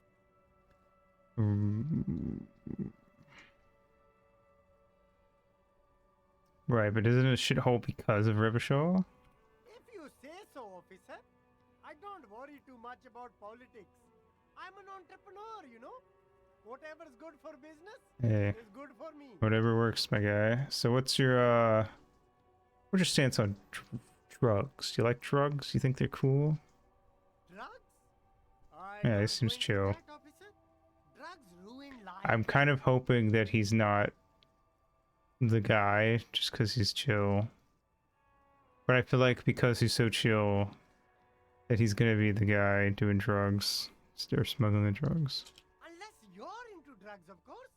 In which case, drugs are excellent. Mwah! Tasty, tasty drugs. See, that's sus.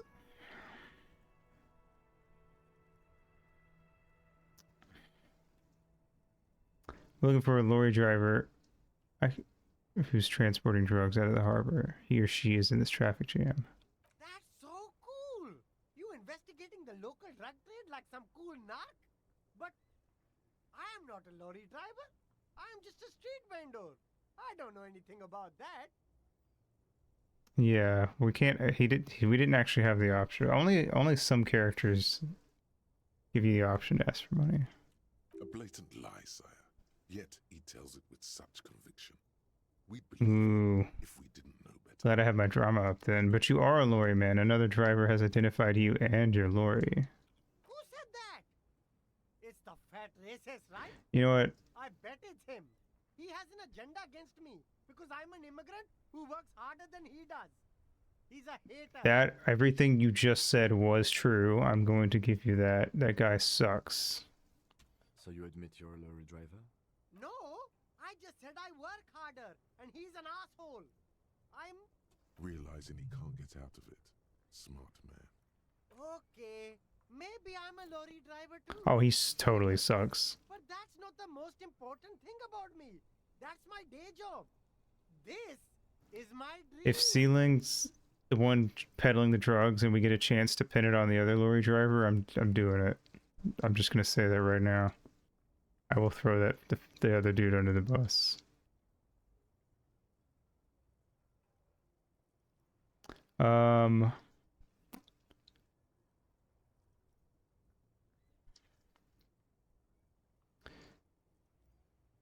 So You were embarrassed to tell me. No, I just forgot. It's such a small part of my life. It's in the rear view mirror now. I'm climbing out of that hole with ingenuity. Well, we have to pin him one way or another, so we'll do. All right, ceiling. My source tells me that you're the one transporting drugs for the Union. Our source being that lady. No! That's insane! It's the fat hater. He's been eyeing me for a week and he sent you here. Maybe he's the one, huh? Have you thought Wait, about was it the that? lady? What? Maybe it was the racist dude. I thought the lady pointed us this way. But I could be mixing it. She pointed us at one of the other dudes, but she might have pointed us at the dude smoking a cigarette, looking off into the distance.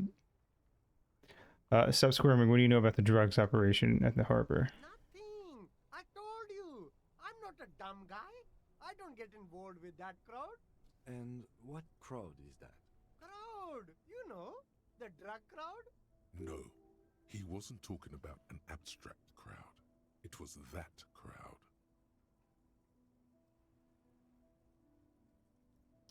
It wasn't some drug crowd. You know who they are. Tell me now. Shush, please. There's bad people doing bad things here. That's all I know. Please, don't get me into this mess. I spent 15 years working my way up. Here we go. There's a tiny bit of truth on the table. Zoom in on it. We're buddies, Ceiling. Help us out. No one will know it was you. It's a she, okay? Ooh. The drivers call her the lady driver. You're better off staying away from her. The way they talk about her, she's no lady. Who are...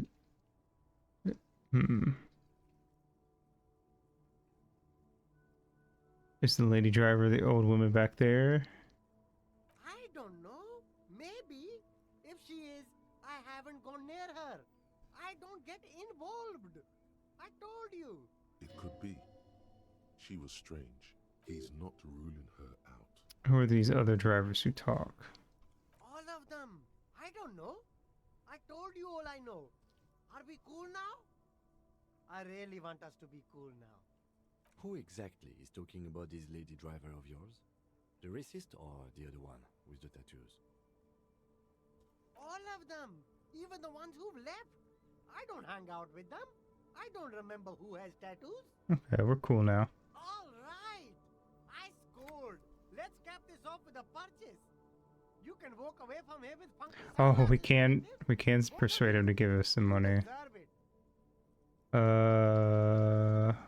don't know. I'm not gonna beg Link for money.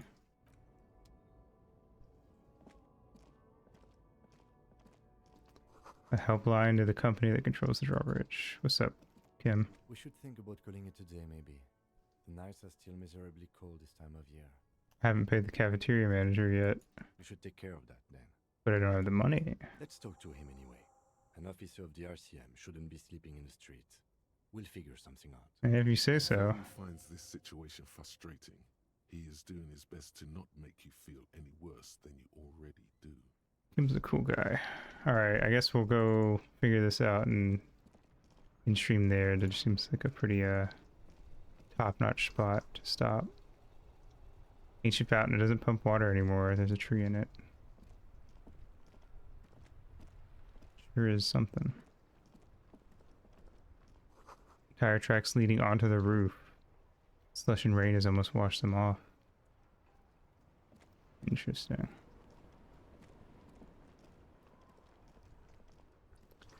Some great tectonic forces crack the pavement like an eggshell. Oop, this way.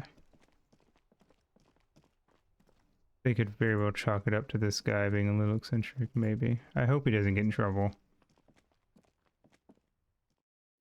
I feel bad.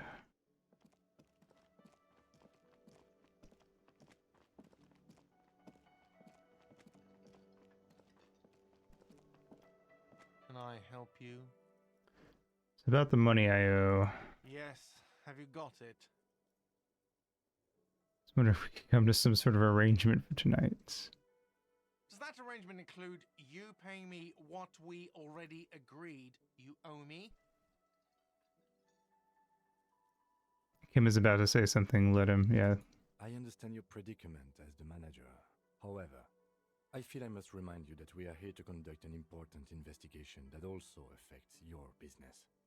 Forgive me for saying this, but your colleague seems more committed to drinking, and... He shrinks back a bit under the lieutenant's severe gaze. I mean no offense. It's really nothing personal. I just have to protect the interests of this establishment.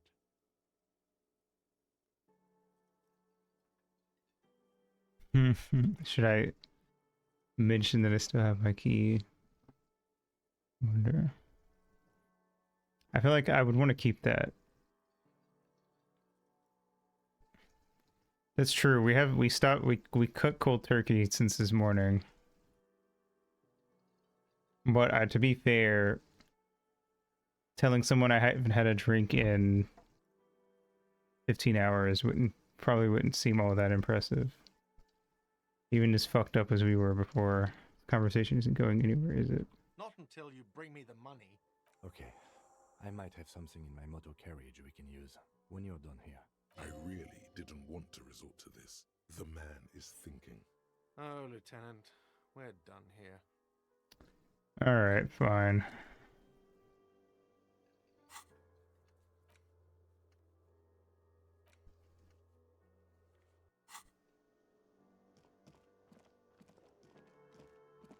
Yeah, I would prefer not to drink because I'm worried that it'll be one of those things where, like, if you try to drink, like, even if you try to drink responsibly, it could affect how things go. So I'd rather just cut cold turkey. Inside, you see a set of steering levers, a radio microphone, a pull-out toolbox, and the soft glow of the fuel heater gauge.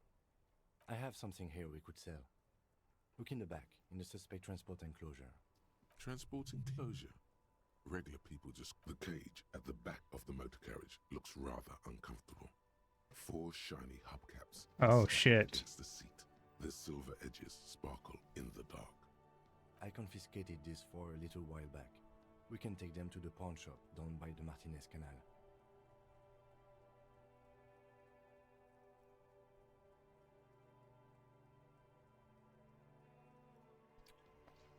I feel like I kind of have to. It's like...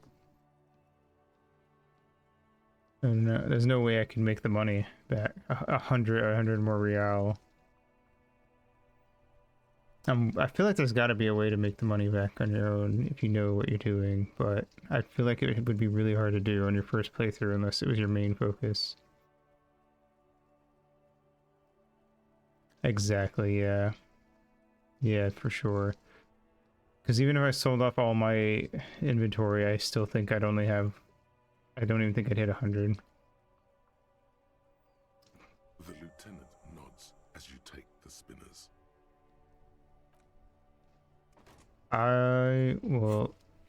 We'll see how it goes. They sell for 200. Yeah, my most expensive thing I've got is this rifle, and it only sells for 1132. I can't sell my clothes or tools. It doesn't show it, so I assume those aren't sellable. So yeah, there's literally, I wouldn't even hit 50 if I sold all the other stuff I have. God damn. I do feel a little bad. But I have no idea how I would get that money even if I spent my entire day working on it.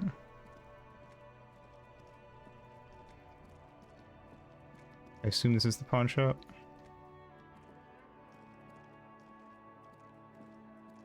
Yeah, well, if you know what to do, I'm sure if you've done a playthrough where you got the money yourself, then you could probably get it in like just a couple hours in-game time. What the fuck is even going on in here? This is a woman. You see rows of toy soldiers guarding the rest of the trinkets displayed on the table. Yeah. Some on horseback, others in rags, others yet in bright blue uniforms. All are stern and unyielding in their duty. Try to find something pretty and cool here, then use it to win her back. I'm gonna step away. Anyway, hey guy. It's not often that I see officers from the RCM in my pawn shop. I feel kind of obligated going forward to make sure What can I do for you? I don't spend my money stupidly. His courtesy is not insincere, but he prefers being With alone Kim having helped me out. just watching the movement of light across the walls of the shop.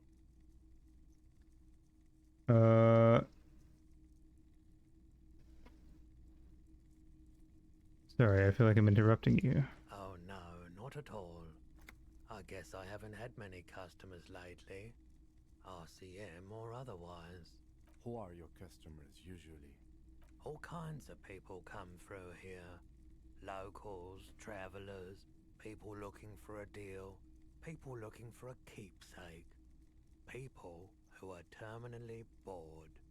As you can see, I have a wide selection of goods for everyone to choose from. I wonder if maybe too, if you get enough shit done during the first day. Because, I don't know, it kind of feels like there's a limit to what you can do on the first day, but it could... I'm sure this game has speed runs. I'll probably look into it once I beat it. I'm curious if it's like Majora's Mask, like glitchless type runs where there's a lot of like, you do what you can, and then you know, play Song of Time, or you play Song of Double Time to jump forward. A lot of like waiting and trying to optimize time spent. Or if it is one of those things where like if you do everything just right, you can actually get a shit ton amount of stuff done, even just on the first day. I'm gonna assume it's like Majora's Mask based on what I've seen, where like first cycle in Majora you kind of can't do a lot, and same with this, there's a limit to what you can do in day one, I feel like.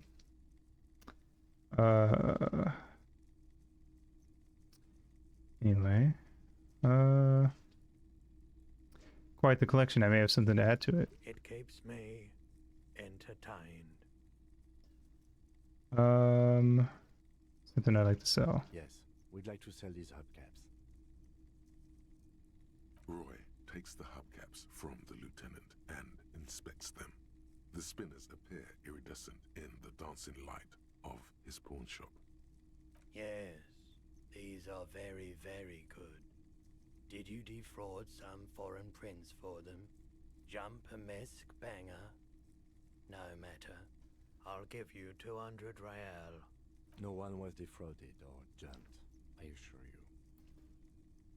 Of course, I meant no offense. 200 real for you, officer. Delightful doing business with you. Thank you. Here's the 130 real Okay. for your bill. Do not. Whew. I thought it was gonna give me the full 200, and I was gonna be like, God damn, I'm gonna feel bad having like that extra 70 on in my wallet. The rest is for him, to compensate for the pain of being separated from his radiant spinners. The windfall is a small consolation. Anything else you're thinking of selling? Oh, you can't sell clothes. Okay. Yeah. I have a fascinating photo of a corpse here. Oh, no. I don't like those kinds of objects. No sale. Do you know what the tattoos mean? Aphotic paths, counter-radiance networks, anti-magnetism. It's darkness. That's all I know. Sell me something lighter. You have absolutely no idea what aphotic paths are, but the tattoos on the man are not that. I don't have anything. Another time, perhaps. Can you help our investigation?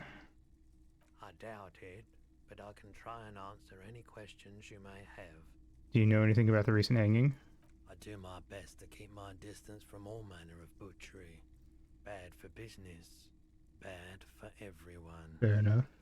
He doesn't know anything. Thank you, drama. See, it's kind of interesting because I feel like there's certain skills that like, Because it said if you get your skills too high too, it can be bad. And I feel like right now none of our skills are so high that it's fucking with us. We do have a couple that seem to mess with us occasionally because of how low they are.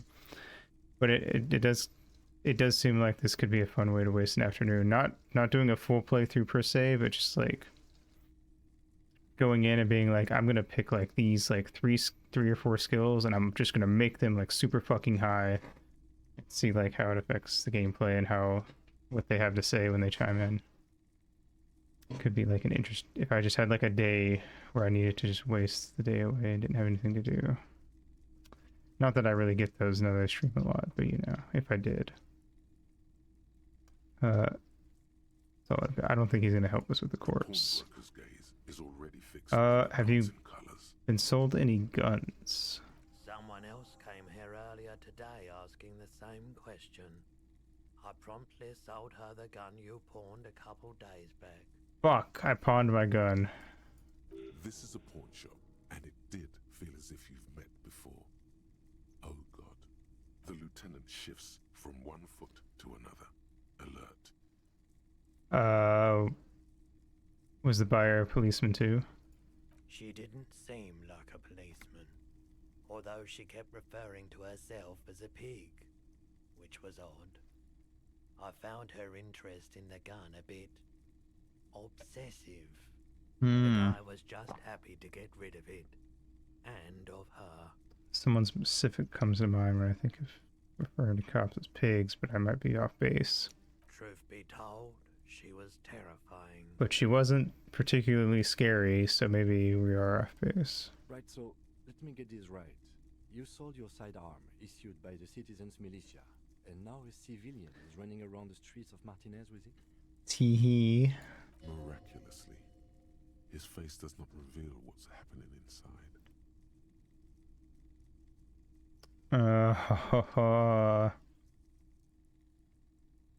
I don't like it either. What if she intends to commit a crime and blame it on the citizens' militia? You're right that she could cast aspersions on the force. We have to find her. At least I know how I lost my sidearm. Of course. That's it. I don't think he's gonna tell us. Seems like the type that doesn't talk about his customers.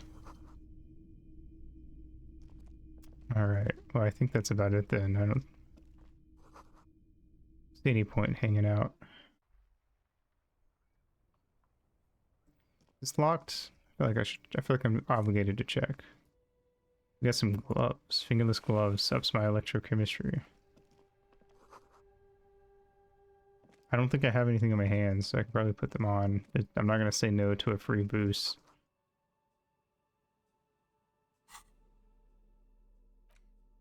Gloves, there we go. Our electrochemistry has got a good boost. It's been kind of chiming in about drugs on occasion, which is not something I'm going to be doing in this playthrough, but it also could come in handy and maybe tip me off that I've got a 4 in electrochemistry. I wonder if I end up earning, aside from this money I owe this guy, if I end up earning another 130, I wonder if I can give him that to like him that later in the game to make up for the hubcaps. Can I help you? Yes. Have you got it? Got it. Here it is. Sorry for the trouble. Great. Thank you, officer. That's all I wanted. Payment for services rendered. If you continue to stay here, I just ask that you please pay your nightly bill in advance starting tomorrow. He's not sorry about his behavior for your sake. Now that you have money, he really wants to make sure you're not angry with him. I'll unlock the electronic lock to your room. Oh. All the doors lock automatically at 9 p.m. Please pay for each night in advance starting tomorrow. 20 real per night. I'll take a room here too. Of course. Always happy to have officers from the RCM as guests. Anything else I can do for you? That's it. Hey, so we've been monitoring you internally, and now we know your Copo type. Okay. What am I? Guess. Hmm. Cool cop. No, you're the sorry cop. The cop who's sorriest. I knew he was Let's gonna make it say official that. then, shall we? Huge lack of enthusiasm going on in here.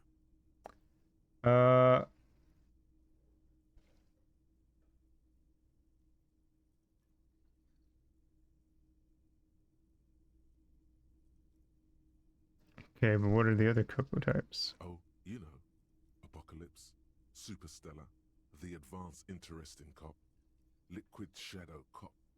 But you're too sorry to say those things. So, here we go? You know what? Fuck it. I'm kind of curious. Opt in. I'm sorry. Of course you are. It's okay. See if you can get something out of this, like info. Or maybe every time you say you're sorry, you get $1 million. That would be great, wouldn't it? That won't happen. Thanks, Logic. Thanks a lot. Rigorous self-critique. -1 authority. Embarrassment to the party.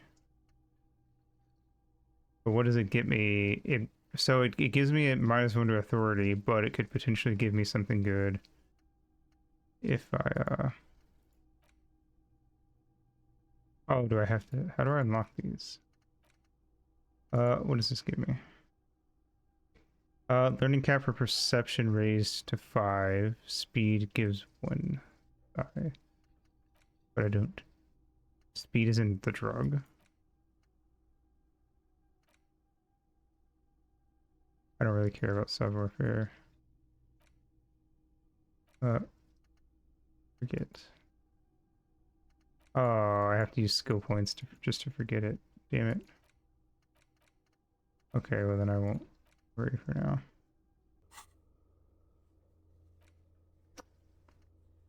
I don't know if those are even really worth putting stuff into or not. That feels like one of those things that probably you have to experiment with a lot on a playthrough or look it up ahead of time to know what's good and what's not. Alright, well, I'm going to my room.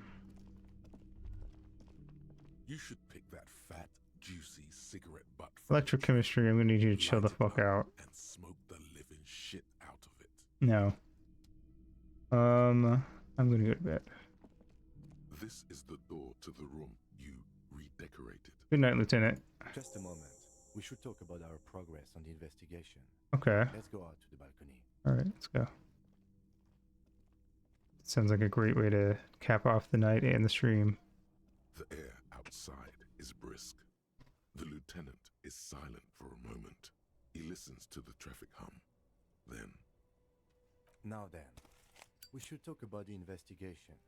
But I also feel you're a bit hazy on the RCM. Our role here, our rights, our jurisdiction, basically.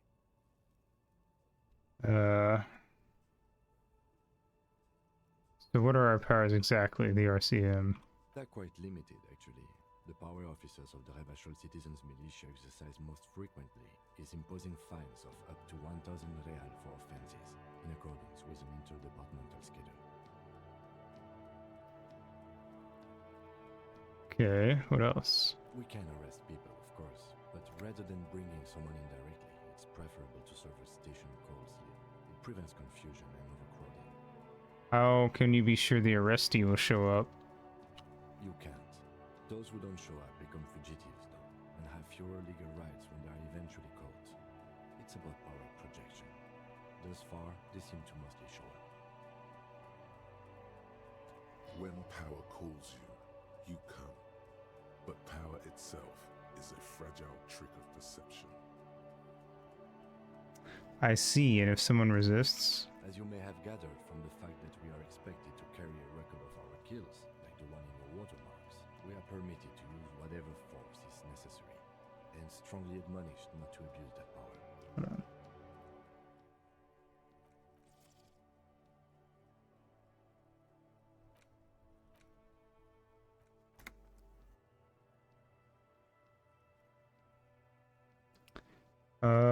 What happens to the people we convict? We don't convict. we arrest and send them to coalition government courts in Couron and La Delta. The prosecution works off our testimonies and records, which is why it's paramount to keep them. And who makes all these rules? The coalition government and the moral intern, more broadly. The RCM was formed by the coalition government to restore order in the international zone after the revolution. So we did. Now we attempt to maintain that order. No more, no less. Or perhaps it is better to say we were allowed to form.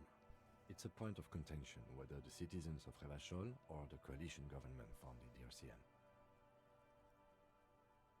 Let's say it was the citizens of Revachol. Be sentimental if you like.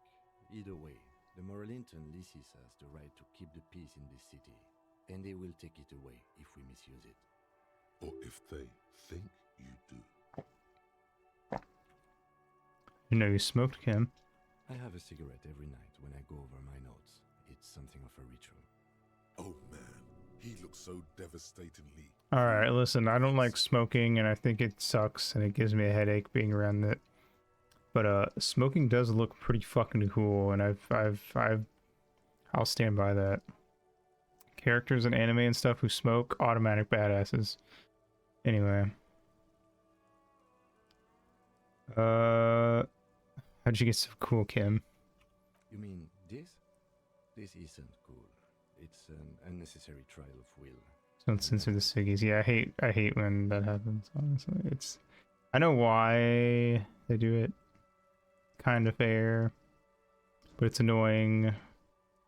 See, and you don't really get censorship like that in manga. It's usually with the anime adaptation. Keeping the habit within the parameters he's given himself takes a lot of focus. It would be easier to simply quit. Yet, were he to quit, he would lose the cool factor. This man relishes his cool quite a bit below it all. Yes, it's been a long and eventful day. How do you think today went? Well, we inspected the victim's body, so that's good. It was not easily approachable in that state. I wonder what he says here if you don't manage to actually, like... There's gotta be, like, a point where it's like you do so little during the day that he just is like, you fucking suck, you piece of shit. Our inspection could have been more thorough, as it always can, but we have some leads we can follow up on. The body is still hanging from that tree, which is unfortunate. And there's still much to do at the crime scene. I would kind of like to watch a speedrunner play this game, but like not skip cutscenes, as obviously that's like a thing you won't get from like looking up speedruns, but it would be fun to like see a speedrun, but you let the cutscenes play out. You can see like how if certain things change when a speedrunner is at the helm. He is not particularly satisfied with your progress, but he doesn't want you to feel completely discouraged. Probably out of fear that you'll just give up and keep drinking. Don't worry, Kim, I'll be in much better shape tomorrow. I look forward to that. As for the interviews, we weren't able to find the union leader, Everard Clare, much less interview him. So that's on the to-do list for... Couldn't find any of the union people aside from the two at the dock gate. Neither of them really gave me a ton. We tried to interview the Wild Pines rep, but she asked us to do something for her first. Fine, so be it. I guess this is just a big recap. We could have done that better. I wish I'd had my coat on before. We would have had a higher chance of succeeding. I could have also probably quick saved before that combo with her. And arguably that's something I could be doing is quick saving a lot. So that way if we fuck up, I can just redo it.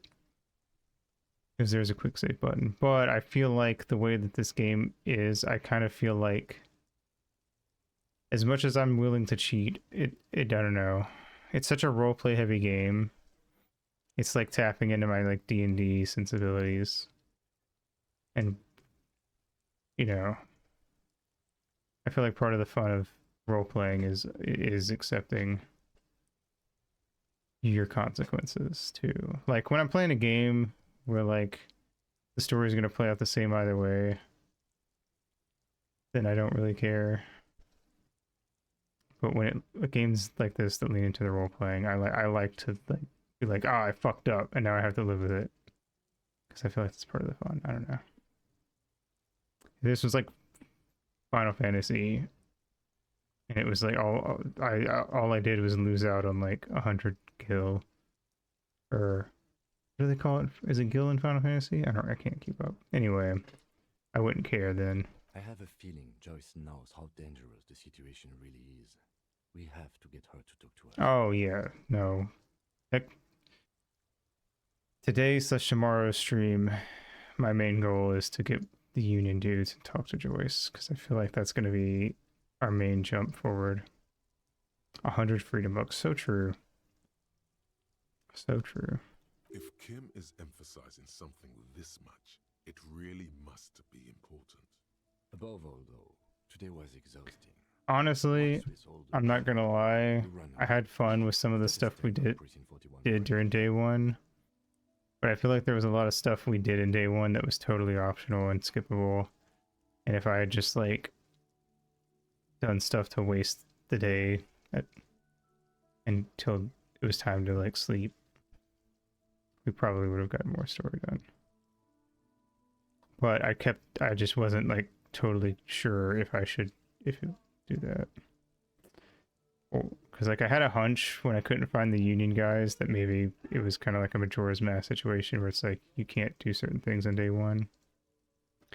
Oh, this dialogue absolutely changes. I can tell based on the way it's like laid out. There's like certain things where it's like, oh, if you have good enough suggestion to win Joyce over and not have to do her whole shebang, he's gonna like be like, cool, we got stuff, specifically the running part. Oh. Yes. I think he's giving me shit for like double tapping and getting impatient during certain bits when I want to get around. I think if you walk everywhere, he probably doesn't say this. I have a really good theory about why you're running so fast, son. Just you wait until we get up tomorrow. I don't like to waste time, you know? My mind moves fast, the rest is trying to keep up. It's impressive, especially for a man your age. And in those... Oh yeah, I forgot we had fucking heels on. Nice shoes, by the way. I like the green. Goes with the orange. Thanks. The Moral Intern, what is it?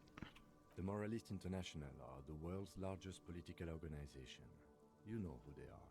They have been running this place after the revolution failed. If I didn't know, how would you describe them? They're a union of center-left and center-right parties across the Real Belt. Our coalition government is just one of its many projects. They also run the ICP, EPIS, most intergovernmental organizations. Every time they say ICP, I just think of the fucking Insane Clown Posse. Which then makes me think of Gamzee from Homestuck. What do they believe in? What do they believe in? They are Dolorians. They believe they continue the humanist project set forth by Her Innocence Dolores Day 4 centuries ago. Others say they are just technocrats. Those others say they continue the humanist project set forth by Dolores Day. What's their symbol? Interesting question. It's a blue forget-me-not. We've seen that before. Their motto is love, compassion, self-discipline. I think you can gauge what they want you to think of them from that. Something almost self-explanatory. Something ominous. Something even a little feminine. But in a strict manner. You guys need to chill the fuck out. Something like the dark blue, serious color of the early night sky above. Anyway, who's Dolores Day? A historic figure? The author of the modern age? You will have to look elsewhere for opinions. The subject of humanism is too abstract for me. What do you think of him? The moral intern are a fact. I try not to have opinions on facts until they change. And it doesn't look like that's about to happen. It is more than that. There's some kind of affection in him. You like the Moral Intern? Yes, I did, when I was younger. In my 20s, I considered myself a moralist. A blue forget-me-not, a piece of the sky. They're not all that bad, but the years have changed that. I don't know what I believe in now. No, I believe in the RCM. That's enough for me. I have an opinion on the Moral Intern. Do you?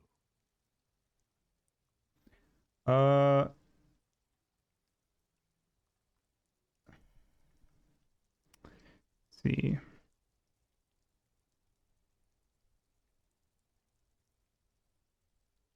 Kind of, I know why, because they want to give you like the options, but sometimes I kind of hate when you can take like options like the racist number 4, where it's like immigrants, liberal, kips, fucking men are turning into women. Like, not, I don't hate it in like the sense that like, how dare the game developers let me be a piece of shit. But there's just, my first response when I see that is to be like, why is this even an option? Other than for people who just want to play the terrible, I'm a terrible human being route to see what happens. But I also am not gonna like judge, obviously, like, I don't think less of the devs are putting it in, obviously. It's just like one of those things where my gut reaction is, why is this even an option?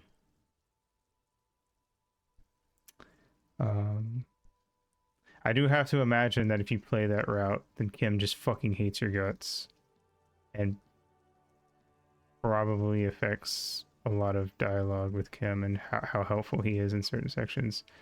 I wonder if he even gives you... Well, I guess you have to. Like, you have to sleep. That's the vibe I got with the fact that Kim chimed in. I don't know. I feel like it's got to make conversations with Kim very awkward. Things are bad out here. We need them here giving us the right to police Revachol. They've done an awful job. This is humanism. We're stooges of the world's bourgeoisie. Things are bad out here. I don't know. This is one of those. Has us staring at 2 roaches going at it in the corner for a room for 6 hours. That does sound like something electrochemistry would do. Electrochemistry is at least funny. I kind of would. I legitimately think that playing doing a full playthrough where I put encyclopedia at like 7 or 8 really early on would be fun, because it'll like, because of all the world building it chimes in with. I feel like it's kind of the equivalent of having like a high history in D&D and constantly making history checks and your DM giving you lore. I wonder how modded runs go. There's definitely mods that let you like start with whatever you want and shit like that. I know there's like Dark Souls mods that let you do that, so there's got to be stuff like this for this, I feel like. Anyway, I'm just gonna say things are bad out here. But anyway, I was gonna say I'm torn between 1 and 2, but it's because I don't know enough about the world and the lore to know if I'm gonna blame them or if I think that we need their help out here. But I'm gonna go with 1. That things are bad out here and we need them out here. In fact, we would need them even if you didn't think that way. We are in what is called the twilight of international law. The laws we claim to enforce come from the MI. Without them, we are simply vigilantes.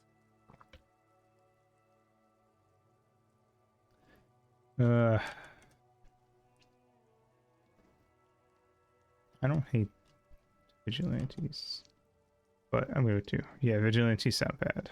Sadly, it is what we already are to the people of Martinez. Most of them, at least, especially the Union. Vigilantes. I expect our job here to prove quite challenging. Say nothing and look into the night. The dying lights of the city shimmer below. Slowly, like luminous clouds, they pass on his lenses. The lieutenant looks at his slim cigarette, contemplating the next. But yeah, the main thing is that every skill does have like a level cap based on what you start with. So I think the only thing we can get above 6 would be like, I think we can get our suggestion to 7, not including the bonuses from clothes. But yeah, like I do kind of wonder, like, if you had like a 7 off the bat with fucking, like if you modded it so you can have a 7 right off the bat, and then you like did stuff to be able to raise your Inland Empire even higher, how crazy would the game get? Because Inland Empire seems like the kind of thing that would, like, I don't know, make your gameplay very weird. Notice night silence. Hey, when did you start smoking? This soldier is the highlight of the day for me, he thinks. This little stick right here. They really don't like I'm us. sorry. And the mouth on that kid, Kuno. It's different inland, in Jamrock and the GRIH. Why are they like this? It's our fault for leaving this place to the dogs, to the Union, to the company, not daring to come here more often. This place has fallen between the cracks, the jurisdictions of our two precincts. And the Jamrock and the GRH. We run this city. West of the river is RCM land. He looks at the dark silhouette of the equestrian monument cutting into the night sky. It's incredibly hard. Human beings are... But we are in control, and it's worth it. The organization works. Our systems work. If they didn't, the city would disintegrate. I hope our investigation will help improve the situation here, at least do some good. Me too. But I wouldn't count on any drastic changes in our lifetimes. He is very tired, but the dark circles under his eyes make him look younger, not older. I give you this. Yeah, it's getting very cold now. Let's go.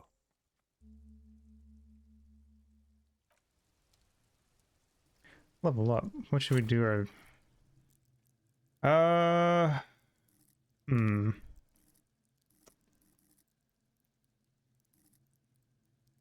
You know what? I'm actually gonna do empathy next. I'm the way I'm gonna do it is every time we level up, I'm gonna pick something we haven't touched before, and then if we get enough level ups that I put a point into everything, then I'll go back and I'll probably focus on things that we've, you know, some of the stuff up here that I like kind of prefer. But I think I'm gonna make our next level up empathy because I'm kind of curious if having a 5 in empathy will start having. We get like, empathy stuff fairly often. I'm kind of curious if having that extra point will start having it go off a lot more, and maybe certain things will start popping up because of it. I could go and fuck with these thingies, but I'm just gonna leave these alone. There's a lot of shit here. This feels like the kind of thing that I don't really want to mess with. Honestly, if I'm being totally honest, I'm just gonna leave it alone. And I'm gonna focus on this. And maybe if I ever do a replay of this game, I'll actually like do some research into those things. But that feels like the kind of thing that really it's better to just like know which ones you want from the get-go. Yeah, if I find one that seems like it's gonna be really useful or something, maybe. But I'm just gonna level up my main skills. Those actually affect the gameplay, and they, you know, they all have their own little. These don't come up. These never like come up directly. These actually like come up and say you have empathy directly talk to you, and it's more interesting. And yada yada. So I feel like this is just a more interesting part of the level up system than these. Because if I don't touch those, then it's just not going to affect me going forward. So anyway, I'm going to level up empathy. We might get some fun stuff out of it. I think I'll go do conceptualization next. And then I'll go through and do all the psyche ones and then the motorics ones. And then if we level up enough to do it, I'll go through the physique ones. And then I think my first one, if we get everything leveled up once, I'll come back to suggestion and level it up again.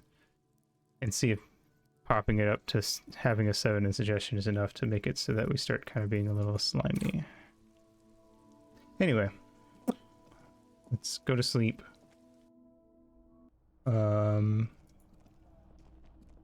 know what, actually, because we're at past the 5-hour mark, just to be safe in case going to sleep activates a bunch of stuff when we wake up. Because, you know, sometimes in these kinds of games where like you cap off the day by sleeping, sometimes you wake up and immediately shit starts. just in case, I'm gonna save here and we'll sleep at the start of the next stream. Because I don't want to accidentally start some shit. Granted, it's not like this game ever does anything where it's like you can't save, you have to do the thing, but just in case, you know. Anyway, yeah. But it's such a good stopping point, I feel like, just in case something happens. Better to stop there. Okay. So yeah, the schedule should be up. It went up a while ago. Unless I was dumb and set it for PM. Clean up the city, 1 bottle. Yeah, I feel like we're kind of running out of bottles though, which is kind of adds to my point of like, it feels like it's really hard to boop. And like get the money. Anyway, yep, disco in what time is it? About 11 hours. I was gonna do Pokemon about to start. I'm 50-50. If I don't, then I'll just throw it back on the list for later. If I wake up and I'm feeling really good, I might even start stream early for Pokemon Pinball. So we'll see. Or I could also do it at the end. I don't know. Maybe in the middle. We'll see. I'll decide before I start streaming tomorrow. Anyway, we're gonna do more of the whole converting Zelda 1 enemies and stuff into D&D Tuesday for like 2 or 3 hours. I'm gonna try to finish, since we're doing like a really long stream tomorrow. Based on like what I looked up, we should be able to beat Disco Elysium Wednesday, and then we'll start Legend of the River King Thursday night. If I don't beat Disco Wednesday, then we'll beat it Thursday night, and we'll start River King next week instead. I'm going to be doing an ASMR opening TCG packs. I think I'm going to start with Magic the Gathering cards.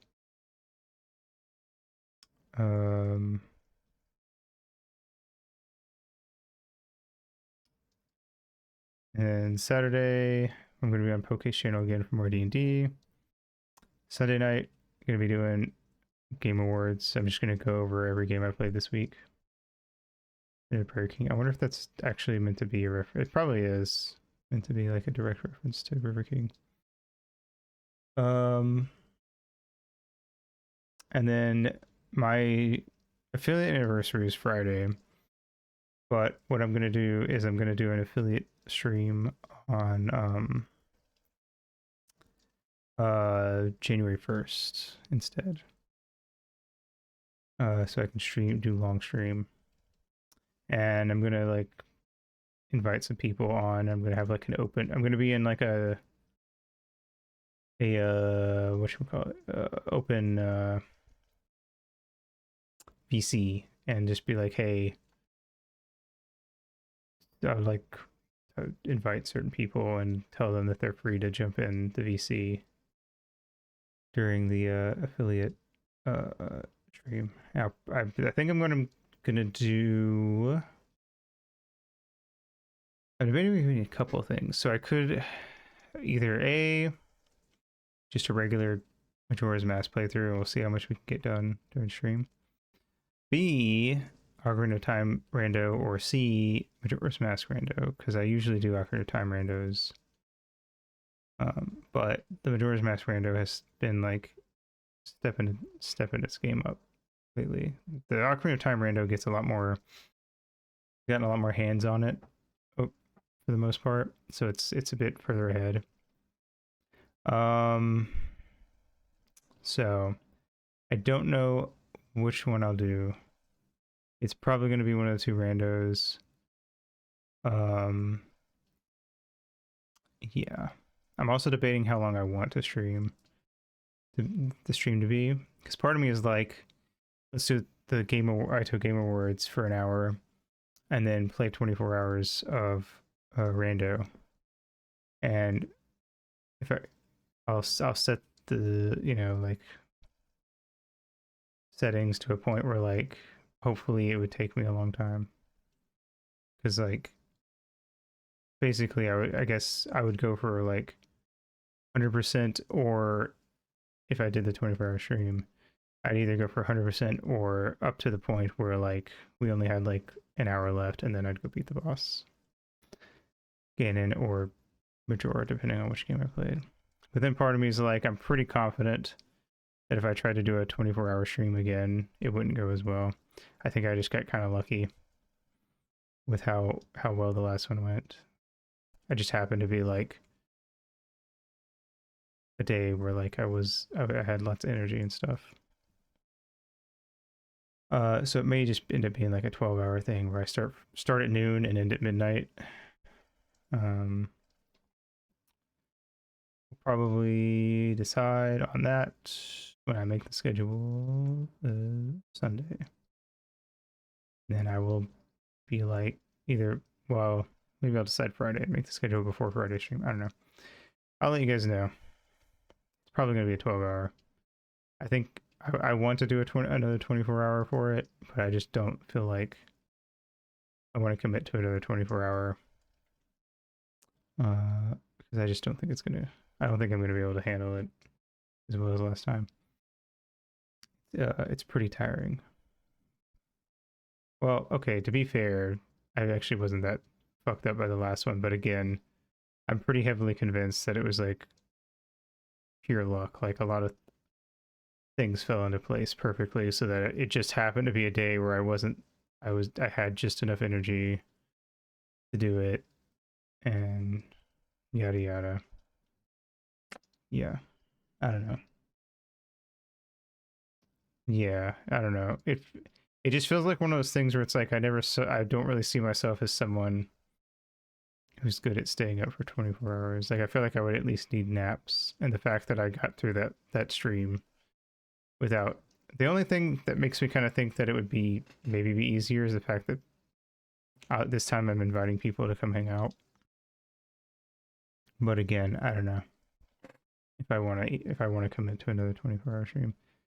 I feel like also I'd rather save that kind of thing for like subathon or something in the future. If I have another like subathon idea. Although I was kind of thinking about setting up like a thing where it's like it's not a subathon, but there'd be like the singular goal. Because I'm pretty sure because I have Ship of Arcanian, which is like the PC build of Ocarina of Time that got made, and it has a built-in randomizer, and it has an enemy randomizer. And I'm from what I fucked around with it, it seems like you can turn it off and on at will, and like. Literally, it's like you have the enemy randomizer on, you turn it off, you walk into the next room, and it is now set to off. Like, enemies are no longer randoed. You can flip it on and off at will. You don't have to, like, start a new playthrough or anything. I'll have to test it. But I might do a thing where it's like, every dollar is 10 minutes of having enemy rando on or something for people who want to. So, like, a sub would be like 50 minutes of enemy rando. So like for people who want to drop money for that, you can get, when you do enemy rando, you can get any enemy. You can't get bosses, but you can just like walk into like Deku Tree, and like there's 3 P-hats there where the Deku Babas would normally be. It is possible. So maybe that might be like the singular incentive for people who do want to drop money.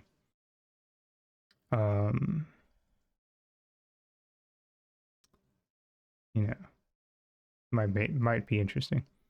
I don't know how it would work though if like I had the enemy rando on during a dungeon and then I turned it off.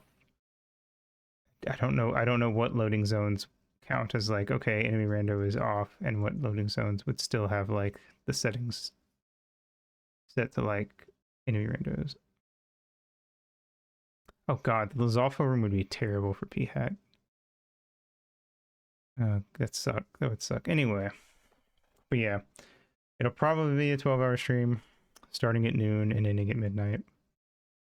I will probably, the Ito Game Awards on Sunday will probably be pretty short, so that way to make sure I can at least try to get extra amount of sleep. I'm pretty bad at getting extra sleep. Usually I just end up laying there and falling asleep at the normal time anyway, but I can try. And then, yeah, like I said, I'm going to message pretty much everyone I've ever collabed with and just be like, hey, if you want to drop by, you can. But no pressure. I'm sure at least a couple people will stop in it for a minute or two, if nothing else. But yeah. So that's the thing, and then yeah, other things will happen after that, but we'll worry about that when then that week comes up. Anyway. Oh, Dawn's been starting. Interesting. Yeah, fuck it. I'm sure Dawn. Gotta get some EPs in, so I don't want to spend much time looking for someone to stream. He's probably going to end soon, but then again, he's been streaming late because he's not working, so maybe he won't. Oh, nice. Yeah. So that is my week. Thanks for coming out. Have a good day, good night, whatever you're gonna see the stream. Oh, before I leave, here's BPR, and oh, that's not it. That's not BPR. It's BPR. Here's my socials. I'll type out the raid message after I flip over. Thanks for coming out. Bye.